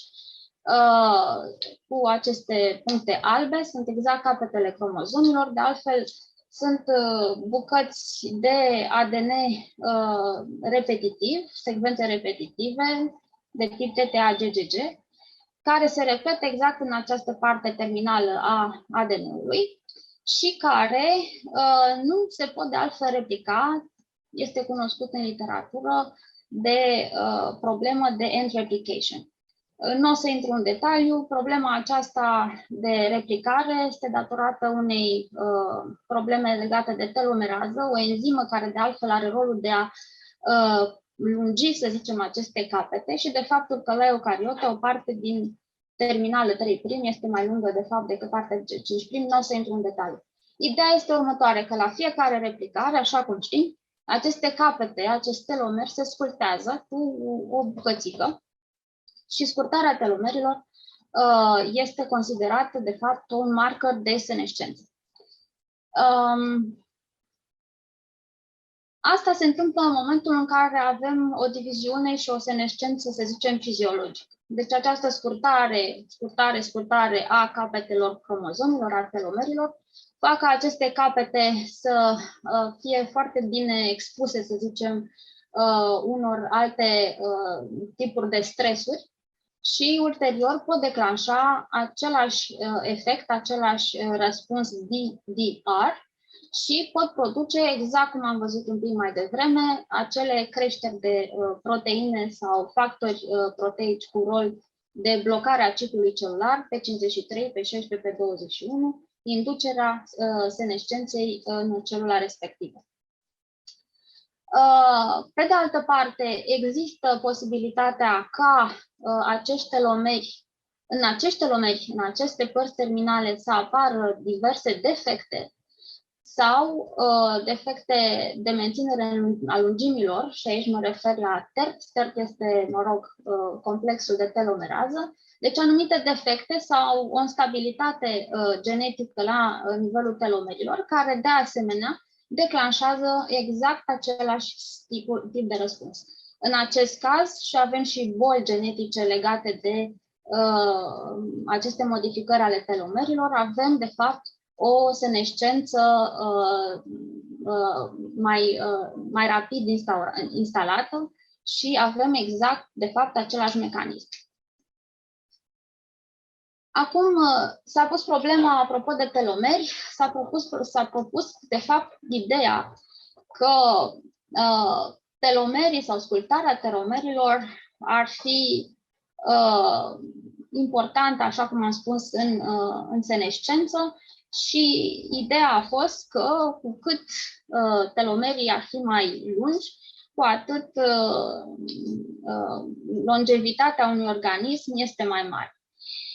Ideea nu a fost rea, însă s-a constatat de fapt că, de exemplu, la șoarece, telomerii sunt destul de lungi, sunt mult mai lungi decât la om. Cu toate astea, durata de viață a unui șoarece este de 2 ani, maxim să zicem 3 pentru anumite specii, pe când la om, știm foarte bine, durata de viață este în jur de 70-80, depinde și de sex. Doamna Popescu, da? Din nou, slide-ul a rămas în urmă, da. Ați rămas la 4. Și dacă se poate să-l faceți full screen? Acum e ok. Acum vedeți? La telomeri. Da, suntem exact la slide-ul cu telomeri. Cred că nu se derulează automat și trebuie să urmăriți dumneavoastră în același timp, în timp ce faceți și prezentarea. Da, asta fac, dar nu știu. Vedeți slide-ul scris cu roșu jos, în partea de jos? Slide-ul cu, da, deci Da. nu, vedem slide-ul dinainte. Acum este slide-ul scris cu roșu jos, da. Cu telomere Da. shortening rate, da? Da, nu Ok. știu de ce nu funcționează. Okay. O să revin la aceste idei cu de telomeri. Ce s-a constatat într-un studiu recent? S-a constatat de fapt că nu este vorba despre lungimea telomerilor, ci de rata de scurtare a telomerilor. Cu alte cuvinte, poți să ai un telomer foarte lung, dar dacă rata de scurtare a acestuia, viteza cu care el se scurtează este foarte mare, lucrul acesta poate juca un rol decisiv apropo de, să zicem, durata de viață a unei specii.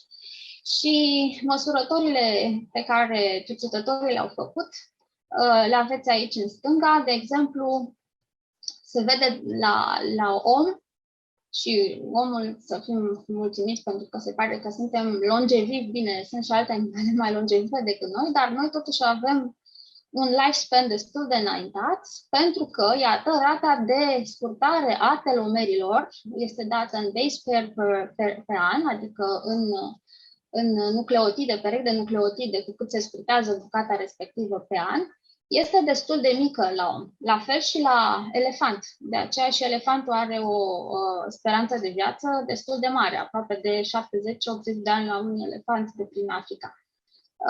La șoarece este exact în partea opusă.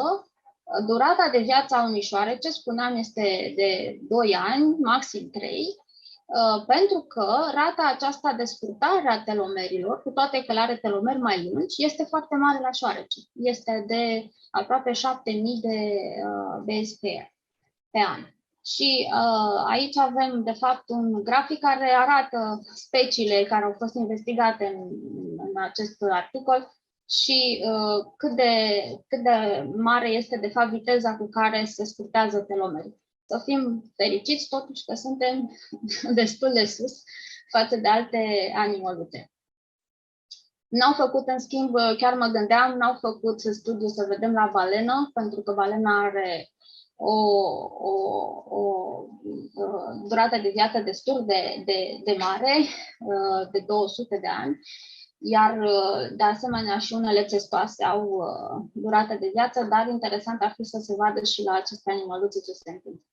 Așadar, este important, va să zic că foarte important, viteza cu care se scurtează telomerii, apropo de senescență. Unele studii indică de altfel că mai există un factor, și anume rata de reparare a ADN-ului atunci când este deteriorat sau avariat. Mai departe, aș vrea să vă prezint așadar care sunt caracteristicile esențiale a unei celule senescente. Așadar, în partea din stânga avem o celulă normală, o celulă nesenescentă, care nu a intrat în această fază de senescență celulară. Această celulă este o celulă care se poate divide, se poate multiplica, deci proliferează, poate să fie supusă apoptoză, să intre în apoptoză și în anumite condiții chiar să-i fie indusă autofagia.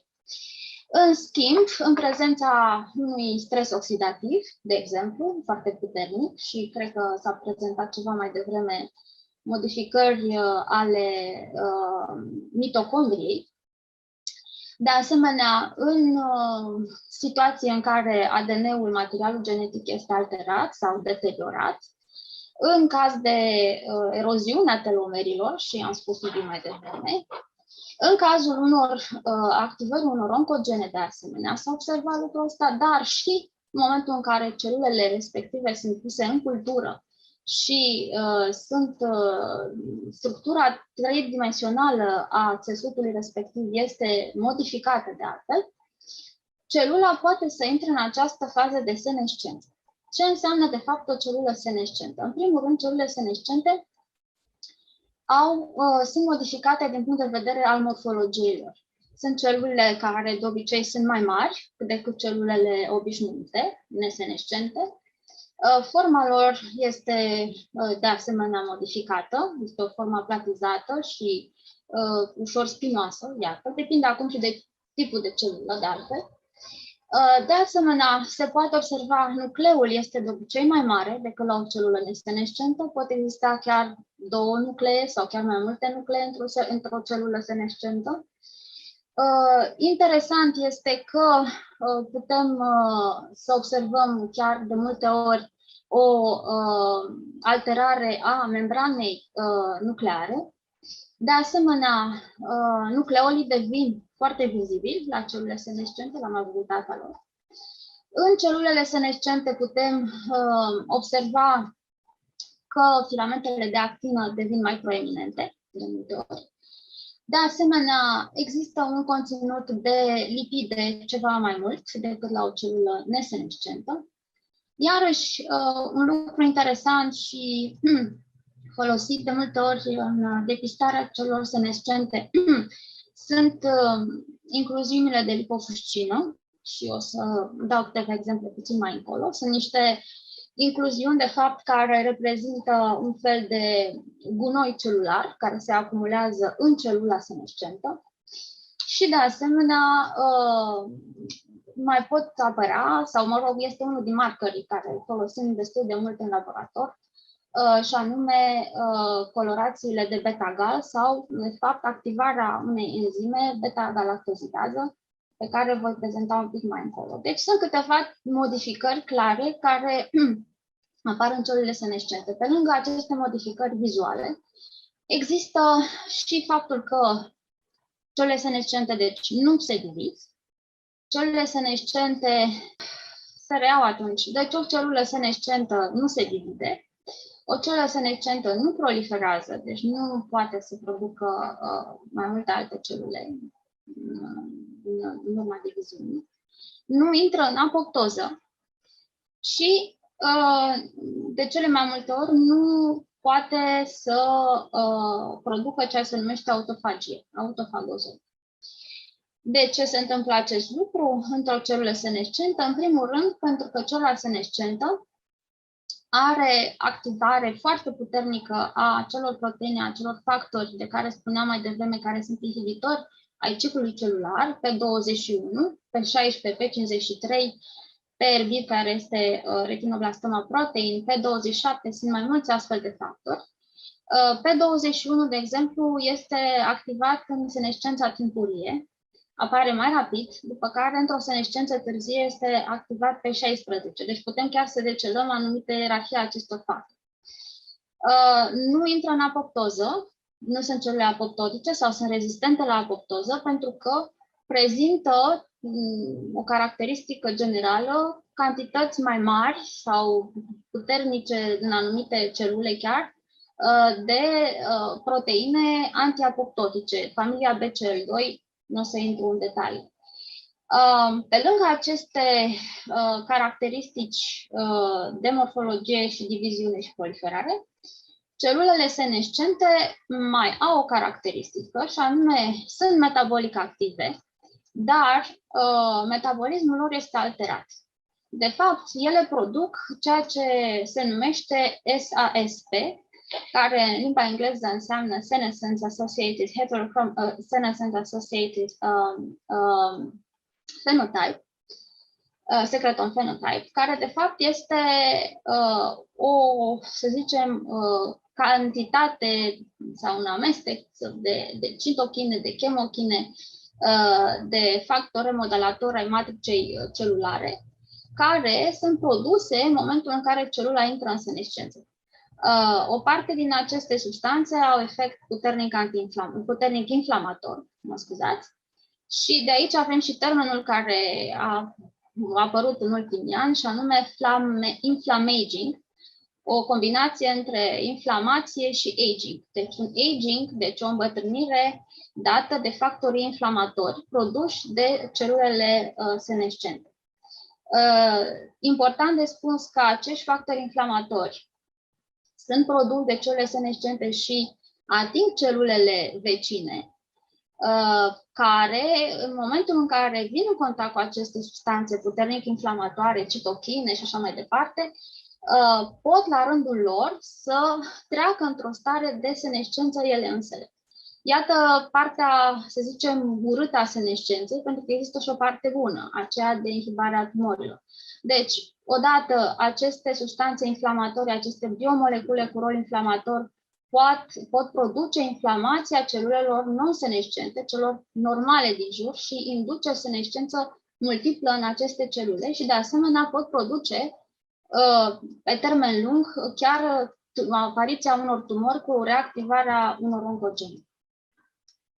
Așadar, avem aici încă două puncte de care vreau să mă leg, și anume de faptul că la aceste două niveluri, și anume a inflamaging-ului, putem acționa cu medicamente, și aici avem medicamentele semimorfice. Sunt medicamente care blochează, de fapt, acești factori inflamatori ai secretomului inflamator al celor senescente, și putem acționa și cu senolitice în această parte, de fapt, unde avem factorii care să blocheze, de fapt, apoptoza sau autofagia. Deci, cum arată în realitate celule senescente? Iată o imagine, sunt fibroblaste în cultură. Fibroblaste care sunt nesenescente și care proliferează în stânga și fibroblaste senescente. Așa cum am spus, există acei nucleoli proeminenți, există material granular care sunt acumulări de debriuri și de balast celular, există mai multe incluziuni de lipide și așa mai departe. Următorul slide, prezentam mai devreme, spuneam mai devreme că celulele senescente au o caracteristică, și anume că au activată sau exprimă, de fapt, o anumită enzimă numită senescence associated beta-galactosidase. Este vorba despre o enzimă de tip galactozidază, care este exprimată nu numai în celulele senescente, este exprimată la un pH acid și o putem observa cu o colorație de tipul acesta care aveți în stânga și este foarte mult folosită în laborator pentru detectarea celulelor senescente. De asemenea, celulele senescente prezintă ceea ce se numește incluziuni sau focare de tip SAHP, în limba engleză înseamnă Senescent Associated Heterochromatine Foci, deci niște focare care le aveți aici cu galben, care sunt de fapt heterocromatină în interiorul nucleelor celulare, colorate aici cu albastru, cu un reactiv pentru nucleu. Acestea ar fi caracteristicile celulelor senescente. De ce este nevoie să avem senescență? În primul rând, celulele senescente, sau mă rog, în momentul în care senescența dispare dintr-o celulă, ea poate să ia calea unei formări de tumori. Da? Deci senescența odată apărută blochează, de fapt, proliferarea aberantă cu apariția tumorilor.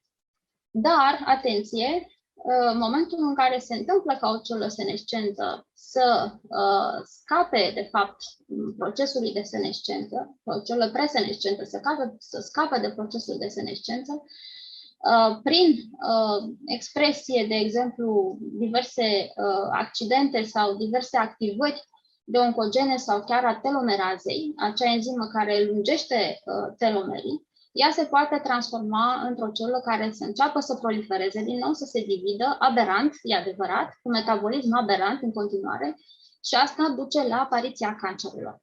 Aceasta fiind fața, cele două fețe ale senescenței, bună și mai puțin bună. De asemenea, trebuie să nu uităm că există un program de senescență chiar la nivelul embrionului. Senescența fiind utilă pentru a definitiva formarea țesuturilor și organelor embrionare. Și aici am pus un exemplu în care vedeți câteva imagini ale unui embrion de șoricel. Ele sunt marcate cu acel marker de senescență beta-galactozidază în verde. Vedeți, de exemplu, la nivelul mezonefronilor sunt niște nefroni primitivi care apar în embrionul de șoarece. Vedeți deja că există o senescență undeva în zona aceasta cu verde, de asemenea în spațiile interdigitale, în tubii neurali și așa mai departe. Dacă ne uităm în țesuturile embrionare la șoarece, de exemplu, vedem în acești tubuli mezonefronici, deci din zona, să zicem, primitivă a unui rinic primitiv, putem vedea, de exemplu, în zona aceasta cu albastru, acestea sunt cele senescente, după care ele scad în intensitate, practic dispar la un moment dat. Foarte interesant este că dacă ne uităm la proliferarea celulelor senescente, vedem că, de fapt, această proliferare este zero aproape și, bineînțeles, așa cum spuneam, celule senescente nu proliferează și se vede foarte bine în această imagine. Așadar, ca o concluzie a acestei prime părți, avem odată senescența celulară, care este, de fapt, un răspuns de stres la o accidentare sau la un accident care se întâmplă, fie că este o deteriorare a ADN-ului, fie un stres oxidativ, și care este considerat ca factor de inducere, ca unul din factorii de inducere al procesului de îmbătrânire, care proces de îmbătrânire, de fapt, este un proces care se întâmplă în timp, este dependent de timp și duce la diminuarea funcției celulare în timp. Dacă este ireversibil sau nu, este discutabil, dar procesul de îmbătrânire, așa cum spuneam, ține mai degrabă de durata de viață a unei celule. Pe când senescența celulară poate să apară în orice perioadă de timp, în orice tip de celulă, poate fi parțial reversibilă, și o să vă dau exemple un pic mai încolo, și ține de fapt de o stare fiziologică a celulei. O să trec puțin să fac o mică paranteză pentru ca să pot să introduc celula senescentă beta a pancreasului și să vă spun două cuvinte despre diabet. Pentru că, așa cum știm, în celula beta pancreatică este esențială în menținerea homeostaziei glucidice în organismul nostru. Așadar, în diabetul zaharat, și mă refer aici mai mult la diabetul de tip 2, pentru că avem și o insulinorezistență de care o să vă vorbesc, în diabetul zaharat de tip 2 avem o hiperglicemie care crește progresiv, care hiperglicemie este dată de faptul că avem o scădere a secreției de insulină la nivelul celei beta-pancreatice în pancreas, o creștere a secreției glucagonului, care duce la o creștere a producției de glucoză în ficat, care mai departe va crește și mai mult de altfel concentrația de glucoză în sânge.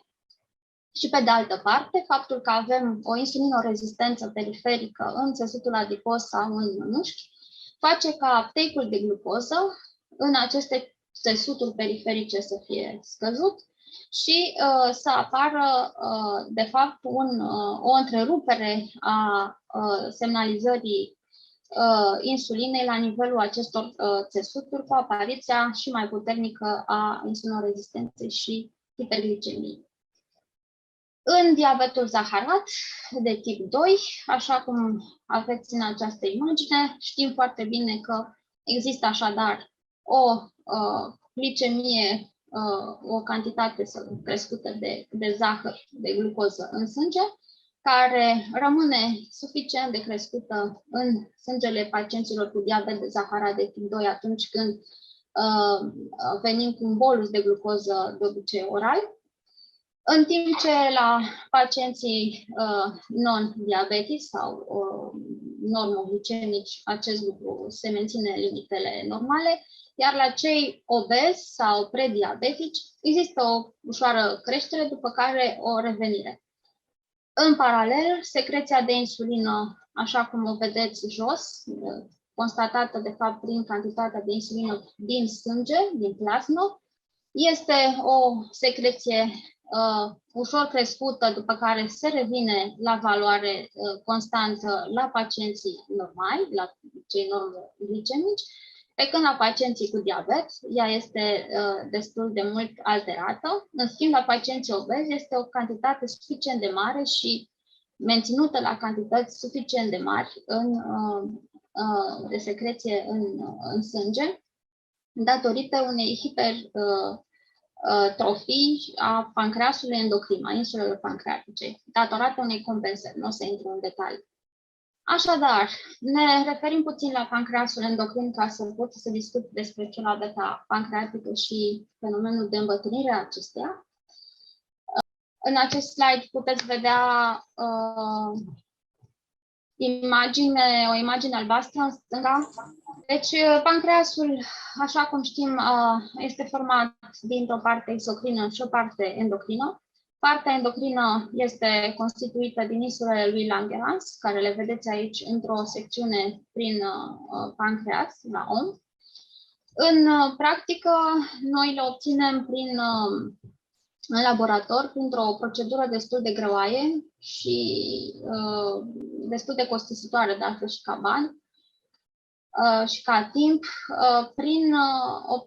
prin digestia pancreasului de la cadavru, de cele mai multe ori, se obțin insulele pancreatice în cultură, ele trebuie izolate, trebuie spălate foarte bine, curățate și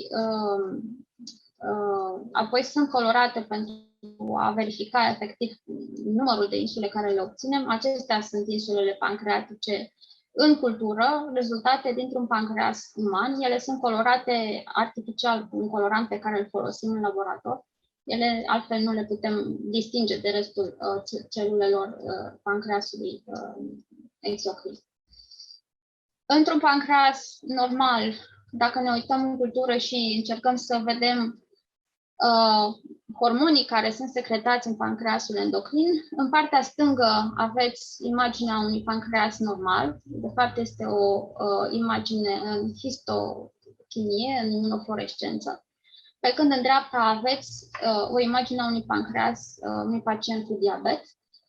În stânga, insulele sunt colorate în verde și roșu în momentul în care le-am luat noi în laborator, pentru că ne interesează să vedem structura lor, și anume celulele beta-pancreatice sunt cu verde, iar celulele alfa-pancreatice, care secretă glucagonul, sunt cu roșu. Vedeți că ele sunt destul de deteriorate la un pacient cu diabet zaharat în partea dreaptă. O să trec peste slide mai repede. Ce se întâmplă, de fapt, cu numărul acestor insule și celule beta-pancreatice în timp la pacienții care îmbătrânesc? Aveți aici o imagine a unui pacient de 28 de ani fără obezitate, un pacient de 44 de ani, dar obez, un pacient de 91 de ani, un bărbat, dar cu un BMI foarte, foarte mic, nu mai mi-aduc aminte exact, știu că era undeva de 16 sau 15, și o pacientă de 100 de ani, normală, normoponderală, dar 100 de ani ca vârstă. Acest studiu realizat în 2012 nu a înglobat mai mult de 60 de pacienți, din câte mi-aduc eu aminte, în care au încercat să vadă dacă masa de celule beta și de insule pancreatice rămâne constantă în timp sau se micșorează în funcție de vârstă. Iar ceea ce ei au constatat este că, de fapt, masa de celule pancreatice rămâne destul de constantă în timp, deci atât la pacienții tineri cât și la cei în vârstă, numărul de celule pancreatice, de masă de celule beta-pancreatice rămâne constant. Există modificări, așa cum le vedeți, în special în pancreasul exocrin, datorită unei fibroze pronunțate, iată, la pacienți în vârstă de 90 și 100 de ani. Există, de asemenea, acumulări de lipide și un pic de fibroză la pacienții cu obezitate, dar, pe ansamblu, și aici sunt rezultatele, masa de celule beta-pancreatice este sau rămâne constantă între 20 și 100 de ani la om. Ce se poate modifica ar fi, de exemplu, mărimea celulelor individuale. Ele pot fi ușor mărite, așa cum am mai spus, pentru că senescența, vă spuneam, este unul din caracteristicile celor senescente, își pot mări un pic masa, suprafața, de fapt, și de asemenea și nucleul. Nucleele celulelor cresc ca dimensiuni odată cu vârsta. Acum, cum arată o celulă senescentă beta-pancreatică? Ca să nu mai fac trecerea iarăși să pierdem slide-urile. O celulă senescentă beta-pancreatică conține ceea ce spuneam mai devreme, corpii lipofuscinici. Sunt acești corpi, aici este o imagine în microscopie electronică, pe care noi le folosim foarte mult în laborator pentru a vedea structuri sau structuri subcelulare în celulele pe care le analizăm. Deci sunt înglobări de substanțe care sunt balast, de altfel, balast celular. Celulele respective produc astfel de substanțe care, în general, sunt pigmente sau metale grele în unele cazuri, nu mai pot fi reciclate prin sistemul de lipozomi în celula pancreatică, din cauza că ele au fost modificate. Modificate, de exemplu, peroxidare de membrane lipidice. În momentul în care sunt peroxidate, aceste modificări de introducere de grupe peroxid fac ca ele să nu mai poată să fie degradate de enzimele lizozomale și atunci apar aceste aglomerări de balast celular care se numesc corpi lipofuscinici. Aici avem o celulă beta-pancreatică, dar iată că acești corpi există și la celulele alfa-pancreatice senescente. Și s-a observat de altfel că este un indicator destul de bun, această lipofuscină, un indicator destul de bun pentru a determina, să zicem, degradarea odată cu vârsta a celulei beta-pancreatice. Ele cresc, aceste acumulări, cresc odată cu vârsta celulelor respective. Ce s-a constatat, iarăși, interesant, este că, de exemplu, masa de celule beta-pancreatice este destul de mare la pancreasele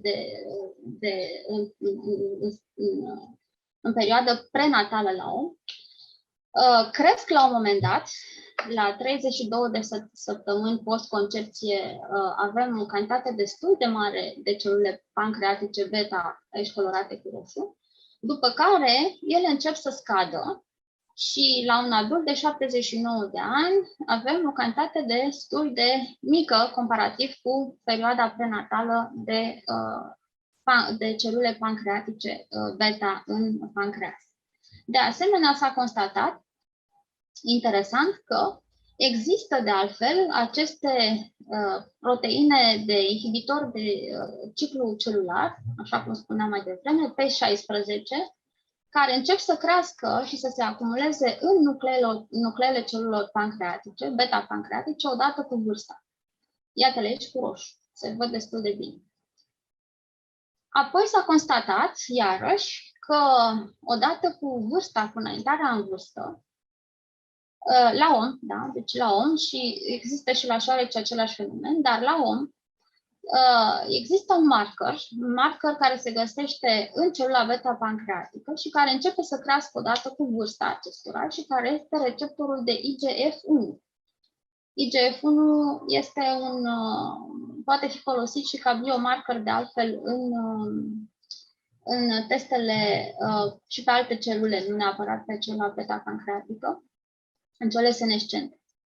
Pe de altă parte, există un alt marker, care, de exemplu, este un marker folosit în special la șoarece. La om este mai puțin folosit, pentru că nu este atât de evident.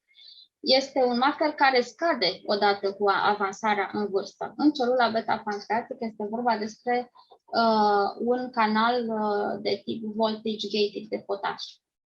Așadar, la om există, iată, un marker foarte bun care poate fi folosit în pancreas pentru a evidenția senescența, IGF-1 receptor. Și ce s-a observat, ca să nu intru în detaliu, că de fapt celulele mature beta, care sunt celule funcționale, care secretă suficient de bine insulină atunci când este necesar, atunci când sunt stimulate cu concentrație mare de glucoză, pot să treacă într-o celulă senescentă și această trecere în celulă senescentă, de fapt, este însoțită de apariția acestui IGF-1 receptor. De asemenea, markerul, iarăși, de îmbătrânire se numește BAMBI, care sunt marcări exteriori ai celulor beta. Ia vedeți aici. Și care, de altfel, sunt procese ce se întâmplă într-un anumit ritm în celula beta-pancreatică, dar nu în toate la fel.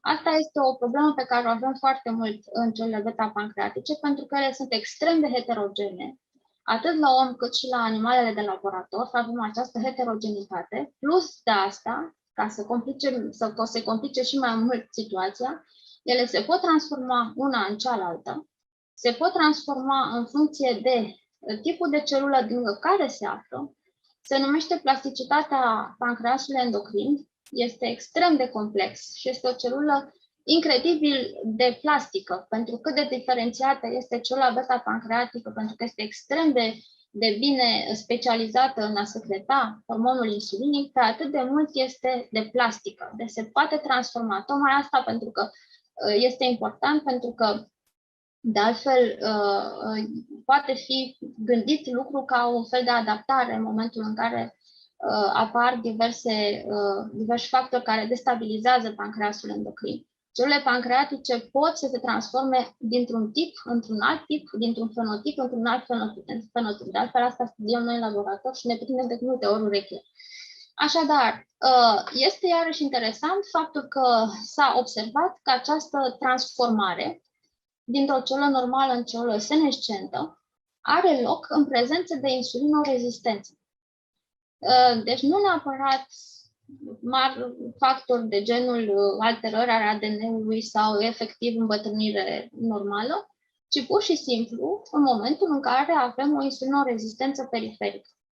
Ceea ce avem în obezitate, în diabet și ulterior s-a constatat că de fapt celulele care sunt senescente, celulele beta-senescente și care, iată-le aici, aceste cu beta-gal pozitive, vă spuneam că ele sunt marcări de senescență, au o schimbare totală a caracteristicilor lor identitare, a genelor care sunt activate în mod normal într-o celulă beta și care de fapt reprezintă identitatea celulei beta-pancreatice. Aici sunt niște rezultate de RNA-seq. Este tehnica prin care noi ne uităm la expresia genelor în celule sau în țesuturi și observăm de fapt că în aproape toate celulele care sunt în mod normal exprimate într-o celulă normală nesenescentă sunt modificate în sens negativ într-o celulă senescentă. Spunem că celulele beta-senescente își pierd identitatea ca celule beta, se pot transforma, procesul se numește de diferențiere, îl studiem de câțiva ani și este extrem de complex. Pe de altă parte, există și fenomenul în care gene care în mod normal nu sunt exprimate în celula beta-pancreatică sunt activate și reexprimate în celula beta-pancreatică senescentă. Aceasta odată. După care s-a mai observat încă două lucruri, și anume că dacă avem această alterare de secreție de insulină și de expresie genică în celulele senescente beta, putem totuși să reversăm acest fenomen, dar parțial, în prezența unor medicamente de tip senolitic și au fost folosite câteva medicamente de tip blocanți sau de BCL2, de exemplu, care sunt încă în studii clinice, în mod normal nu se folosesc, ci doar în cercetare le putem folosi. De asemenea, quercetina a fost iarăși folosită în acest studiu și parțial a deblocat, de fapt, fenomenul și a făcut în așa fel încât celulele senescente, beta-senescente, să dispară sau să scadă ca număr, bineînțeles nu în totalitate, și acest lucru s-a văzut într-o îmbunătățire a capacității de secreție insulinică a celulei beta-pancreatice. La om, s-a văzut după aceea că, de fapt, în diabetul de tip 2 există o creștere a celulelor, număr de celule senescente odată cu vârsta, ceea ce înseamnă că, de fapt, senescența este, de fapt, sau diabetul de tip 2, dacă vreți, este, de fapt, o senescență accelerată. Și aici este și legătura pe care noi astăzi o facem cu procesul de senescență celulară între diabet, pentru că se consideră mai nou că în diabetul zaharat, atât de tip 1, dar și în diabetul de tip 2, pardon, dar și în diabetul de tip 1, care este boala autoimună, există o senescență prematură a celulei beta-pancreatice. Să închei spunându-vă ca și concluzie să reținem următorul lucru, și anume că celula senescentă beta are o anumită semnătură genetică și metabolică, în sensul că toate aceste procese de creștere, să zicem, a celor factori de blocare a ciclului celular, de apariție a inflamaging-ului, de modificare a genelor specifice maturității beta, celor beta, sunt exagerate, de fapt, în diabet, dar ele, de fapt, sunt ca un efect al senescenței accelerate a celulei beta-pancreatice. Că insulinorezistența este cea care poate conduce la această accelerare a fenomenului de îmbătrânire a celulor beta-pancreatice și că diabetul zaharat este, de fapt, o îmbătrânire accelerată și, de asemenea, că acest proces putem să-l facem oarecum să fie reversibil, parțial reversibil, prin depletarea celulelor senescente cu senolitice, deocamdată asta a fost realizat în laborator, și care pot avea, bineînțeles, efect terapeutic, dar, atenție, se pare că există să zicem, o anumită fereastră intervențională în care se poate acționa, pentru că este destul de sensibil fenomenul acesta de reversare a senescenței cu începerea ciclului celular și, așa cum am spus, poate avea și efecte în partea cealaltă. Deci trebuie totul să fie într-un echilibru, dar e mult de lucru și nu e deloc simplu. Mulțumim foarte mult pentru prezentare, doamna Popescu. Dacă sunt întrebări pentru doamna Popescu. Ce substanțe folosiți pentru diferențierea celulelor pancreatice, dacă puteți să dați detalii afară de quercetină? Da, deci nu e vorba despre... Da, poate n-am fost eu clară în explicații. Procesul de dediferențiere celulară este un proces care apare fie în caz de în caz de stres celular, să zicem. Da. Deci nu este să folosim substanțe noi pentru dediferențiere. Bine, se pot folosi anumite lucruri care să inducă un stres celular la nivelul, nu știu, reticulului endoplasmic, de exemplu, dar quercetina nu este cea care induce dediferențiere celulară, ci din contră quercetina o folosim pentru a bloca stresul celular. Vă pot spune de quercetină și cred că este încă o moleculă AMP, am pe undeva, cred că era folosit în acest studiu, ABT263, cred. Da, ABT263 este o substanță folosită, care a fost folosită și în cancer, în tratamentele diverselor cancere. Dar este un fel de drug repurposing, deci se încearcă folosirea ca senolitic. Noi nu am folosit. Noi am folosit odată quercetina și desatinib se mai folosește. Da. Alo, bună ziua! Eu sunt doctor Diaconasa. Am lucrat foarte, foarte mult cu celule, cu culturi de celule și m-a interesat exact senescența celulară. Am o ipoteză nouă a îmbătrânirii, legată și de evoluție și diferența de longevitate între diferite animale m-a interesat toate astea, adică ați picat exact pe domeniul meu. Ceea ce mi s-a părut, de-aia că am și băgat cuvinte cheie fără să mă gândesc, mi s-a părut extraordinar de importantă, de interesantă acea de diferențiere și rediferențiere a celulelor în cazul celulelor pancreatice, în cazul diabetului, în cazul rezistenței la insulină, mai ales că și pe fondul creșterii acelui receptor de IGF-1. Și dacă puteți să dezvoltați de aici mai mult, ce alte observații interesante ați făcut dumneavoastră în laboratorul dumneavoastră și da. Ceva mai personal, și cu mai multă biologie moleculară, de exemplu.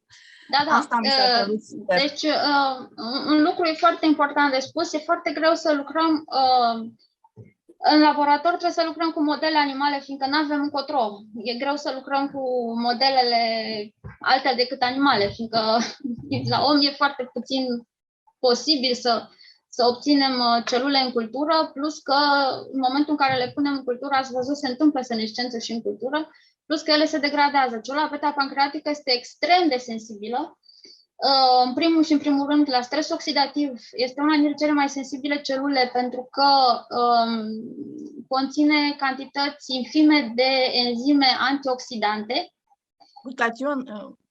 Da. M-au auzit? Da, acum da. Așa, și atunci suntem obligați, nu avem ce face, să testăm diverse modele animale. Modelul animal noi îl testăm acum și chiar avem o publicație care o să iasă în curând. Este un model animal mai nou, care, este un fel de lineage tracing în noi, în care putem să urmărim ce se întâmplă cu o celulă beta în timp, dacă ea începe să se modifice, să exprime alți factori de transcripție și așa mai departe. De diferențiarea celulară este o paradigmă mai nouă în diabetul de tip 2, în care se consideră de altfel că celula beta pancreatică de fapt nu este distrusă sau nu moare, să zicem așa, nu este apoptotică și nu dispare din pancreas, din insule în diabet, ci de fapt ea se transformă într-un alt tip de celulă, în care tip de celulă este fie o celulă pre-beta, deci o celulă care nu este o celulă matură, ci este o celulă imatură beta, care însă nu este capabilă să producă insulină așa cum trebuie, atunci când trebuie să producă insulină, ci produce aberant sau nu produce mai deloc. Sau ea se poate dediferenția, că de asta se numește dediferențiere, până la o celulă de tip precursor sau progenitor, numai că există diferențe între om și șoarece destul de mari. De exemplu, s-a observat în pancreasele modelelor animale la șoarece și șobolan, în momentul în care este o distrucție puternică sau masivă a celulor beta, pancreasele acestora încep ele însele să producă astfel de progenitori și să regenereze pancreasul endocrin. De fapt, este un răspuns la un stres extrem de puternic. La om este greu să producem acest stres extrem de puternic, că nu avem cum să facem acest lucru. Deci este o regenerare, să zicem, de urgență, care s-a văzut la șoarece și la șobolan, greu de văzut la om. Această reapariție a progenitorilor, în schimb, se pare că există și la om. S-a văzut acești progenitori și celule stem în celule, de fapt, de tip progenitor ductal, se numesc, în pancreasele mature, că aici e problema la pancreasele mature, că acolo e problema la cele care sunt deja într-un stadiu avansat de diabet, ideea este să regenerăm pancreasul. Nu este ușor să facem acest lucru, se întâmplă să se facă eventual cu modificări de tip viral și așa mai departe, dar ce facem noi în momentul ăsta? Încercăm să găsim modalități farmacologice în care să readucem acești progenitori, să-i punem din nou la lucru, să regenereze celulele beta-pancreatice, dar să regenereze într-o limită suficientă cât să producă insulină suficientă, dar să nu treacă mai mult de acea limită, să producă o hiperinsulinemie și automat avem din nou altă problemă, avem hipoglicemie și așa mai departe. Trebuie să știm în așa fel încât să oprim celulele până la o anumită masă de celule beta, pentru că altfel pot produce proliferări și transforma în tumori de celule beta și așa mai departe. Deci este foarte, foarte mult de spus aici, nu am timp cum să dezvolt. Mulțumesc foarte mult. Urmează acum prezentarea doamnei dr. Emanuela Mercore. Dumneaei este este președinte al Societății Române de Medicină a Stilului de Viață și este coorganizator al acestei conferințe. Topicul dumneaei de astăzi va fi Health Span and Lifespan, Medicina Stilului de Viață, proiectul Societății Române de Medicină a Stilului de Viață pentru o Românie sănătoasă și longevivă. Sunt Emanuela Mercore Huțanu, președintele și fondatorul Romanian Society of Lifestyle Medicine și astăzi doresc să vă împărtășesc câteva detalii legate de această nouă specialitate, Medicina Stilului de Viață. Vă mărturisesc că... Ups, nu merge deloc ăsta, nu știu de ce. Ok. Vă mărturisesc câteva detalii despre parcursul meu ca tânăr medic în România. Activez în departamentul de urgențe și vreau să destăinuic că marea mea preocupare, de fapt, a fost dintotdeauna medicina lentă. Am zis că prevenția înainte de orice. Sunt membru mândru și activ al Physicians Committee for Responsible Medicine și al American College of Lifestyle Medicine, organizații care luptă împotriva bolilor cronice legate de alimentație și stil de viață, punând înaintea medicamentelor prevenția. Am avut privilegiul să urmez cursurile renumitului profesor T. Colin Campbell, autorul studiului China și părintele conceptului alimentației integrale bazate pe plante. Apoi, o nouă oportunitate mi-a deschis ușa clinicii Barnard Medical Center de la Physicians Committee for Responsible Medicine din Washington, D.C. Aici am învățat de la doctorul Barnard și doctorul Loomis cum pot să-i ajut pe pacient să-și recâștige puterea de a interveni în managementul propriilor boli și de a-și recăpăta starea de sănătate prin alimentația sănătoasă și adoptarea unui stil de viață sănătos. Am urmat apoi cursuri de perfecționare în Japonia și la Spitalul Universitar din Nagasaki, apoi la Spitalul Universitar din Hirado. Am văzut cu ochii mei ce înseamnă un sistem de performant medical și care are grijă deosebită de sănătatea populației și mai ales o grijă deosebită față de bătrâni. Acolo am descoperit că, de fapt, cheia longevității unui popor e la îndemâna oricărui om. Este stilul de viață sănătos și prevenția.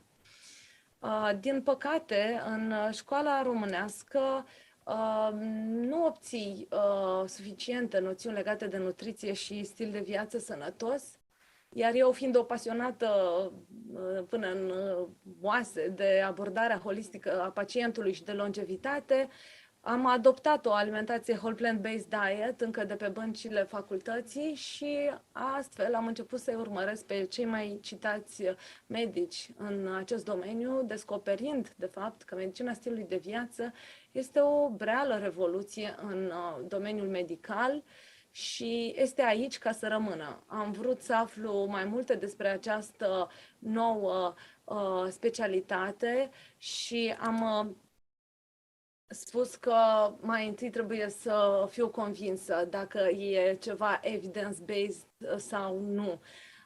În niciun caz, așteptările mele nu au fost înșelate. Medicina stilului de viață este o medicină bazată pe dovezi și chiar dacă nouă ni se pare o idee nouă, este de fapt una veche, de la Hipocrate încoace.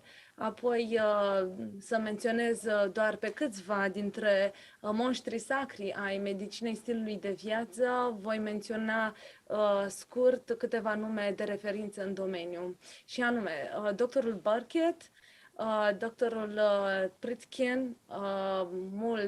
Multe studii s-au făcut pornind de la primele articole și studii efectuate de către aceștia doi. Apoi doctorul John Kelly, care este fondatorul American College of Lifestyle Medicine. T. Colin Campbell, părintele conceptului Whole Plant-Based Diet și autorul studiului China. Minunatul Dr. Hans Dill, fondatorul primului institut de medicină lifestyle din lume și fondatorul programului clinic inovator Complete Health Improvement Program, directorul științific al Societății Române de Medicină Stilului de Viață. Dumnealui este profesor de medicină a stilului de viață la Universitatea din Loma Linda, California, și este unul dintre cei mai mari specialiști a intervenției în stil de viață. Doctorul Hans a susținut o prezentare extrem de prețioasă, pe care sper să o revedeți în caz de ați ratat-o. S-a numit Lifestyle Medicine, Reversing Chronic Disease and Extending Longevity, și s-a concentrat pe beneficiile bazate pe dovezi oferite de abordarea medicinei stilului de viață în tratarea bolilor cronice. Apoi să continui menționarea altor uriași ai medicinei stilului de viață, succint pe doctorul Ripe. Există acest manual de referință internațională în medicina stilului de viață. Doctorul din Orniș, care a demonstrat că prin schimbarea stilului de viață poți să faci sau să determini reversia bolii cardiovasculare. Este considerat un adevărat guru al longevității și are multe articole publicate, la fel ca și cărți și numeroase contribuții. Doctorul Egger, autor de manual de Lifestyle Medicine, David Katz, fost președinte al Lifestyle Medicine, doctorița Freitz, care este autoarea Handbook of Lifestyle Medicine, doctorul Esselstyn, care este un renumit cardiolog de la Cleveland Clinic și a cărei carte a făcut efectiv o revoluție în ceea ce privește tratamentul, managementul și prevenția bolilor cardiovasculare. Sunt atât de multe de spus de acești giganți ai medicinei stilului de viață, încât ne-ar putea ocupa o prezentare doar să le amintim lucrările prețioase. Astăzi voi trece în revistă succint. Și doctorul Neil Barnard, unul dintre mentorii mei, directorul Barnard Medical Center și autorul a numeroase studii în ceea ce privește nutriția, metabolismul și alimentația. Doctorul McDougall și mulți alții pe care nu am apucat să-i menționez, dar cărora le suntem cu toții profund îndatorați pentru că au fost pionierii medicinei stilului de viață, cea mai rapid înfloritoare specialitate medicală din zilele noastre.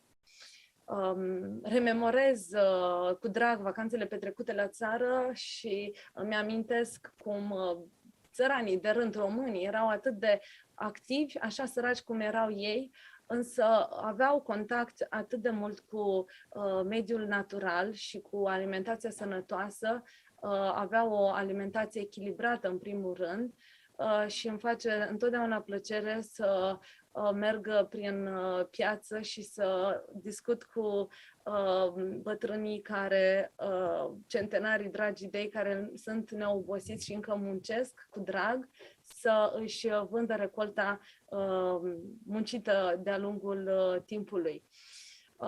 Luând contact cu educația genuină în medicina stilului de viață, încă de pe băncile de facultății de medicină, am simțit că acest lucru a dat sens carierei mele și am simțit că trebuie să fac ceva să contribui la îmbunătățirea sănătății românilor.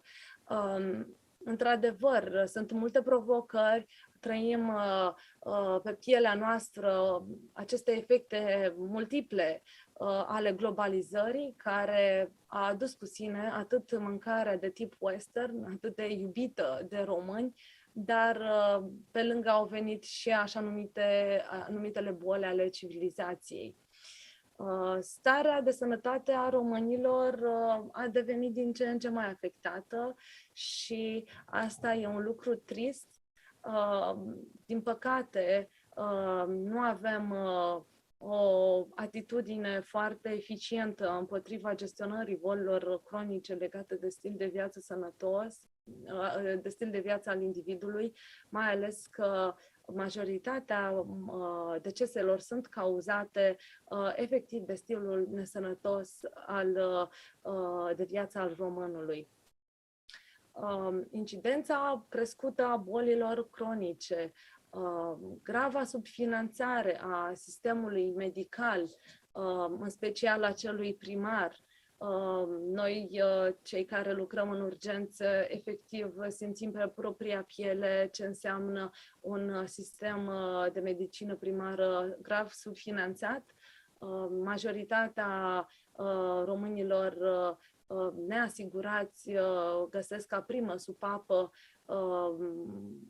medicina de urgență pentru a-și căuta de sănătate și asta ne împovărează foarte mult, atât pe noi ca medici, cât și dă peste cap activitatea sistemului și serviciilor medicale în general. Problema este că nu prea sunt multe lucruri care se fac în acest sens și iată că scăderea speranței de viață, stilul de viață nesănătos, nici că este prea mult abordat de către politicieni și de către programele naționale. Se fac sacrificii, însă au un impact destul de mic. Încă o problemă, imigrarea în masă a medicilor în străinătate fac din ce în ce mai dificilă abordarea bolilor cronice în țară. Într-adevăr, boala cronică sau bolile cronice legate de stil de viață reprezintă nu numai în România o problemă, reprezintă o primă cauză de deces și dizabilitate la nivel mondial.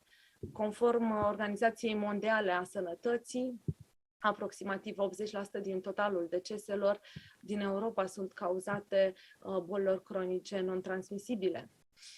Factorii comportamentali sunt cei mai importanți și astăzi bolile cronice reprezintă ponderea majoră a sarcinii bolilor în Europa, reprezintă o povară a bugetelor de sănătate și avem niște procente vehiculate prin 2014, undeva la 70-80% din sumele bugetelor acordate sunt cheltuite efectiv pe gestionarea fără rezultat optim a bolilor cronice.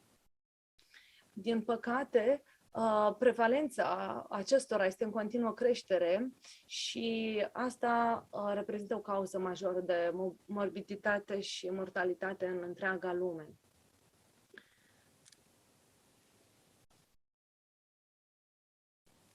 Dacă stăm și să ne gândim cu atenție, toți am fi tentați să dăm vina pe genă. Genetica este cea care îi impune și dictează starea de sănătate a individului. Da, până a apărut epigenetica și ne-a descifrat atâtea mistere pe care noi nu le intuiam în urmă cu câteva decade. Sănătatea individului depinde procentual aproximativ 30% factori genetici, 30% factori de mediu, 40% de viața și stilul de viață al individului. De aceea consider că medicii, în general, trebuie să acorde o importanță deosebită stilului de viață a pacienților săi, în sensul evitării factorii patogeni, ai cultivării factorilor sanogeni, privind alimentația, consumul de alcool, fumatul, sedentarismul, intensificarea sau combaterea inactivității fizice, respectarea și igiena programului de odihnă, viața familială și spirituală corespunzătoare. Cele mai frecvente boli cardiovasculare care afectează populația, într-adevăr, sunt bolile cardiovasculare, cancerele, obezitatea, diabetul de tip 2, afecțiunile respiratorii cronice. Însă astea au cei 7 factori majori de risc în comun. Fumatul, hipertensiunea, consumul de grăsimi saturate, consumul de alcool, valorile crescute ale colesterolului, obezitatea, sedentarismul. Este foarte ușor de intuit că dacă am putea combate acești factori de risc prin educația pacienților noștri și ai societății în general, am putea avea un efect mult mai bun în combaterea sau în prelungirea stării de sănătate a pacienților. Vorbim astăzi de lifespan și ne bucurăm într-adevăr că am ajuns la o speranță de viață acceptabilă, mai lungă decât a predecesorilor noștri, dar oare suntem mulțumiți că până în, nu știu, a 6-a sau a 5-a decadă suntem sănătoși relativ, nu depindem de medicamente prea multe, dar ce facem după această vârstă, când majoritatea românilor dobândesc aceste boli legate de stil de viață? Oare cum se poate numi diferența de ani dintre această sfârșitul sănătății și momentul morții? Nu oare se numește de fapt doar o supraviețuire? Nu se mai poate numi viață în condițiile în care depinzi de insulină, stai într-un scaun de cu rotile sau ești țintuit la pat la oxigen. Cum am putea noi să schimbăm cursul acestei situații care este caracteristică secolului 21? E simplu. În primele 3 decade ale vieții, aproximativ, stilul de viață poate dicta calitatea vieții de după. Și atunci intervenim la timp în viața indivizilor, în educația pacienților noștri, putem efectiv să le schimbăm starea, speranța de sănătate și să le promitem nu doar o viață longevivă, ci și o viață sănătoasă și longevivă. Este un vis, un deziderat al tuturor medicilor care speră că prin munca lor și prin studiul lor asidu pot să dobândească cu adevărat sănătate pacienților. Dar oare dacă ne uităm în ochii lor când ei vin în spital, putem spune că doar prin simpla rețetă care le administrăm ei vor dobândi această longevitate și această speranță de sănătate pe care noi atât de mult o râvnim? Ei bine, mai dificil, fiindcă fiecare individ, până la urmă, este de unul singur acasă. Noi doar încercăm să îi ajutăm pe moment, însă trebuie efectiv să mutăm puterea de decizie din mâinile noastre în brațele lor și să îi educăm și să îi facem conștienți că ei sunt cei care pot dicta cursul vieții lor, să voteze fie pentru o viață lungă și sănătoasă, fie să investească la nesfârșit în boala care, să zicem că e abia la început. Bineînțeles că e de obligația noastră să participăm la educarea lor și ar fi minunat ca programele de studiu în școala de medicină românească să includă mai multe programe de prevenție și noțiuni elementare de nutriție, de activitate fizică, de reziliență sau management al stresului.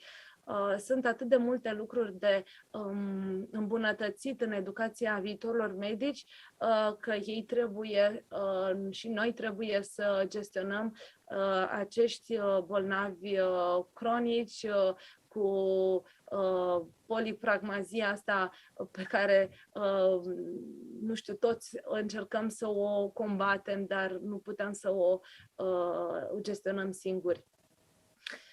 De ce este nevoie de medicina stilului de viață ca disciplină predată în universitățile de medicină din întreaga lume, fiindcă este o carență în educația noastră, cum am spus și mai devreme.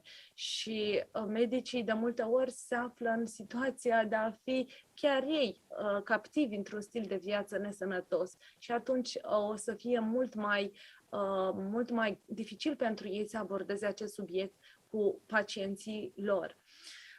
Dar haideți să vă dau câteva informații legate de proiectul Romanian Society of Lifestyle Medicine și să încerc să vă dau câteva detalii legate de ce înseamnă medicina stilului de viață ca specialitate. Medicina stilului de viață este, de fapt, abordarea medicală bazată pe evidențe științifice pentru cercetarea, prevenirea și tratarea bolilor cronice prin înlocuirea obiceiilor nesănătoase cu cele sanogene. Este o ramură a medicinei bazate pe dovezi ce își propune să susțină indivizii și familiile lor în adoptarea și păstrarea unor obiceiuri sănătoase care să mențină starea de sănătate și să asigure calitatea vieții. De fapt, medicina stilului de viață este viitorul managementului bolilor cronice. Cei 6 piloni, după cum am încercat să ilustrez aici, ai medicinei stilului de viață sunt alimentația, activitatea fizică constantă, evitarea utilizării substanțelor de risc, managementul stresului, igiena somnului și îmbunătățirea conexiunii sociale. Primele atestări în ceea ce privește medicina stilului de viață au apărut cam în jurul anului 4000, când același Hipocrate a rezumat sănătatea la o sintagmă minunată și el a spus că medicul este cel care trebuie să fie asistentul naturii. Apoi, primele atestări în ceea ce privește medicina stilului de viață au fost confirmate, au fost reconfirmate, să zicem, și de alți mari filozofi și inventatori ai secolului trecut. Au depășit bariera timpului aceste informații și și apoi s-a vehiculat faptul că medicul viitorului nu va mai trata pacienții doar cu medicamente, ci mai degrabă va folosi mâncarea ca medicament în prevenția și tratarea maladiilor. Din Canada până în Australia, din Statele Unite până în Asia, Europa și America Latină, medicina stilului de viață acum este recunoscută de către toți ca fiind baza unei asistențe medicale durabile. Global Alliance of Lifestyle Medicine preia conducerea în coordonarea organizațiilor naționale, organizate ca și surori ale organizației mamă, organizații care sunt acum prezente pe toate continentele, creează coeziune și permite schimbul global de bune practici și resurse educaționale, dezvoltând oportunități de colaborare sinergică. American College of Lifestyle Medicine a fost fondat în 2004 și acum are parte de o expansiune incredibilă în ceea ce privește membership-ul și medicii care s-au certificat în acest domeniu. Educarea medicilor, a profesioniștilor din sănătate pentru medicina stilului de viață este ceva imperativ. Societatea de medicină a stilului de viață este necesară și în România. Așadar, am avut o dorință să pot contribui măcar cu un strop în bunăstarea și în prevenția sănătății românilor și în 2019 am pus bazele acestui grup minunat care se numește Romanian Society of Lifestyle Medicine. Ea a apărut ca o nestăvilită dorință de a aduna la oaltă membrii care sunt pasionați de nevoia urgentă de a transforma sănătatea românilor și a sistemului de sănătate românesc. Este societatea soră în cadrul organizației Lifestyle Medicine Global Alliance și este afiliată Asociației Medicale Române și a Consiliului European de Lifestyle Medicine. Ce facem noi? De fapt, încercăm să aducem prin sprijinul American College of Lifestyle Medicine o educație de calitate și să oferim drum spre certificare celor dedicați practicii clinice și paraclinice a medicinei stilului de viață ca fundament al unui sistem de viață transformat și durabil. Societatea noastră este o forță puternică pentru schimbare, fiindcă se adresează nevoii unei educații bazate pe dovezi, de calitate și de obținerea certificării în domeniu. În același timp pledează ca membrii săi, atât în practicile individuale, cât și în misiunea lor colectivă, să promoveze și pe plan național și pe plan internațional medicina stilului de viață ca primă și cea mai potrivită opțiune de tratament. Membrilor sunt uniți în dorința de a eradica cauzele principale ale bolilor cronice. Ceea ce a fost văzut anterior ca fiind în afara domeniului de medicină generală este privit pe scară largă ca viitorul asistenței medicale, întrucât asistăm la o tranziție de la un serviciu bazat pe onorariu la un sistem de furnizare a serviciilor medicale bazate pe rezultate și valoare adăugată.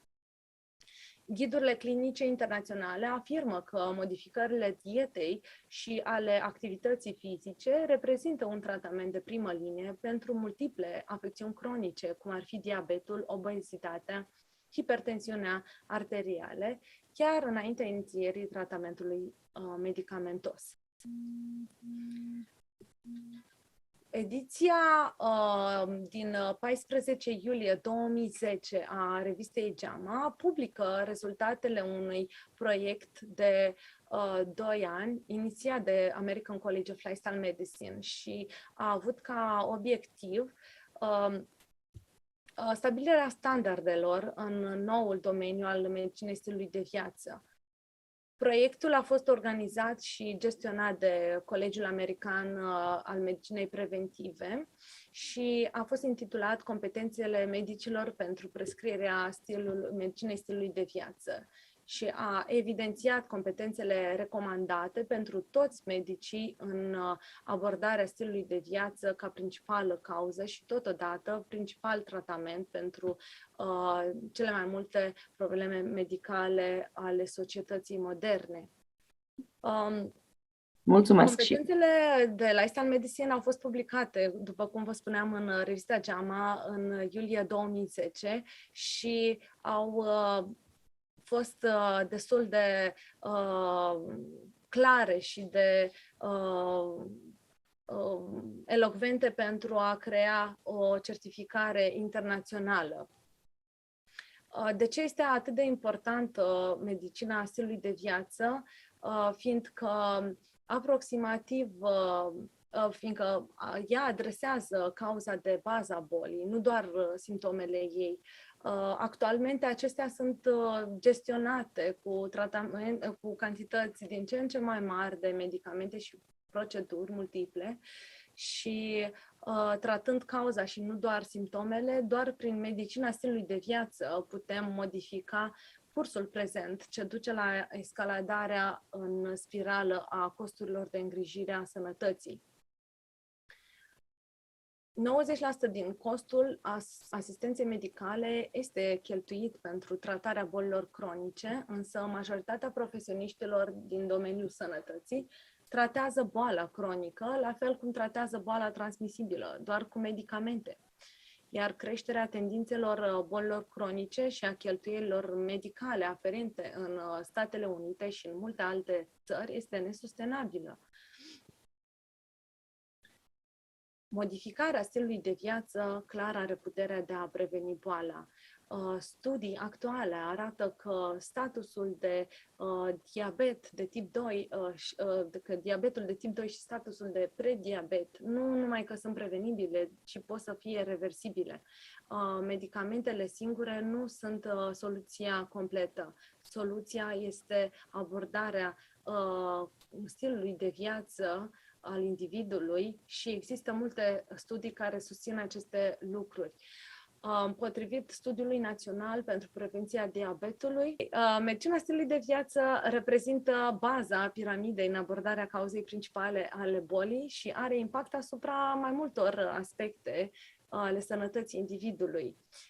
Ea implică integrarea practicilor stilului de viață în practica modernă a medicinei, atât pentru a reduce factorii de risc pentru bolile cronice, cât și pentru a preveni, ca adjuvant, ca a servi ca adjuvant în terapia sa, dacă boala este deja prezentă.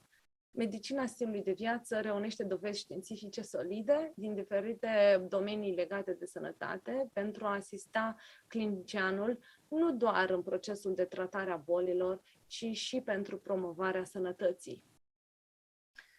Stilul de viață și obiceiurile sănătoase sunt printre cei mai importanți factori determinanți ai sănătății. Schimbarea obiceiurilor nocive este esențială în asistența primară, în prevenția bolilor și a promovării sănătății.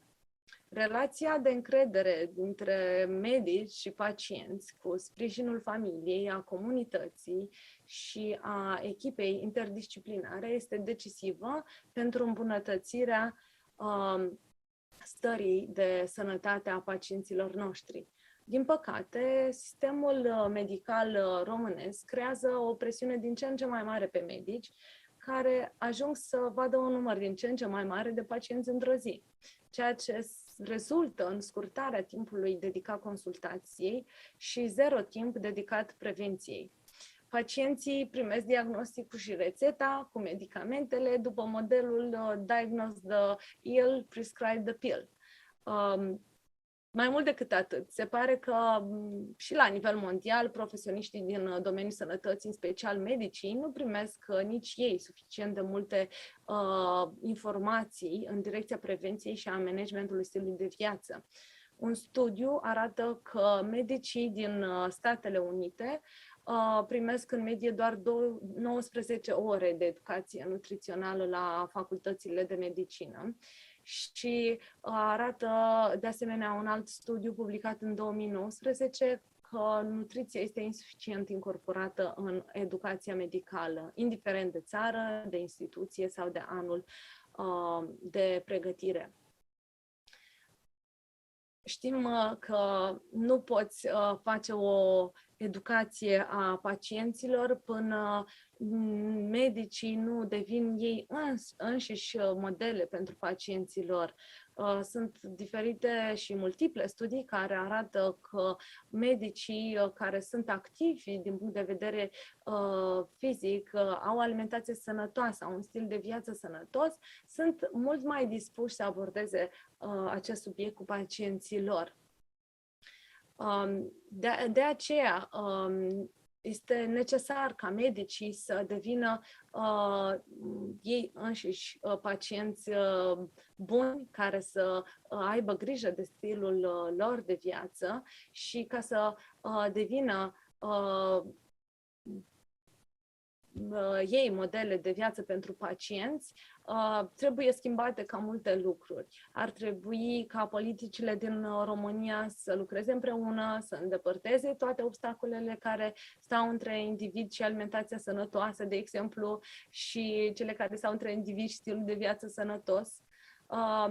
Iar primul pas în orice abordare a managementului schimbării este educarea liderilor. Trebuie să reeducăm medicii și să convingem școlile medicale să incorporeze medicina stilului de viață în programa curentă.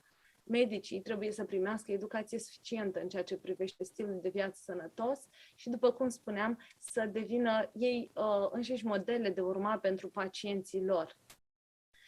Mi-aș dori din suflet să văd un interes mai mare în rândul medicilor în ceea ce privește, nu știu, activitatea fizică, să încurajeze comunitățile în care aceștia locuiesc pe lângă prescripția care o înmânează zilnic la cabinet sau la spital cu medicamente, să le prescrie acolo și 30 de minute de activitate fizică pe zi sau 5 porții de fructe și legume pe zi, ca să fim siguri că pacienții noștri nu mai sunt atât de derutați de campaniile agresive ale firmelor mari de produse procesate, care se află ostentativ la intrarea în puncte strategice, în supermarketuri.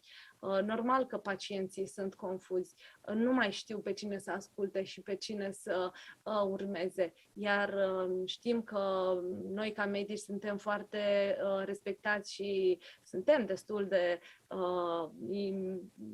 avem un cuvânt greu de spus în fața lor, așa că mi-aș dori mult să văd o schimbare și în ceea ce privește abordarea medicilor a stilului de viață în practica lor curentă. Aici vreau să vă arăt câteva imagini de la primele întâlniri cu uriașii medicinei stilului de viață, la momentul când începeam să pun bazele Romanian Society of Lifestyle Medicine. După cum vă spuneam, modelul american pe care l-am cunoscut la clinica celor de la Barnard Medical Center atât de tare m-a impactat încât m-am întors hotărâtă să fac o altfel de medicină. Să mă rezum doar la prescripția medicamentelor mi s-a părut prea puțin și chiar și în sistemul de urgență, așa cât pot și cât îmi permite timpul, încerc cât de mult să le mai strecor pacienților și sfaturi de stil de viață sănătos. Aici primele imagini cu primele întâlniri ale bordului nostru științific. L-avem pe doctorul Hans Diel, minunatul doctor Hans Diel, pe directorul certificării care se numește Stefan Herzog, pe Susan Benigas, directorul executiv al American College of Lifestyle Medicine și doctorul Klepper. O să mai încerc așa să fac. Nu vreau să ratez momentul să vă povestesc că anul trecut, când am inaugurat primul eveniment al organizației noastre, am avut un răspuns neașteptat din partea comunității medicale, de la studenți la asistenți, la nutriționiști. Am fost foarte încântați de feedback-ul lor și de satisfacția lor când au participat și au aflat atât de multe lucruri noi legate de alimentație, de stil de viață sănătos, de la cei peste 41 de lectori care au prezentat numeroase lucrări prețioase și apoi am avut 3 documentare de excepție cu rol educativ în ceea ce privește medicina. Apoi am avut un panel, 2 paneluri foarte apreciate de către de către participanți au putut să pună întrebări și au fost, cum să zic, ghidați și sfătuiți de către cei mai prețioși oameni din domeniul medicinei stilului de viață. Îl vedem pe doctorul Hans, pe doctorul Colin Campbell, John Kelly, doctorul Klepper și renumitul cardiolog de la Cleveland Clinic, doctorul Caldwell Esselstyn. Mai am puțin și termin. Vreau să vă prezint Comitetul Științific al Romanian Society of Lifestyle Medicine, din care fac parte uriașii medicinei stilului de viață. Am încercat să plasez această organizație medicală pe fundamentul principiilor genuine de medicina stilului de viață, așa că toată partea de advisory a fost creată cu sens și ca noi, membrii medicinei stilului de viață din România, să avem posibilitatea să fim în contact cu autorii celor mai prețioase articole și evidențe științifice în ceea ce privește acest câmp.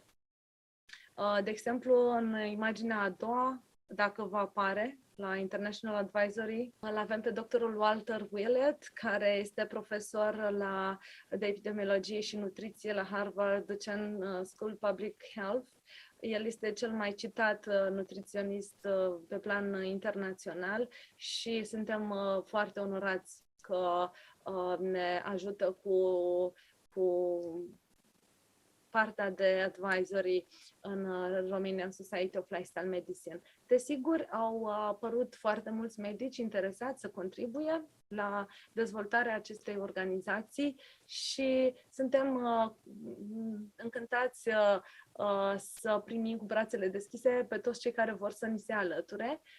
Anunț că în toamna acestui an, în perioada 18-22 septembrie, vom organiza cel de-al doilea congres, la care vă invităm cu drag și sper să reușim să-l facem offline, așa cum ne este nouă drag.